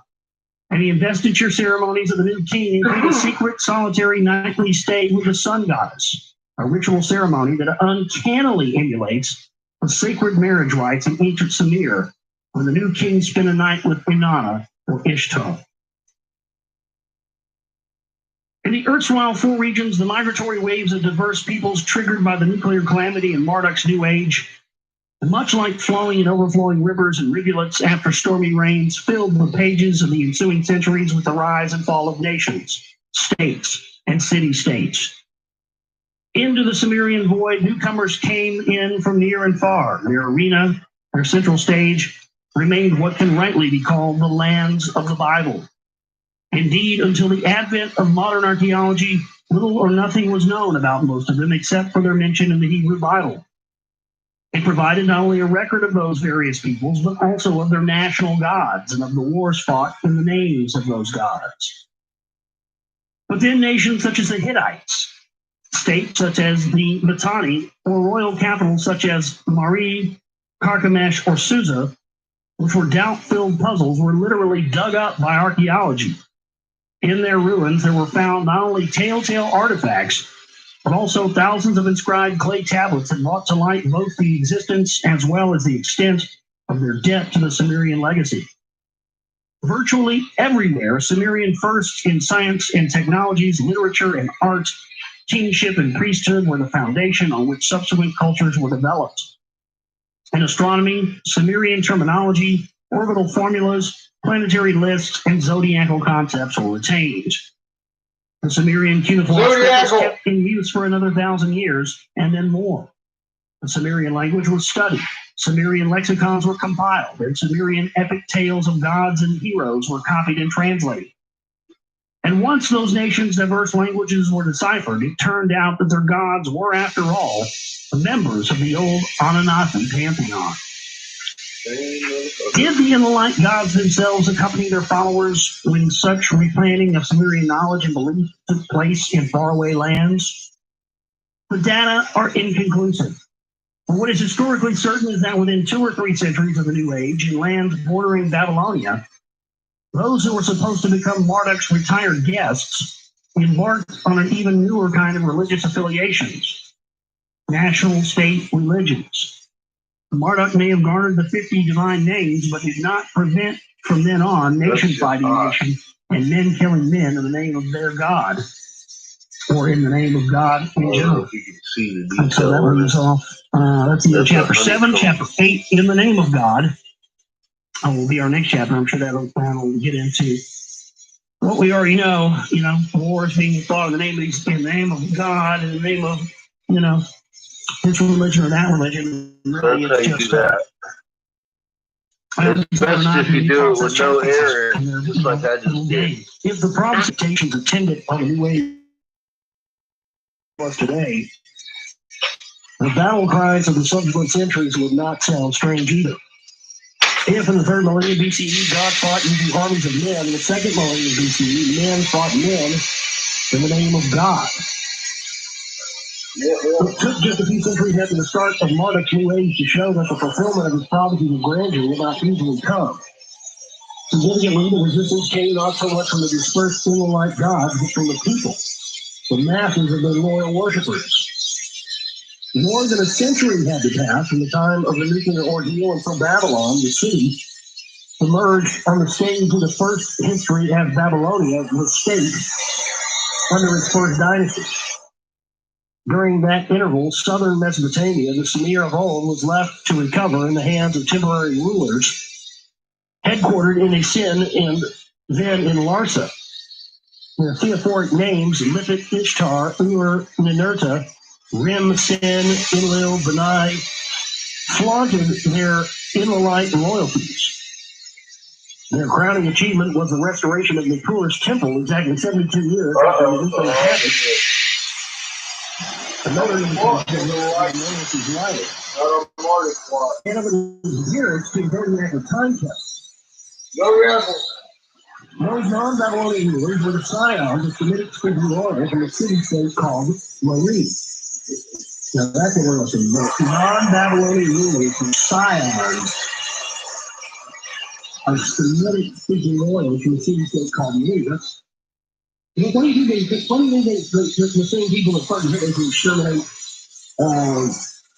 Sephardics, who Ashkenazis go on, untouched and go on to continue to be the kings of the Vatican, not using his atheism. And also we have, genocide going on against, Iraqis and that's a wrap. And they're after these bloodlines and this racial supremacy.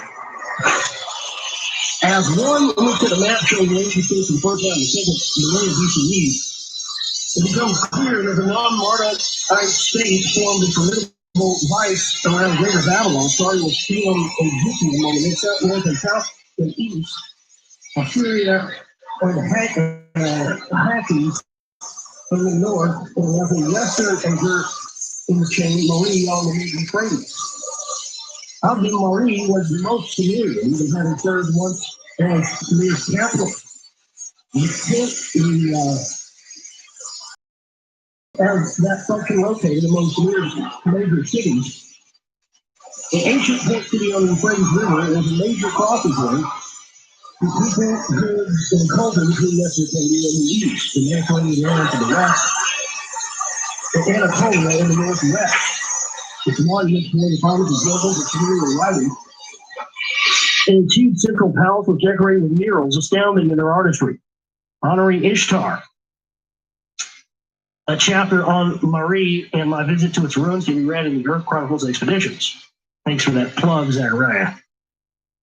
Its royal archive of thousands of clay tablets revealed how Marie's wealth and international connections to many other city-states were first used and then betrayed by the emerging Babylon.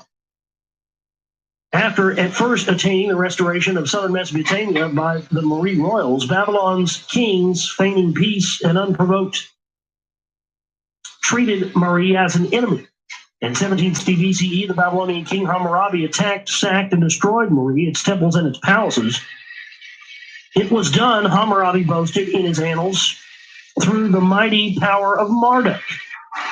After the fall of Marie, chieftains from the sea land, Sumer's marshy areas bordering the lower sea, the Persian Gulf, conducted raids northward and took from time to time control of the sacred city of Nippur. Those were temporary gains, and Hammurabi was certain that his vanquishing of Marie completed Babylon's political and religious domination of the old Sumerian caste. The dynasty to which he belonged, named by scholars the first dynasty of Babylon, began a century before him and continued through his descendants for another 2 centuries. In those turbulent times, it was quite an achievement. Historians and theologians agree that in 1760 BCE, Hammurabi called himself king of the 4 quarters, put Babylon on the world map, and launched Marduk's distinct star religion. When Babylon's political and military supremacy was thus established, it was time to assert and aggrandize its religious domination. In a city whose splendor was extolled in the Bible and whose gardens were deemed one of the ancient world's wonders, the sacred precinct of the cathedral ziggurat temple at its center was protected by stone walls and guarded gates.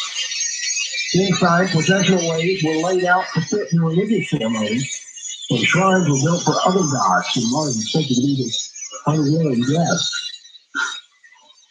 When archaeologists excavated Babylon, they found not only the city's remains, but also architectural tablets describing and mapping out the city. There are many of the structures that remain from later times. When artisans at the Egyptian precinct center gets a good idea of Marduk's magnificent headquarters. As the city of Vatican, the sacred precinct was also filled with an impressive array of priests whose religious, ceremonial, administrative, political, and legal tasks can be gleaned from the various groupings, classifications, and designations. That's what Mary will continue. You can make the relation to how Marduk had his city and his temple was almost identical to the Vatican. And not only that, his right-hand men, as it were the priests. Those were the people who were the government of those times. And those are the people who worked directly and worked directly for these individuals such as Marduk who set themselves up as God.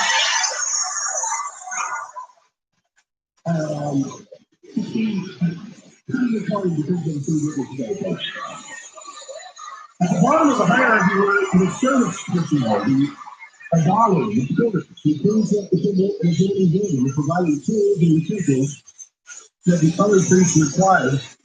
They acted as general supply and warehousing personnel, except for woolen yards, which were entrusted only to priests. Now, why did only the priests be allowed to have access to the woolen yards? It's a woolen yard that looks like a smetter out of it, like a high on an technology or something. Hopefully, they'll spend area on that. Special priests like the Fukityfuk and the Lillian performed ritual purifications in this, except that it required a Nicolaitan to handle snake infestations. That's what I think it is. We have a priest can do a snake infestation. The priest, so they don't want to get off the whole that time. Well, that's it. The body, master craftsmen worked in workshops where also religious objects were crafted. Example, where people female priestesses, chefs, and cooks to prepare the meals. Other businesses act as professional dealers and funerals. But they can't learn how to shed their tears. And then there were the shavings, simply the priests, who oversaw the overall functioning of the temple. The senior performance of the rituals, and the creating and healing of the offerings, and being responsible for the God's clothes and force.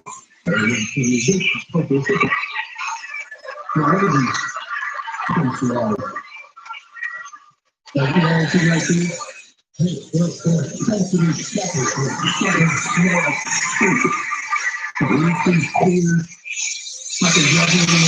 had to play that twice. I just, God, it was too fucking funny. So now we know where that comes from. These guys were personal interior decorators and personal assistants of the gods. No wonder they're fags. I mean, all interior decorators and personal assistants from the culture. I mean, yes, there you go. Thank you, Zachariah Fisher, for providing us with the historical context for that. This division of personal butlering services to the resident gods was handled by a small but especially selected elite group of priests. Ooh. Yeah, selected for their buttholes. There were the Ramaku, who handled the purification by water rituals honored with bathing the god, have a pretty butthole and the Saku, who poured out the used water. The anointing of the god with sacred oil, a delicate mixture of specific aromatic oils, was placed in specialized hands, starting with the Abaraku, who mixed the ointments and included the Parashi, who performed the anointing. In the case of the goddess, the priests were all inepts. Then there were altogether other priests and priestesses, including the sacred choir, the Naru, who sang the Lalaru, who were singers and musicians, and the Manabu, whose speciality was lamentations. In each group there were the Rabu, the chief, the one in charge.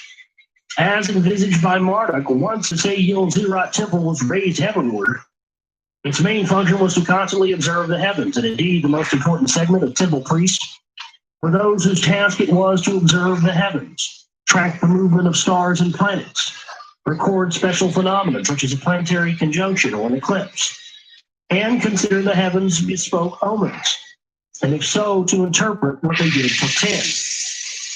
The astronomer priests, generally called the Mashamashu, included diverse specialities. A Kalu priest, for example, specialized in watching the constellation of the bull. It was the duty of the Lagaru to keep a detailed daily record of the celestial observations and to convey the information to a cadre of interpreter priests. These making up the top priestly hierarchy. There's this really everything. There's a whole breakdown of the hierarchy of the priests and, the time of Marduk. That's, very reflective of the power structure that still exists today, but we're in the description of what the power structure is.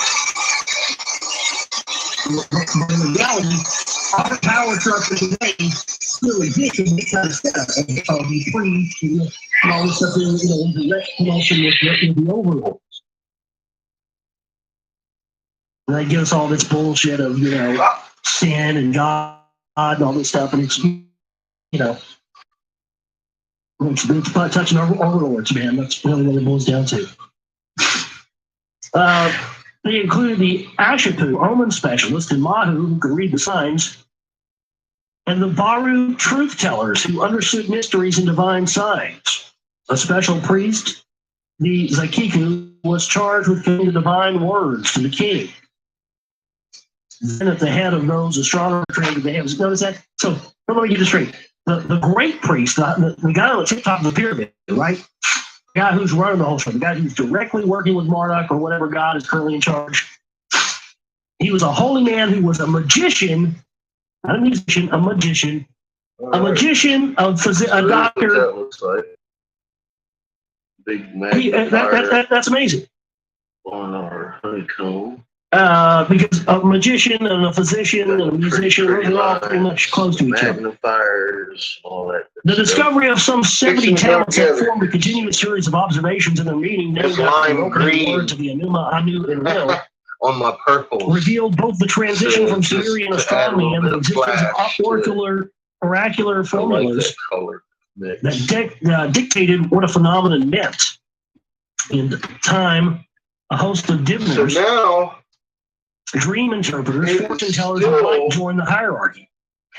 But they were in the kings rather than. To me, that is still unisex. Like it could go either way. Because it got a big flower on it, or it doesn't have a big fucking Thompson machine gun on it, or whatever, you know what I mean? It's just fancy, and it's cool as fuck. And I like that. I like doing that with my expensive pieces, not centering it out so some guy will like it or some girl will like it. I want it like, I don't care if you're a guy or a girl or not. I want you to just like it. It's pimp shit. Pimp ass shit. I make enough girl pipes just because nobody does. You've seen some of my work. I just showed y'all pictures of the ones Anna's got. She's got one that she swears she won't sell. Somebody was asking where you can get my stuff. And I was like, you go on.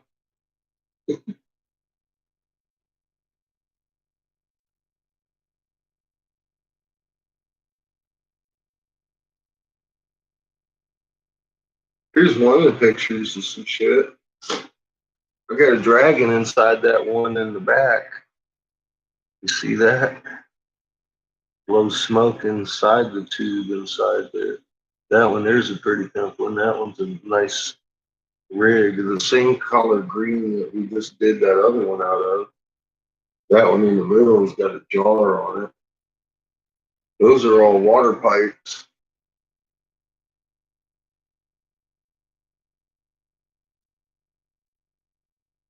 They're my face huggers in a Buddha style mug. Than a regular tea set too. It's my face hugger pipe. That's a magnifier jar right there too. You put your weed in it, it magnifies your weed really good. And the crystals. She got a bunch of my little marbles in there.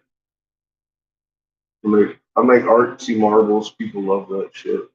Here's the one. That's a big rig right there. That one with the flower in the background. That's the one she swears she won't sell. But yeah, let me see here. This is a picture of my favorite one. Here, let's turn it that way. This one with the octopus on it. That's my favorite one. So if you want to buy one, give it to me. That's the favorite one my favorite artist made. Oh yeah, I did that. I could make another one. Don't buy that for me. But she got a bunch of my marbles in there, some of my dichro marbles. That blue one right there's a fucking pimp piece too. Let me blow that up because that doesn't. Hang on now.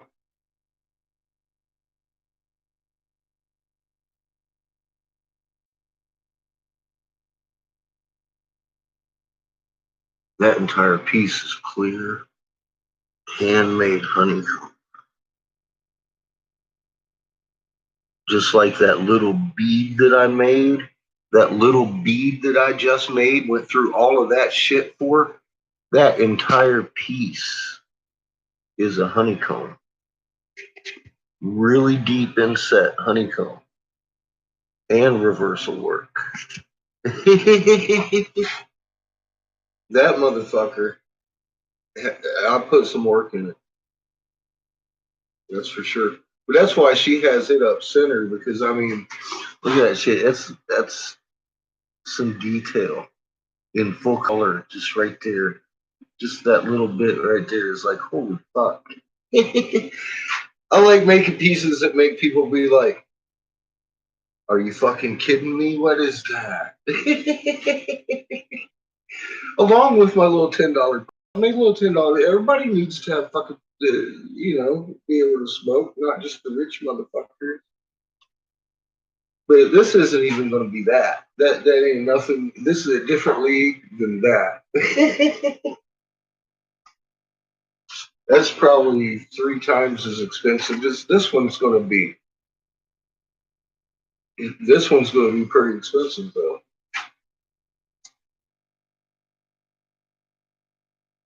If it comes out, we ain't done yet.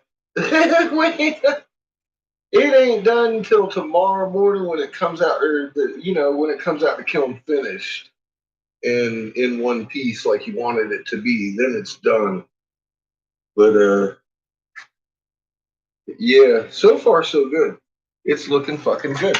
I've got both ends plugged up. I got both ends opened up. I got to make sure this end is ready and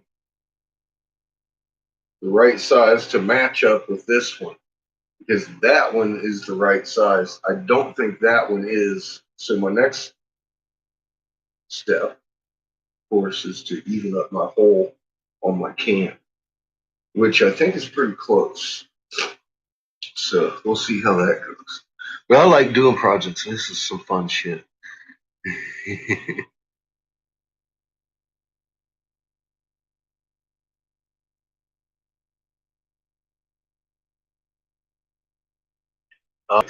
It's more practice than uh, it's way more practice than talent, Valerie.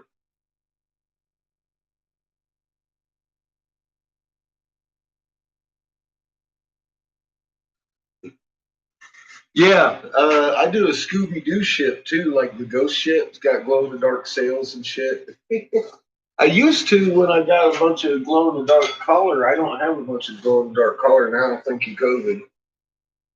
But had the little cannons coming out the portholes all the way down each side of the ship, and that's where the smoke comes out. Of course, when you're hitting the bumblers. Those are expensive. You ever build a ship in a bottle without a glass? Takes a little practice. It's a little harder than you might think. We'll have to do that someday. It's not that hard. You just build the ship and build the bottle around it. I know that sounds fun, doesn't it? Pretty. I like doing shit like that though. Like I said, it just you're limited by your imagination with glass because at my particular medium at 3,200 degrees, it turns to honey, and you can manipulate that magma into just about anything you want. My goblets and stuff, you can bake cupcakes in. You don't even have to drink wine in them.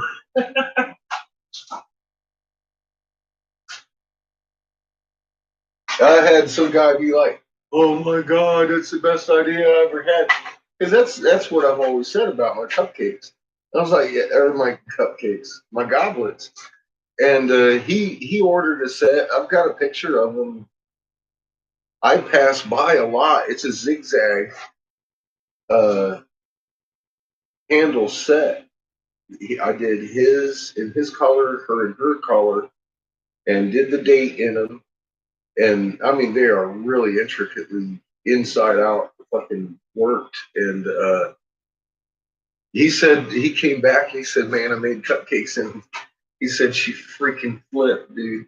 I was like, fucking thumbs up, man. Thumbs up. So I guess he baked little cupcakes in them for their anniversary. She was tripping. She was like, "Oh my God, you're kidding me." Because they're dark chocolate. He said he used chocolate because I told him, I said, the darker, the better, the color change. And then everything I put in that cup is going to come out vividly. Because I put a lot of art in them after you shoot in the silver. And if you do it in clear, you're not going to see it until it's backed with something black. It's not the heat, it's the color. So you back it like a mirror with something black and it starts reflecting what I did in clear over the fucking silvering. And it makes every piece that I make a completely different piece than the one you bought. So when she cleaned them, they went back to normal looking and she was like, "I need poured some dark wine in them." And they changed color again. But it was a little bit different because the tone was different, of course, with the darker wine than the chocolate cupcakes. And they fell in love with their goblets and shit too. So, but he was a local from Galveston, so he kept coming back and telling me little stories about shit. I love hearing stories about my glass, man. It's fucking awesome because it brings people happiness and it brings me happiness. I'm in a good mood when I'm doing this. So, I mean, why would I quit? I've been doing this since 1993. I ain't never looked back. Well, I did when I thought I was crazy there. I made some videos. I thought I'd been pointing at the moon too long, man. No, I was just meeting a planet I didn't know existed. That's all. That's all.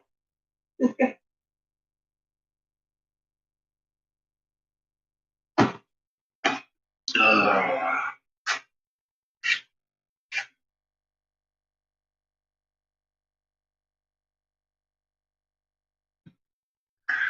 so I'm going to get back to some Josh. And we're going to see.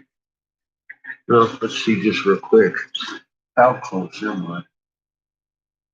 Oh, I'm real close. I'm pretty close. I'm pretty close on both of them. Imagine that. I think we're about ready to put From the these God's together. service. In time, the celestial observations degraded to astrological omens for king and country, predicting war, tranquility, overthrows, long life or death, abundance or pestilence, divine blessings or godly wrath.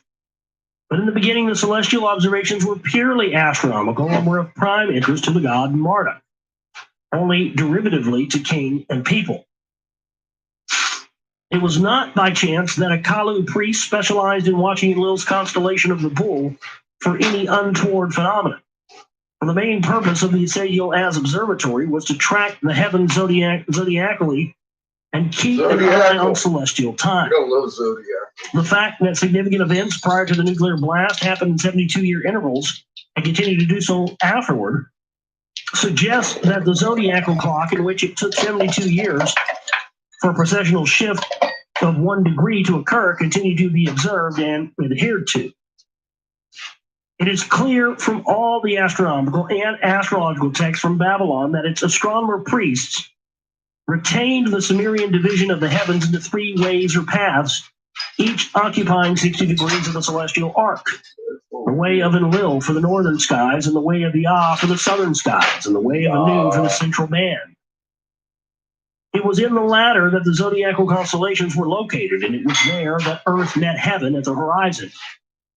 Perhaps because Marduk retained supremacy, in accordance with celestial time, the zodiacal clock, every night. his astronomer priest continuously scanned the skies at the horizon. The Sumerian An-Ur heaven base, there was no point in looking up to the Sumerian An-Pa, heaven's top, the zenith. For Marduk, as a star, Nibiru was by then gone and unseen. But as an orbiting planet, though unseen now, it was bound to return. Oh, I see. See, that we got into some of this last week, and we started to see this. People had all this confusion about how can Marduk be a star, and how can these be people and start simultaneously. And I think we're starting to see the real truth in that. I think what that is, undoubtedly, is the fact that the reason that they've associated themselves with these different planetary beings is because that planetary being represents a location that they travel to via Stargate to another Stargate, which is located on Earth, which corresponds to that individual god. Each planet and Stargate corresponds to that individual person who is God, in this case, Marduk. And so it would stand to be seen that because of the precession of the planets, or when certain planetary alignments occur, some of these different stars and planets are closer to the Earth than they are. And it's almost like it's radio signal, like the, when the closer they are in proximity to the Earth, that's when they can come down and assume rule, and they have to go back for a period of time. That's really what it seems like. Yeah. But as an orbiting planet, though unseen now, it was bound to return. Expressing its equivalent of the Marduk is Nibiru theme, the Egyptian version of Marduk's star religion openly promised its faithful that a time will come when this god star or star god would reappear as the Aten, or the Aten. It was this aspect of Marduk's star religion, the eventual return, that directly challenged Babylon's in-the-light adversaries. It shifted the focus toward renewed messianic expectations. And the post-Sumerian actors on the stage of the old world, or that cling to imperial status, left the deepest imprint on history. Egypt and Babylonia, Assyria and Hathi, the land of the Hittites. But each one had its national god. The first two belonged to the Enki, Marduk, and Abu camp. The other two will be holding to Enlil, Ninurta, and Adad. The national gods were called Ra-Amen and Bel-Marduk. Bel is the same as Baal, or Baal. So wow, Baal, and I had no idea that Baal was associated with Marduk. Because remember in the Bible, the times of Jesus, all the Jews were all Baal worshippers. They want to give up their Baal worshiping to take on Jesus. Wow, that's a whole new perspective. I never really thought that makes total fucking sense. That's why the Jews were all Baal worshippers, because they were the leftovers from worshiping Marduk. Yeah. And so they got the people divided. Oh my God, that's genius, isn't it? Yeah. I mean, they were doing divide and conquer even back then. Think about it. Jesus rolls up on the scene. Obviously, is, one of them, and causes this friction between whether or not they're going to worship the new Messiah, Jesus, or whether or not they're still going to worship Baal, which is associated with Marduk. So once again, even back, back to the thousands of years ago in the before Sigourney Weaver, back thousands of years ago, these fuckers are running the divide and conquer even this. So I guess it's safe to say that the divide and conquer today is coming from same place it's coming from this. My God. That's why I read this stuff, dude. It's not about whether or not you agree with fiction or not. I don't agree with the guy either, but there's little things that you pick up on that really give you a lot of perspective. Their national gods were called Ra, Amun, and Bel Marduk, Ashur, and Kesher. It was in the name of those gods that constant, prolonged, and cruel wars were fought. That sounds familiar, doesn't it? Oh.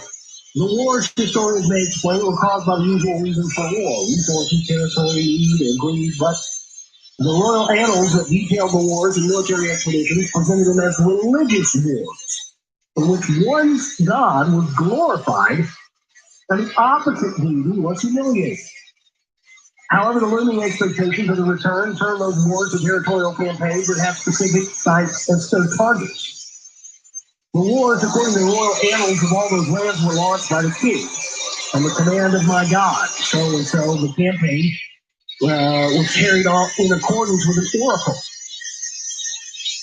for this or that god, and as often as not, victory was attained with the help of unopposable weapons or other direct help provided by the god.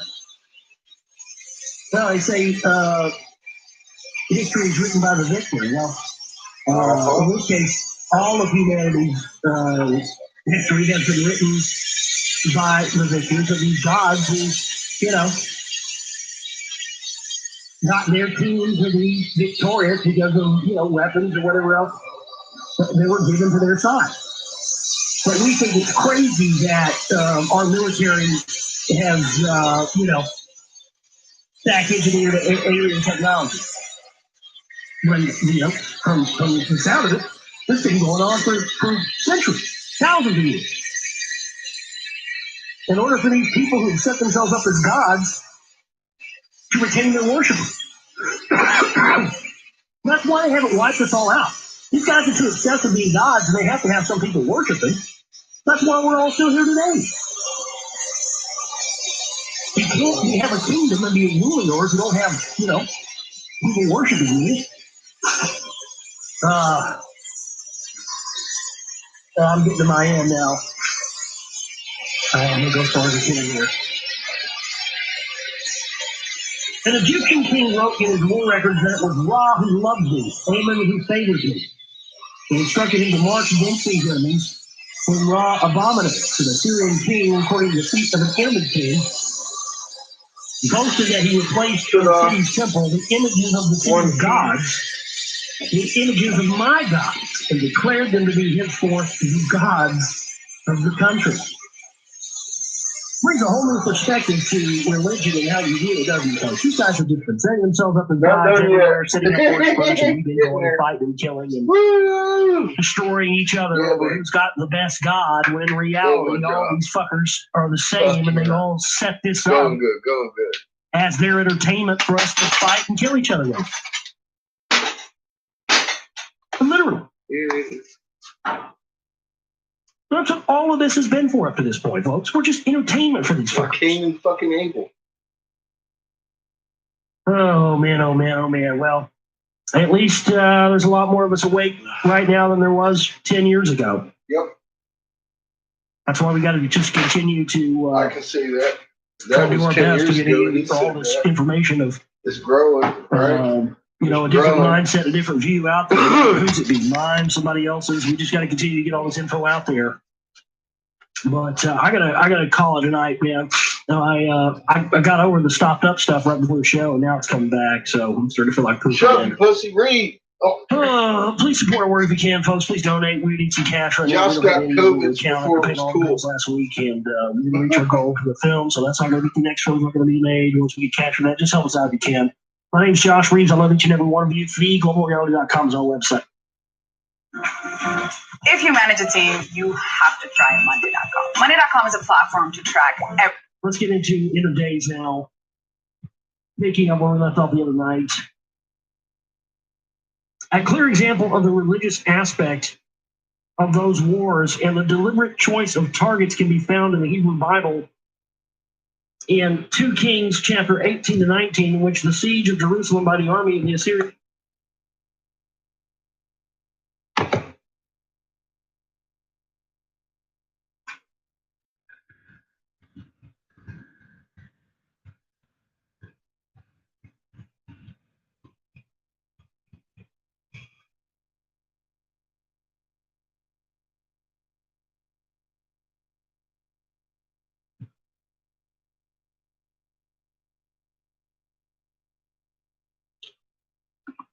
I'm going to send you a link.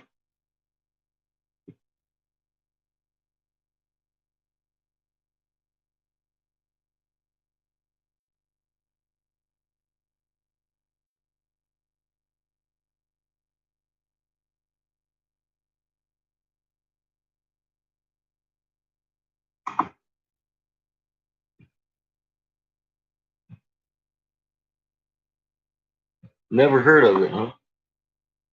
Here, let me refresh your memory. I'm pretty sure you have heard of it.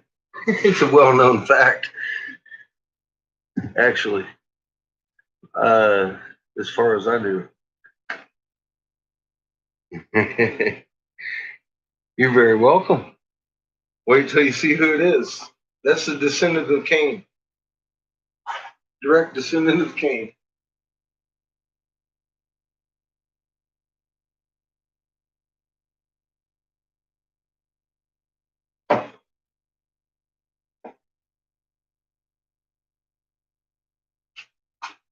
Are you back yet? Or are you still shitting yourself?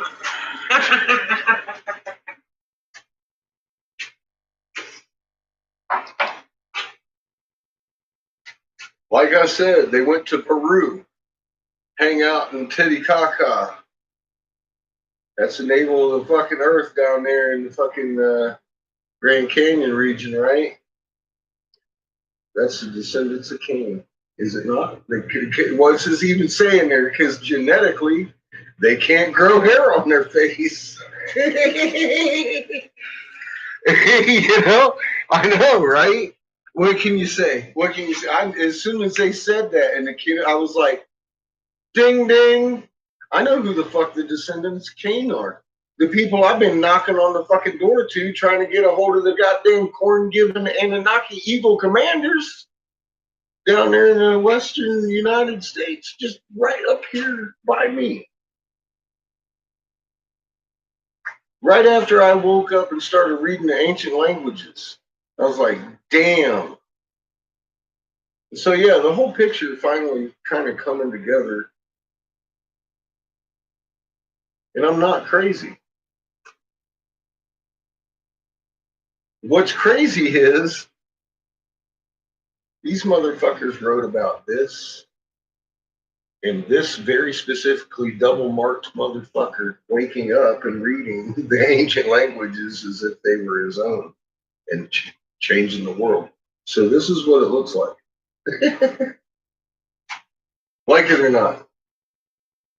I've already changed the world once, and I didn't use YouTube, but I had a lot less audience. Changed the world a couple times. Like I said, we're already seeing some backtracking on some of their shit. Like their 5G got stepped down to 4.8. I mean, that's a victory. NASA is telling us about our spin. They're telling us about the wall of hydrogen. They're telling you know, on the edge of the solar system. They've told you every word I have in the last year and a half, 2 years. They have said every word I've ever said in the last year and a half, 2 years, almost. You know, they've brought out everything into the fucking open for it to be a complete picture, except for who we are.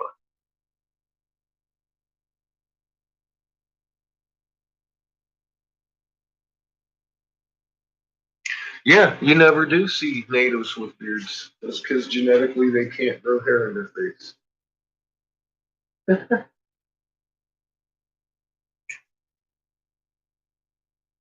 It's funny what you learn when you go back to Bible canon, isn't it? You start listening to original texts. That's the way it is with everything. And that's why I do my videos the way I do. I'm like, look, you want to know about this topic? Here's a good search term. Here's a whole bunch of results. Here's another search topic and another bunch of results. Because if you go and actually investigate this stuff yourself, you're never going to forget it. And then you're never going to be able to be lied to by anybody. And that is what's important. That we've got an actual knowledge base that we can all stand on with some fucking strength. Because they've obviously divided us extensively. And we have to have a direction to go. Or we could go chaotic, which is exactly what they want. To a point.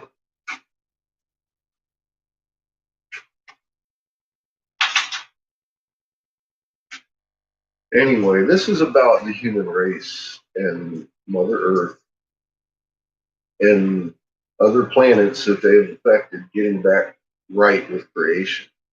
And I don't know how anybody could choose against the creator because I'm pretty sure he's smarter than these cats.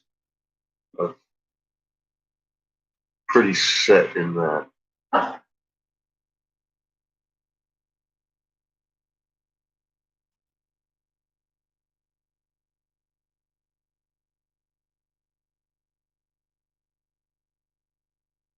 Well, yeah, well, that's what I said. A lot of these tribes actually wrote some of these hieroglyphs. They're that old. And they lost the knowledge themselves. That's where, howdy, that's where I come in their prophecy. All of them. I wake up and I read their ancient languages and give them back our original design. It's not a religion. They call it a religion in all these prophecies. It's not a religion. It's the design of creation. That's not a religion to me in any way, shape, or form. That's the design of the creator, and that's the way things are. That's different than belief or faith. Fucking way different. It's not a religion. It's a way of life. It's nature. We're nature. We're a big part of me. We're a big missing part of our nature. And here we are. You know, it's like we're looking for a missing key, and here we are.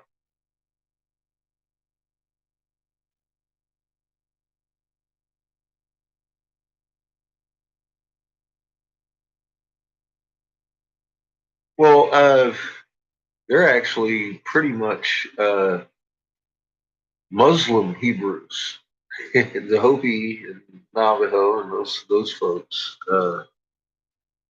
Of course, you're listening to Marduk, who is who? He's he's fucking the bull god. All of a sudden, and Bel. and they were all about Bellites and the Inlilites, the Israelites, the Inlilites, the Hebrews, the Hebrew Jew, are their brethren.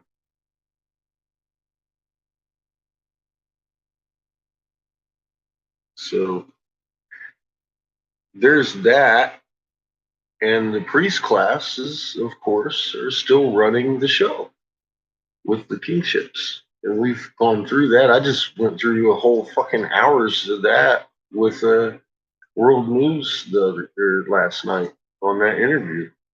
And he laid it out pretty good. I had a couple of things in there. And that right up to today, and that, yes, very much includes Donald Trump. And that's why Hillary's not in jail, period, in the conversation. Hillary's not in jail, and there's a reason. Her cousin Trump has literally committed 4 times the treason her and Obama did in 8 years. He's only been in there 4 years.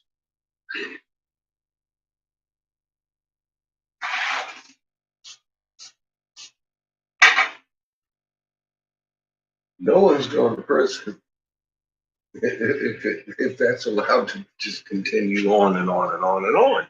And people really believe that it's going to take 4 more years for him to do something. And it's like, holy motherfucker. This guy just signed over the entire presidency to FEMA. And these people are expecting him to ride into the fucking rescue. For fuck's sake, man. MAGA. MAGA. MAGA. Oh my God. MAGA. I'm talking about the Nigerian MAGA, not the fucking American.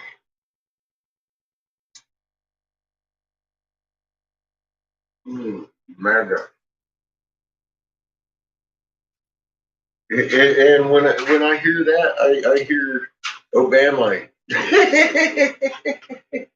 Because they're the same thing. They're just different colors. MAGAs and Obamites.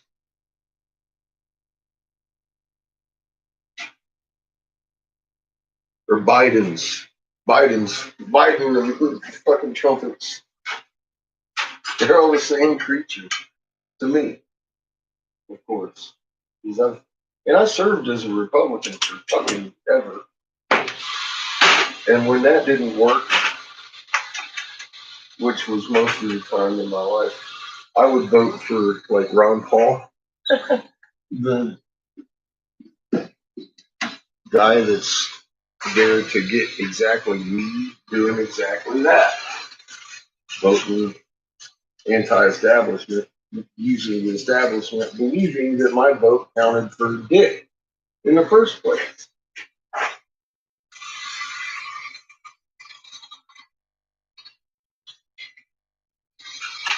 There I was, a senator's helper, thinking I was fixing a republic that was lost. It wasn't a republic since 36 years after it was formed the first time. I was like, shit, this sucks. They want everybody dead. That's not a good game. I don't like it.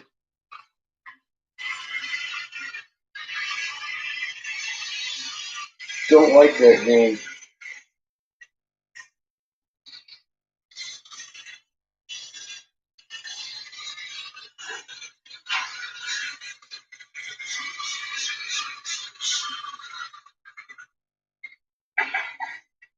Woo, that's beautiful.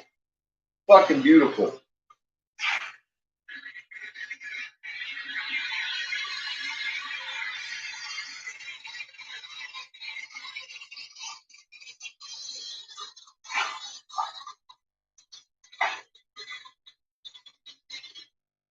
Look at that. Look at that beast. Dun, dun, dun. So that's a pretty one. Now all I gotta do is carburet it and cut it. So we're almost done with that, maybe. We'll see how it comes out. Like I said, we gotta give it a while, let it cool off. Transfer this glass back over here.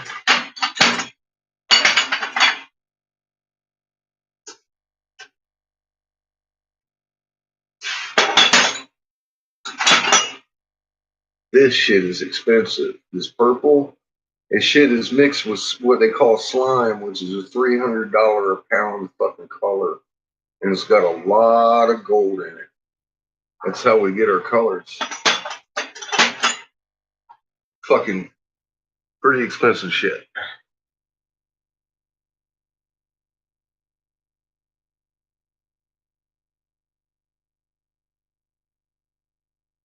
The split usually indicates a large physical object collecting the charge. There's big planets and moons behind us on either side, up and or down of the ecliptic, and or either side of us, and that's got us a magnetic field around us collecting all that Cherenkov radiation. Pretty simple, actually.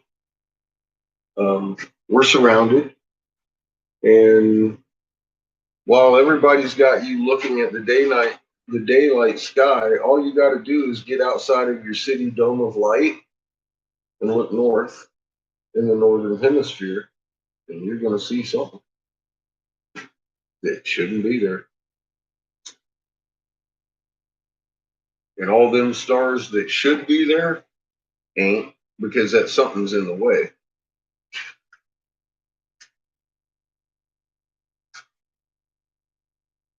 Now, whether it be the big planet you're looking at or the moon you're looking at on either side of us depends on where we're at in the swing of things. One, where they're at. Two, in their orbits. Because sometimes the moon's over here, sometimes it's over here relative to the planet behind us on either side. So, but you're going to see something. That's damn near guaranteed. So if you want to see something, go out into the fucking country, climb a fucking hill, and check it out. And yeah, you're missing stars to the north. Absolutely. Well, there you go, Valerie. How do you think I knew that? I visually confirmed what I saw in this one. That's long story short.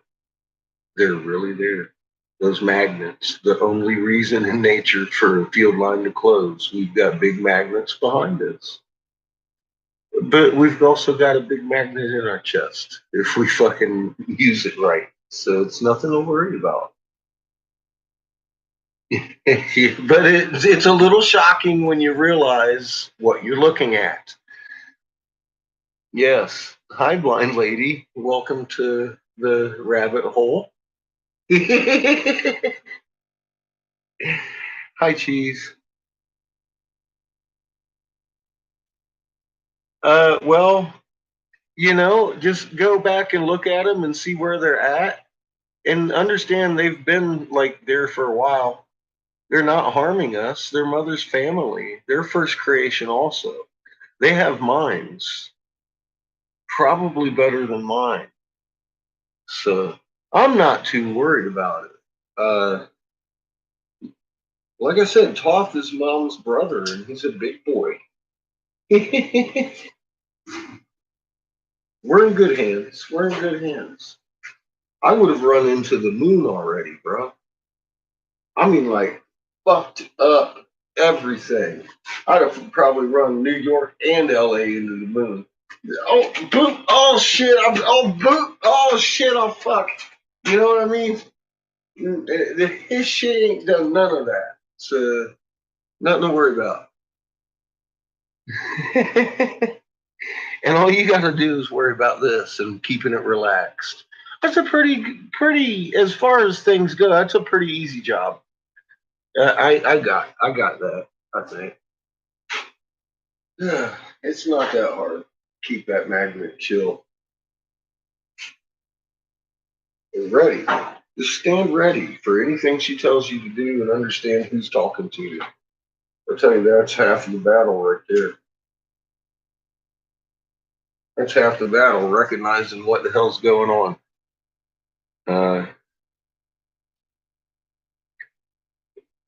That comes through knowing. So you got to know these things. I keep saying that. I don't have any other way to say it either. I would say it differently. You know what I do know also is honey is good on wheat crackers with peanut butter in it. It's fucking delicious.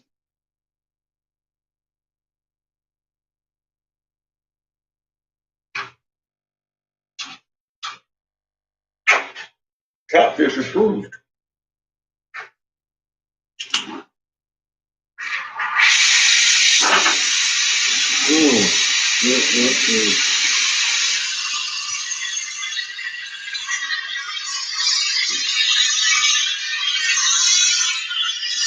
Glow in the dark mushroom.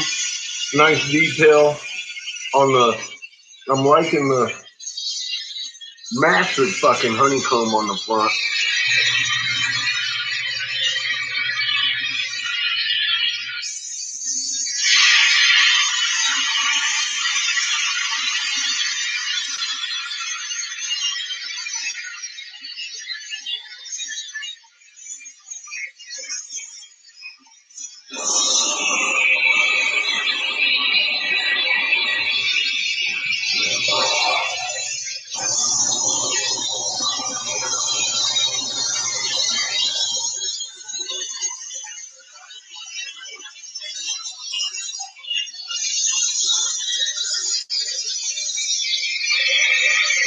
Nice. A nice carburetor there.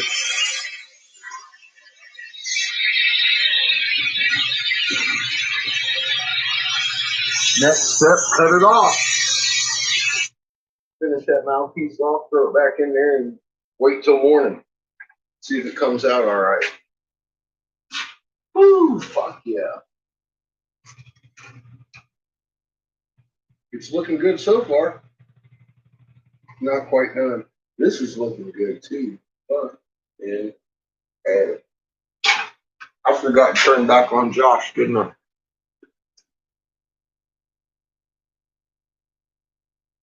You're with me in the snow. I think it's raining right now. Sennacherib is described having surrounded and cut off the I city. think it's raining right The now. Assyrian commander engaged in psychological warfare in order to get the city's defenders to surrender. Speaking in Hebrew so that all in the city's walls could understand, he shouted to them the words of the king of Assyria. Don't be deceived by your leaders that your God Yahweh will protect you. Has any of the gods of the nations ever rescued their lands from the hand of the king of Ashur? It's 40 Where are the degrees, gods so of it's raining. Hamath and Arpad? Where are the gods of Sepharvaim, Kena, and Avah? Where are the gods of the land of Samaria?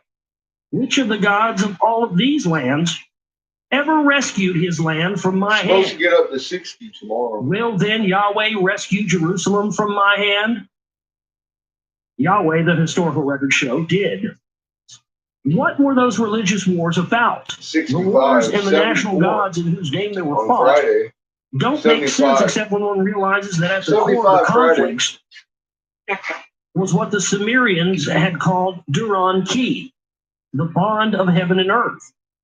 Repeatedly, the Thursday now. ancient text spoke of a catastrophe when earth was separated from heaven, I gotta get my when the charger cord for spaceport this connecting thing. them was destroyed. The Well, overwhelming question, the aftermath of the nuclear calamity was this. no, don't. What Give it another 10 minutes. who, We'll cut that off. which Be God done, and his 'cause I'm nation not putting anything could else claim around to that be the piece. one on earth who now If I possessed go the touching link that to the piece heavens? with something else, I could fuck up both The gods, the pieces. destruction of the spaceport in the Sinai Peninsula was a material Something loss that of the nice facility gets that in there, required it's time replacement.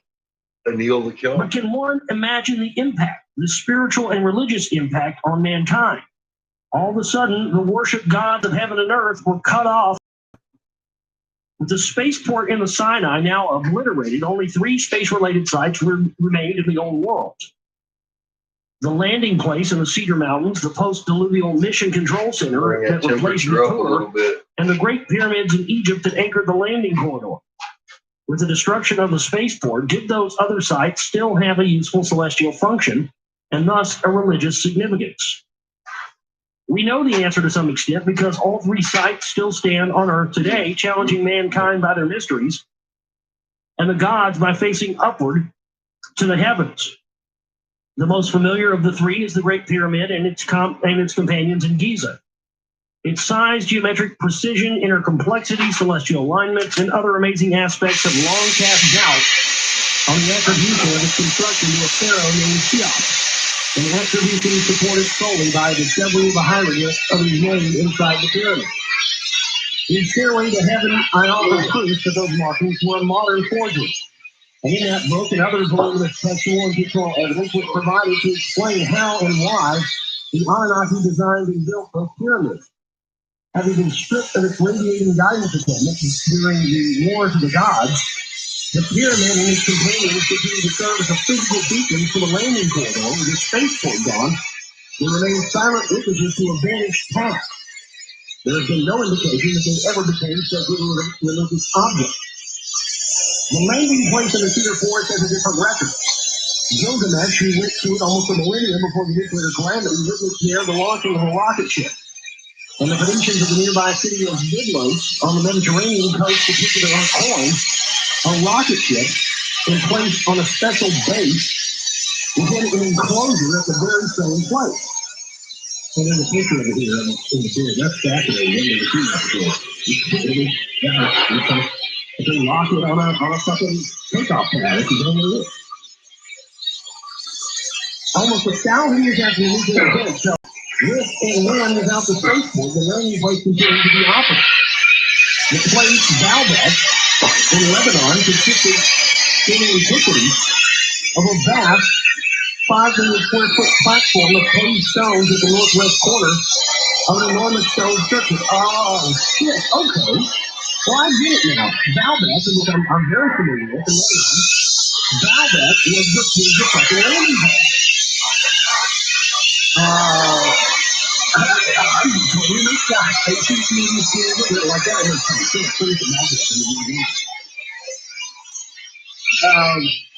the platform placed over the northwest corner of which an enormous stone structure was heavenly. Built with perfectly shaped massive stone blocks weighing 600 and 900 tons each. Its western wall was especially fortified with the heaviest stone blocks on earth, and hitting three that weighed an incredible 1,100 tons each. And are known as the Trinitron. The amazing fact about these colossal stone blocks is that they were quarried about 2 miles away in the valley. There were such blocks whose quarry was not completed still sticks out from the ground. The Greeks venerated the place with Alexander's high as Heliopolis. That's how you do that shit. The city of the sun god. The Romans built their greatest temple to Zeus. The Byzantines converted it to a great church. The Muslims, after them, built there a mosque. Fucking pimping. And present-day Maronite Christians revere the place as a relic from the time of the giants. Out of fucking room in my A visit to the place and its ruins and how it functioned as a launch tower are described in the Earth Chronicles expeditions. Most sacred and hallowed to this day has been the site that served as Mission Control Center, Shalom, or Jerusalem, the city of the comprehensive God. There too, as in Baalbek, but on a reduced scale, a large stone platform rests on a rock and cut stone foundation, I'll be back for y'all in a minute. including a massive western wall with 3 colossal stone blocks that weigh about 600 tons each. It was upon that pre-existing platform that the temple to Yahweh was built by King Solomon. It's Holy of Holies with the Ark of the Covenant resting upon a sacred rock above a subterranean chamber. The Romans, who built the greatest temple ever to Jupiter in Baalbek, also planned to build one to Jupiter in Jerusalem instead of the one to Yahweh. The Temple Mount is nowadays dominated by the Muslim-built Dome of the Rock. Its gilded dome originally surmounted the Muslim shrine at Baalbek, evidence that the link between the two space-related sites has seldom been missed. In the trying times after the nuclear calamity, after Marduk's Babili, his gateway of the gods, substitute for the olden bond heaven-earth sites, could Marduk's new star religion offer an answer to the perplexed masses? The ancient search for an answer, it seems, has continued to our very own times. The most unremitting adversary of Babylon was the Assyrians. Their province in the upper region of the Tigris River was called Subartu in Sumerian times and was the northernmost extension of Sumer and Akkad. In language and racial origins, they appear to have had a kinship to Sargon of Akkad, so much so that when Assyria became a kingdom and imperial power, Motherfucker, some of the most Sargon, famous bitches. kings took the name Sharu Ken Sargon as their royal name. Looks like something out of fucking Flash Gordon, doesn't it? Flash, Shit. savior of the Forgot my universe. crackers and honey. All that gleaned from archaeological finds of the past 2 centuries corroborates the succinct statements in the Bible. Genesis chapter 10 that listed the Assyrian kings among the descendants of Shem, and Assyria's capital Nineveh and other principal cities as a coming out of an outgrowth, an extension of Shinar, Sumir. Their pantheon was the Sumerian pantheon. Their gods were the Anunnaki of Sumir and Akkad. And the theophoric names of the Syrian kings and high officials indicated reverence to the gods Ashur, Enlil, Ninurta, Sin, Adad, and Shamash. There were temples to them, as well to the goddess Inanna Ishtar, who was also extensively worshipped. One of her best-known depictions as a helmeted pilot was found in her temple in Ashur, the city. Historical documents from the time indicate that it was the Assyrians from the north who were the first to challenge Marduk's Babylon militarily. The very first recorded Assyrian king, Elishuma, led circa 1900 BCE a successful military expedition down the Tigris River, all the way south to the border of Elam. His inscriptions state that his aim was to set the freedom of Ur and Nippur, and he did remove for a while those cities from Marduk's grip. That was only the first fight between Assyria and Babylon, in a conflict that continued for more than 1,000 years and lasted to the end of both. It was a conflict in which the Assyrian kings were usually the aggressors, neighboring each other, speaking the same Akkadian language, and both inheriting the Sumerian foundation. The Assyrians and Babylonians. Pause this.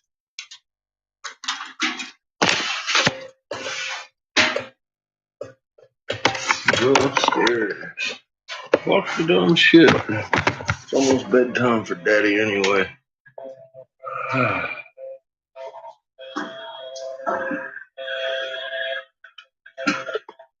Okay. Babysit yourself real well. I got a pewter.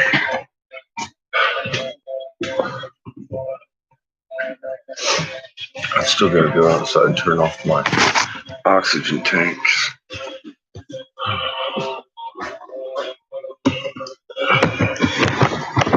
But we'll get you set up in here listening to some Josh before I go out. In the rain. I can hear it still coming down pretty good. Were distinguishable just by one key difference: their national god. Yeah. Assyria called itself the land of the god Ashur, or simply Ashur, the name of its national god. Kings and people considered this religious aspect to be all that mattered. Its first capital was called City of Ashur, or simply Ashur. The name meant the one who sees, or the one who is seen. Yet with all the countless prayers and other references to the god Ashur, it remains unclear who exactly in the Sumerian Akkadian pantheon he was. In god lists, he was the equivalent of Enlil. Other references sometimes suggested he was Ninurta, Enlil's son and heir. But since you got a dude, whenever the spouse was listed or mentioned, you see it? You see she my was dude? always called Nin Lil. The conclusion tends to be that the Assyrian Ashur We got a fucking dude. was Lil. Oh, man. The typical action of Assyria is one of conquest and aggression against the three other nations and their gods. The countless military campaigns ranged far and wide, and they carried out, of course, in the name of God, their god, Ashur. On the command of my god Ashur, the great Lord, was the usual opening statement in the Assyrian king's record of a military campaign. When it came to the warfare with Babylon, the amazing aspect of Assyria's attacks was its central aim. Not just the rollback of Babylon's influence, but the actual physical removal of Marduk himself from his temple in Babylon. The feat of capturing Babylon and taking Marduk into captivity was first achieved, however, not by the Assyrians, but by their neighbors to the north, the Hittites. Circa 1900 BCE, the Hittites began to spread out from their strongholds in She just giving me that look that if I don't take him out with me, he's gonna shit on my pillow. So I'll be back in about 5 minutes. Central Anatolia, today's Turkey, to become a major military power and join the chain of Inland nation states opposed to Marduk's Babylon. In a relatively short time, they attained imperial status, and the domains extended southward to include most of the biblical Canaan. The archaeology discovery of the Hittites, their cities, records, language, and history is an astounding and exciting tale of bringing life and corroborating the essence of people in places hereto known only from the Hebrew Bible. Hittites are repeatedly mentioned in the Bible, but without the disdain or scorn reserved for worshippers of pagan gods. He referred to their presence throughout the lands where the story and the history of the Hebrew patriarchs unfolded. They were Abraham's neighbors in Haran, and it was from the Hittite landowners in Hebron, south of Jerusalem, that he brought the Machpelah burial cave. Bathsheba, who King David coveted in Jerusalem, was the wife of a Hittite captain in his army. And it was from Hittite farmers who used the site for wheat thrashing that David brought the platform for the temple on Mount Moriah. King Solomon brought chariot horses from Hittite princes, and it was one of their daughters whom he married. The Bible considered the Hittites to belong genealogically and historically to the peoples of Western Asia. Modern scholars believe that they were migrants to Asia Minor from elsewhere, probably from beyond the Caucasus Mountains, because their language, once deciphered, was found to belong to the Indo-European group, as do Greek on the other hand and Sanskrit on the other hand as well. They are considered to have been non-Semitic Indo-Europeans, yet once settled, they added the Sumerian cuneiform script to their own distinct script, and included Sumerian loan words in their terminology. They studied and copied Sumerian myths and epic tales and adopted the Sumerian pantheon, including the count of 12 Olympians. In fact, in some of the earliest tales of the gods on Nibiru and coming from Nibiru were discovered only in their Hittite versions. The Hittite gods were undoubtedly the Sumerian gods, and monuments and royal seals invariably showed them accompanied by the ubiquitous symbol of the winged disc. Now, I'm sorry. Oh man, you don't understand how much gratification that piece of information right there gives me. I know a bunch of people that consider themselves pagans and all this stuff like that. And a lot of them are good people, but every time I've been to one of these events with some of these pagans, I just want to scream and yell at them and go, "Don't you motherfuckers!" Because they're all, you can just hear them like, oh God, Christians, stupid Christians, we've got it figured out. We're the pagans. You guys realize you're the same thing. Maybe okay? less than 5 minutes. The Hittites were the pagans. The dogs were not having it. They were like, "Fuck you!" But it wasn't my idea to bring it. Will get us out of this rain. I got some spoiled ass dogs. Where did I live?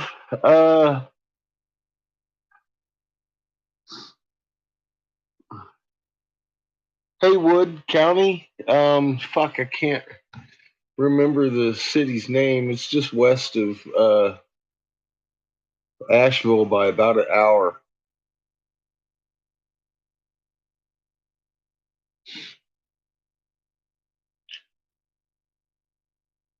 If Seamus was awake, I could ask him the name of the city. He could tell me.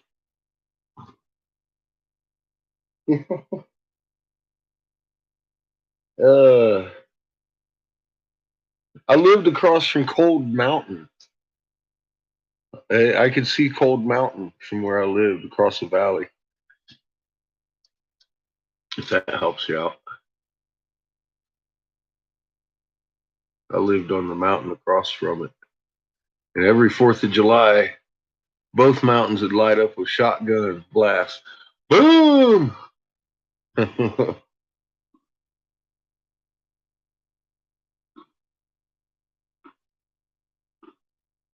Nope. I drove by it all the time.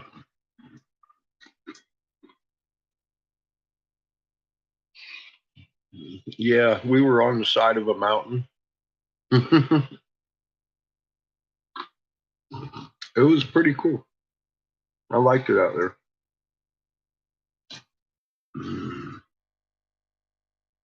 I'm eating peanut butter crackers and dipping them in honey. These motherfuckers are addictive.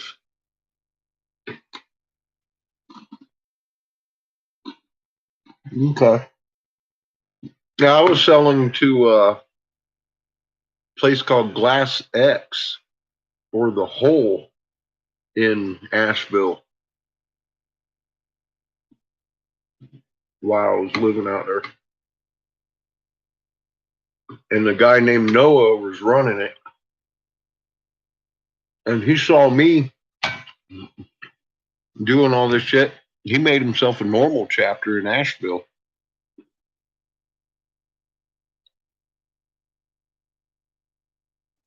He said I motivated him to do it. I said, man, I've seen you do some fucking crazy shit. He said, if you can do it, I can too. I said, the fucking name, buddy. So, like I said, that's how you grow the movement for truth. You just do it.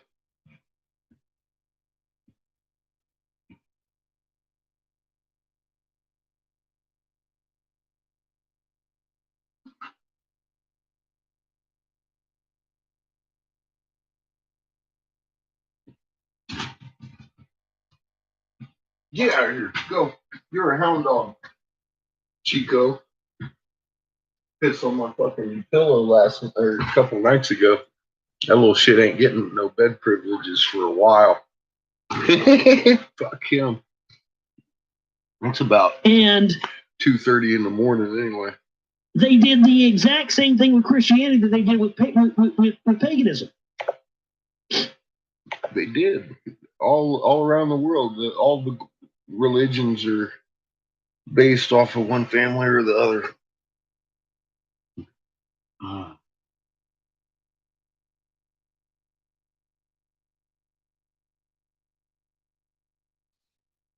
I have. Well, Noah started that chapter after I legalized hemp in North Carolina, and did the whole unanimous decision thing against the Corps, and he was there the whole time. There's a lot of people that in each state that I've worked at that know me for what I did in that state. I'm a very verifiable person. You just got to know where to look. I don't go in making a lot of noise about who I am. I just do what needs to be done and leave. That's my MO. I show up, shake motherfuckers up, and leave.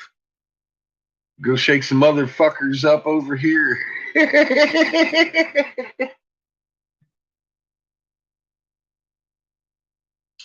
But that's how fucking shit gets done. We need more people doing that. Motherfuckers need shook up. Well, speaking of which, let's turn off Josh because I'm about to hit the bed actually in the big picture things. I'm fucking wore out. I've got a whole day ahead of me. I didn't get started until 6 tonight, of course, because I had a whole day ahead of me today. Nice. Quakes. We're down to 9 hours, though. We've lost a couple hours, but the magnitude is staying down.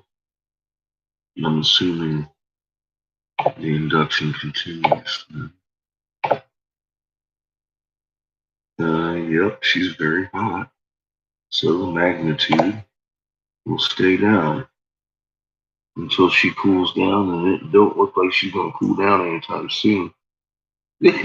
Fuck, she's hot. There's a lot of wiggy going on. I know that's not exactly a technical term, but I'm gonna go with it.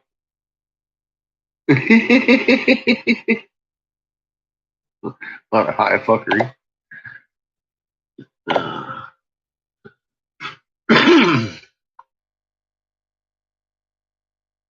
Yeah, she heated back up, so the quakes are going to stay low. High frequency, but low magnitude, mostly in the magma regions. She starts cooling down towards morning. Expect 5s to 7s in Indonesia region, South Pacific.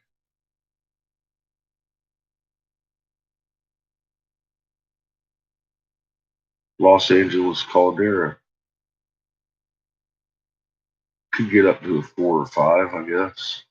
Why not?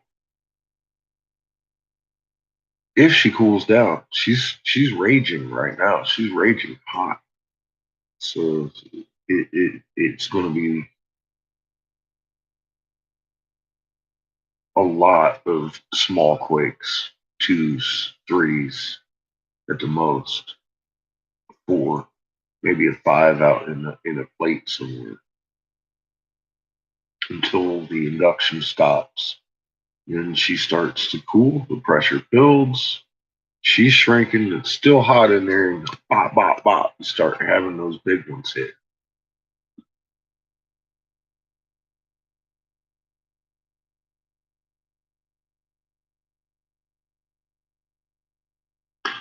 Yeah, but if you look at it, it's going on all day, Valerie. It's going on right now. The tornadic winds and all that, it's going on right now. Um, it's been going on all night. Take it back 100 frames from any time. It is a set pattern. It's a little bit stronger at some points in the day. And what he's reading is a lot of he's using the polarity map in a way that's not quite. You can't use the polarity map on a standalone like that and tell what's going on. You have to use all 3 maps to get a good picture of it. The Y cut brings in the pole lines. The polarity map is what it is. It's the polarity and the flow. And that can be read in many different ways, especially if you overlay it with the Y cut and look at all those closed field lines and realize, well, those closed field lines are right around that tornadic activity, and that's showing flow of energy, which makes sense that that tornadic shit would be right there where the closed field lines are, because a closed field line exists for what? One purpose in nature: to push another field line away. And that's why we're seeing that. The charge buildup that he's pointing out in that dark blue and shit, that is the solar wind filling in. And the fact that those arrows are doing this number all day, they may as well be turning around, because that's what you're seeing. There shouldn't be fluctuation like that in any of those arrows at all. And they fluctuate all and turn around all the way back to, like he was pointing out today, all the way back to the last arrows. And I've been telling people for a long time that would happen. And I pointed out like a couple months ago that started happening. It wasn't happening up until a couple months ago, all the way back like it is. And another change that happened about that time is ISWA actually started realizing the IMF lines back there, instead of trying to make that actually part of Mother Earth's stuff that was going back there with that messed up swirls going on behind us. Now that push is so strong that it's actually reading the difference and being like, wait a minute, that wasn't us. So you're seeing it in IMF lines now, which again is another indicator that the magnet push, because when you push 2 magnets together, it comes to a point that it doesn't want to push anymore. Well, up until that point, it gets harder and harder and harder, and that's what stage we're in right now. And at one point, the main planet, the one that rides his head, is the one in the center, and then Ra's behind that. Well, the main planet that rides his head used to be directly behind us, right in the center. and pushing at us all the time. And he also pointed out that it's off center now. And that just happened within the last couple of weeks that we started noticing that it's dipping down occasionally.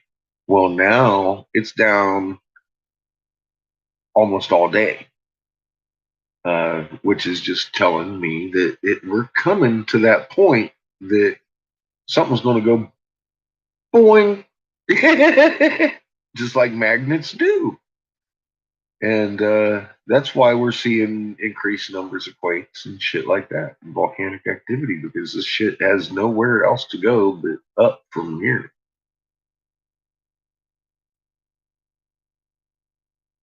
The split on that, yeah, well, the split on that has been there a year and a half, at least. Since Raw showed up, we watched that thing creep up on us. I documented it on Facebook, and they've been talking about it a lot on here in my first videos. Some of the updates, and then some, of course, I mention it and stuff. If you go back to it, like I say, if you go back and work your way through all my videos, you're going to be floored just about every 15 minutes. You're going to be, holy fuck. I mean, you think these videos are cool. You should look at some of the information I'm not bringing forward again, because it's there. It's all there. There's a truckload of information we've uncovered.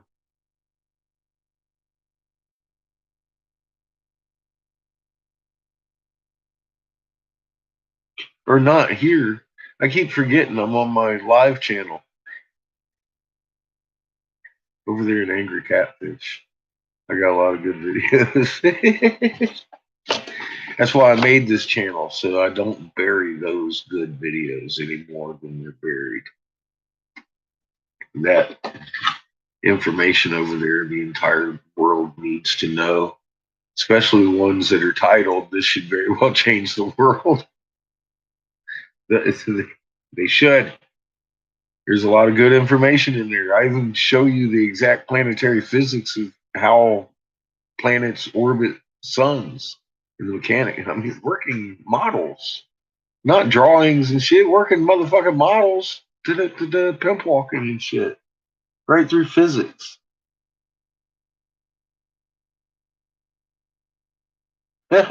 Well, see, yeah, and that comes out of physics too, because every magnet has 4 poles. Mom's the same way. She's a magnet. We're a magnet. We have 4 poles. We have an accretion disk. We can do all that stuff, and so can she. She's just better at it. She knows her magnet like the back of my hand.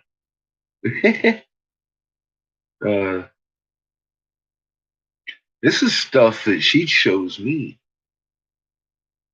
So she can tell in my heart where I'm stressed, on what points, and she tries to help me out with it. All of us have that ability where she knows our hearts. You just got to go with it with the intent that she's an actual person and someone to converse with. It doesn't really take a whole lot of meditation, I find, especially if she wants to talk to you. For God's sakes, it's all you can do just to listen. It gets intense. She's really good at what she does. She's a good planet. She's a good mom. Yep. She is beat up. She's trapped in this thing. She's tired. She's been pushing. She's pushing like motherfucker. She's got this, and we've got her back. As soon as she needs us, she'll let us know. She'll put out the call.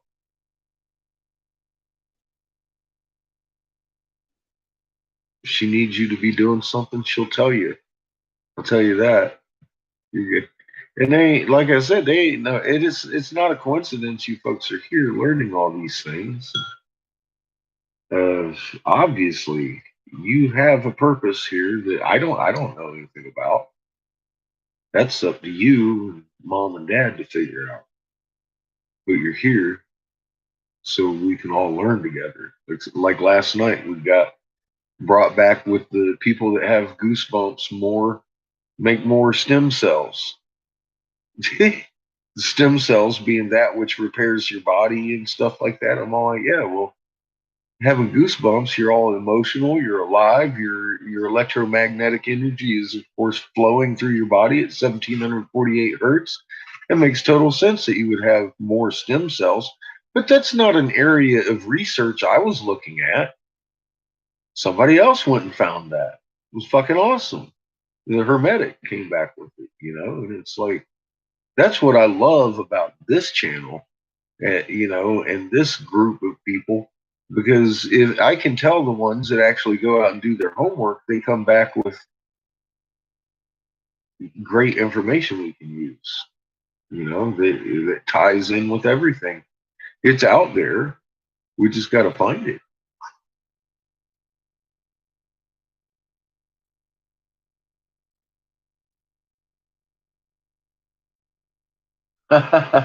It's my pleasure. Thanks for hanging with me. I know, yeah, it is late. It's 2:30. It's my bedtime.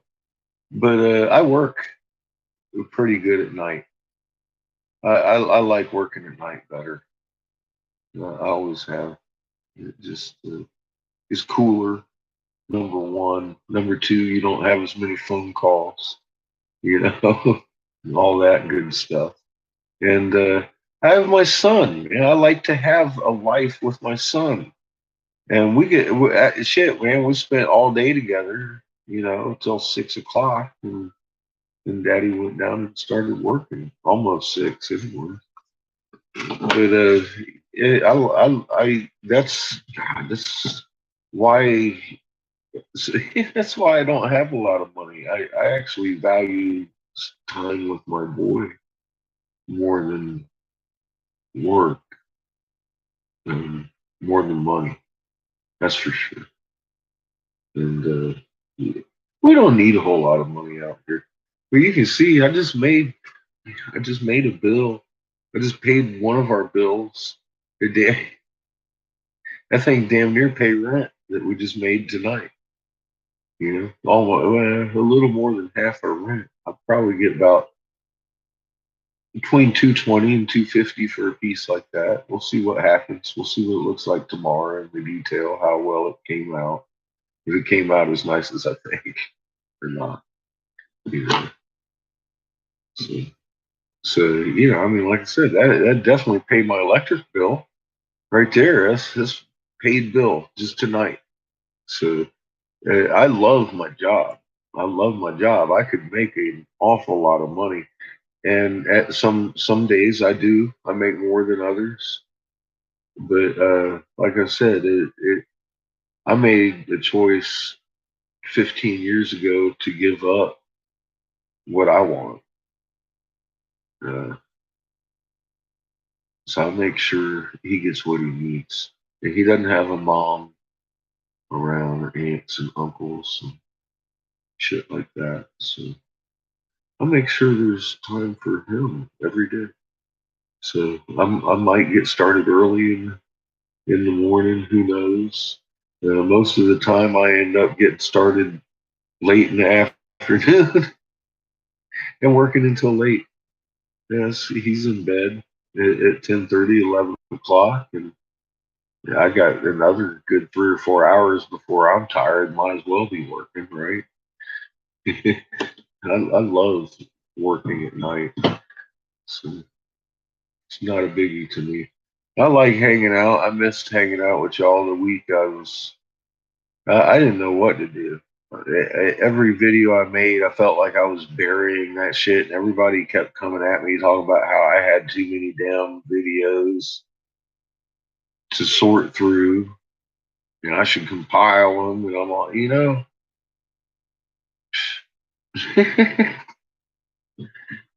I do a lot of them. I repeat the most important stuff. You got a magnet in your chest. We got a mom and dad. You better be meek. You know, I repeat all that stuff all the time because that's really when you boil it down, that's what matters.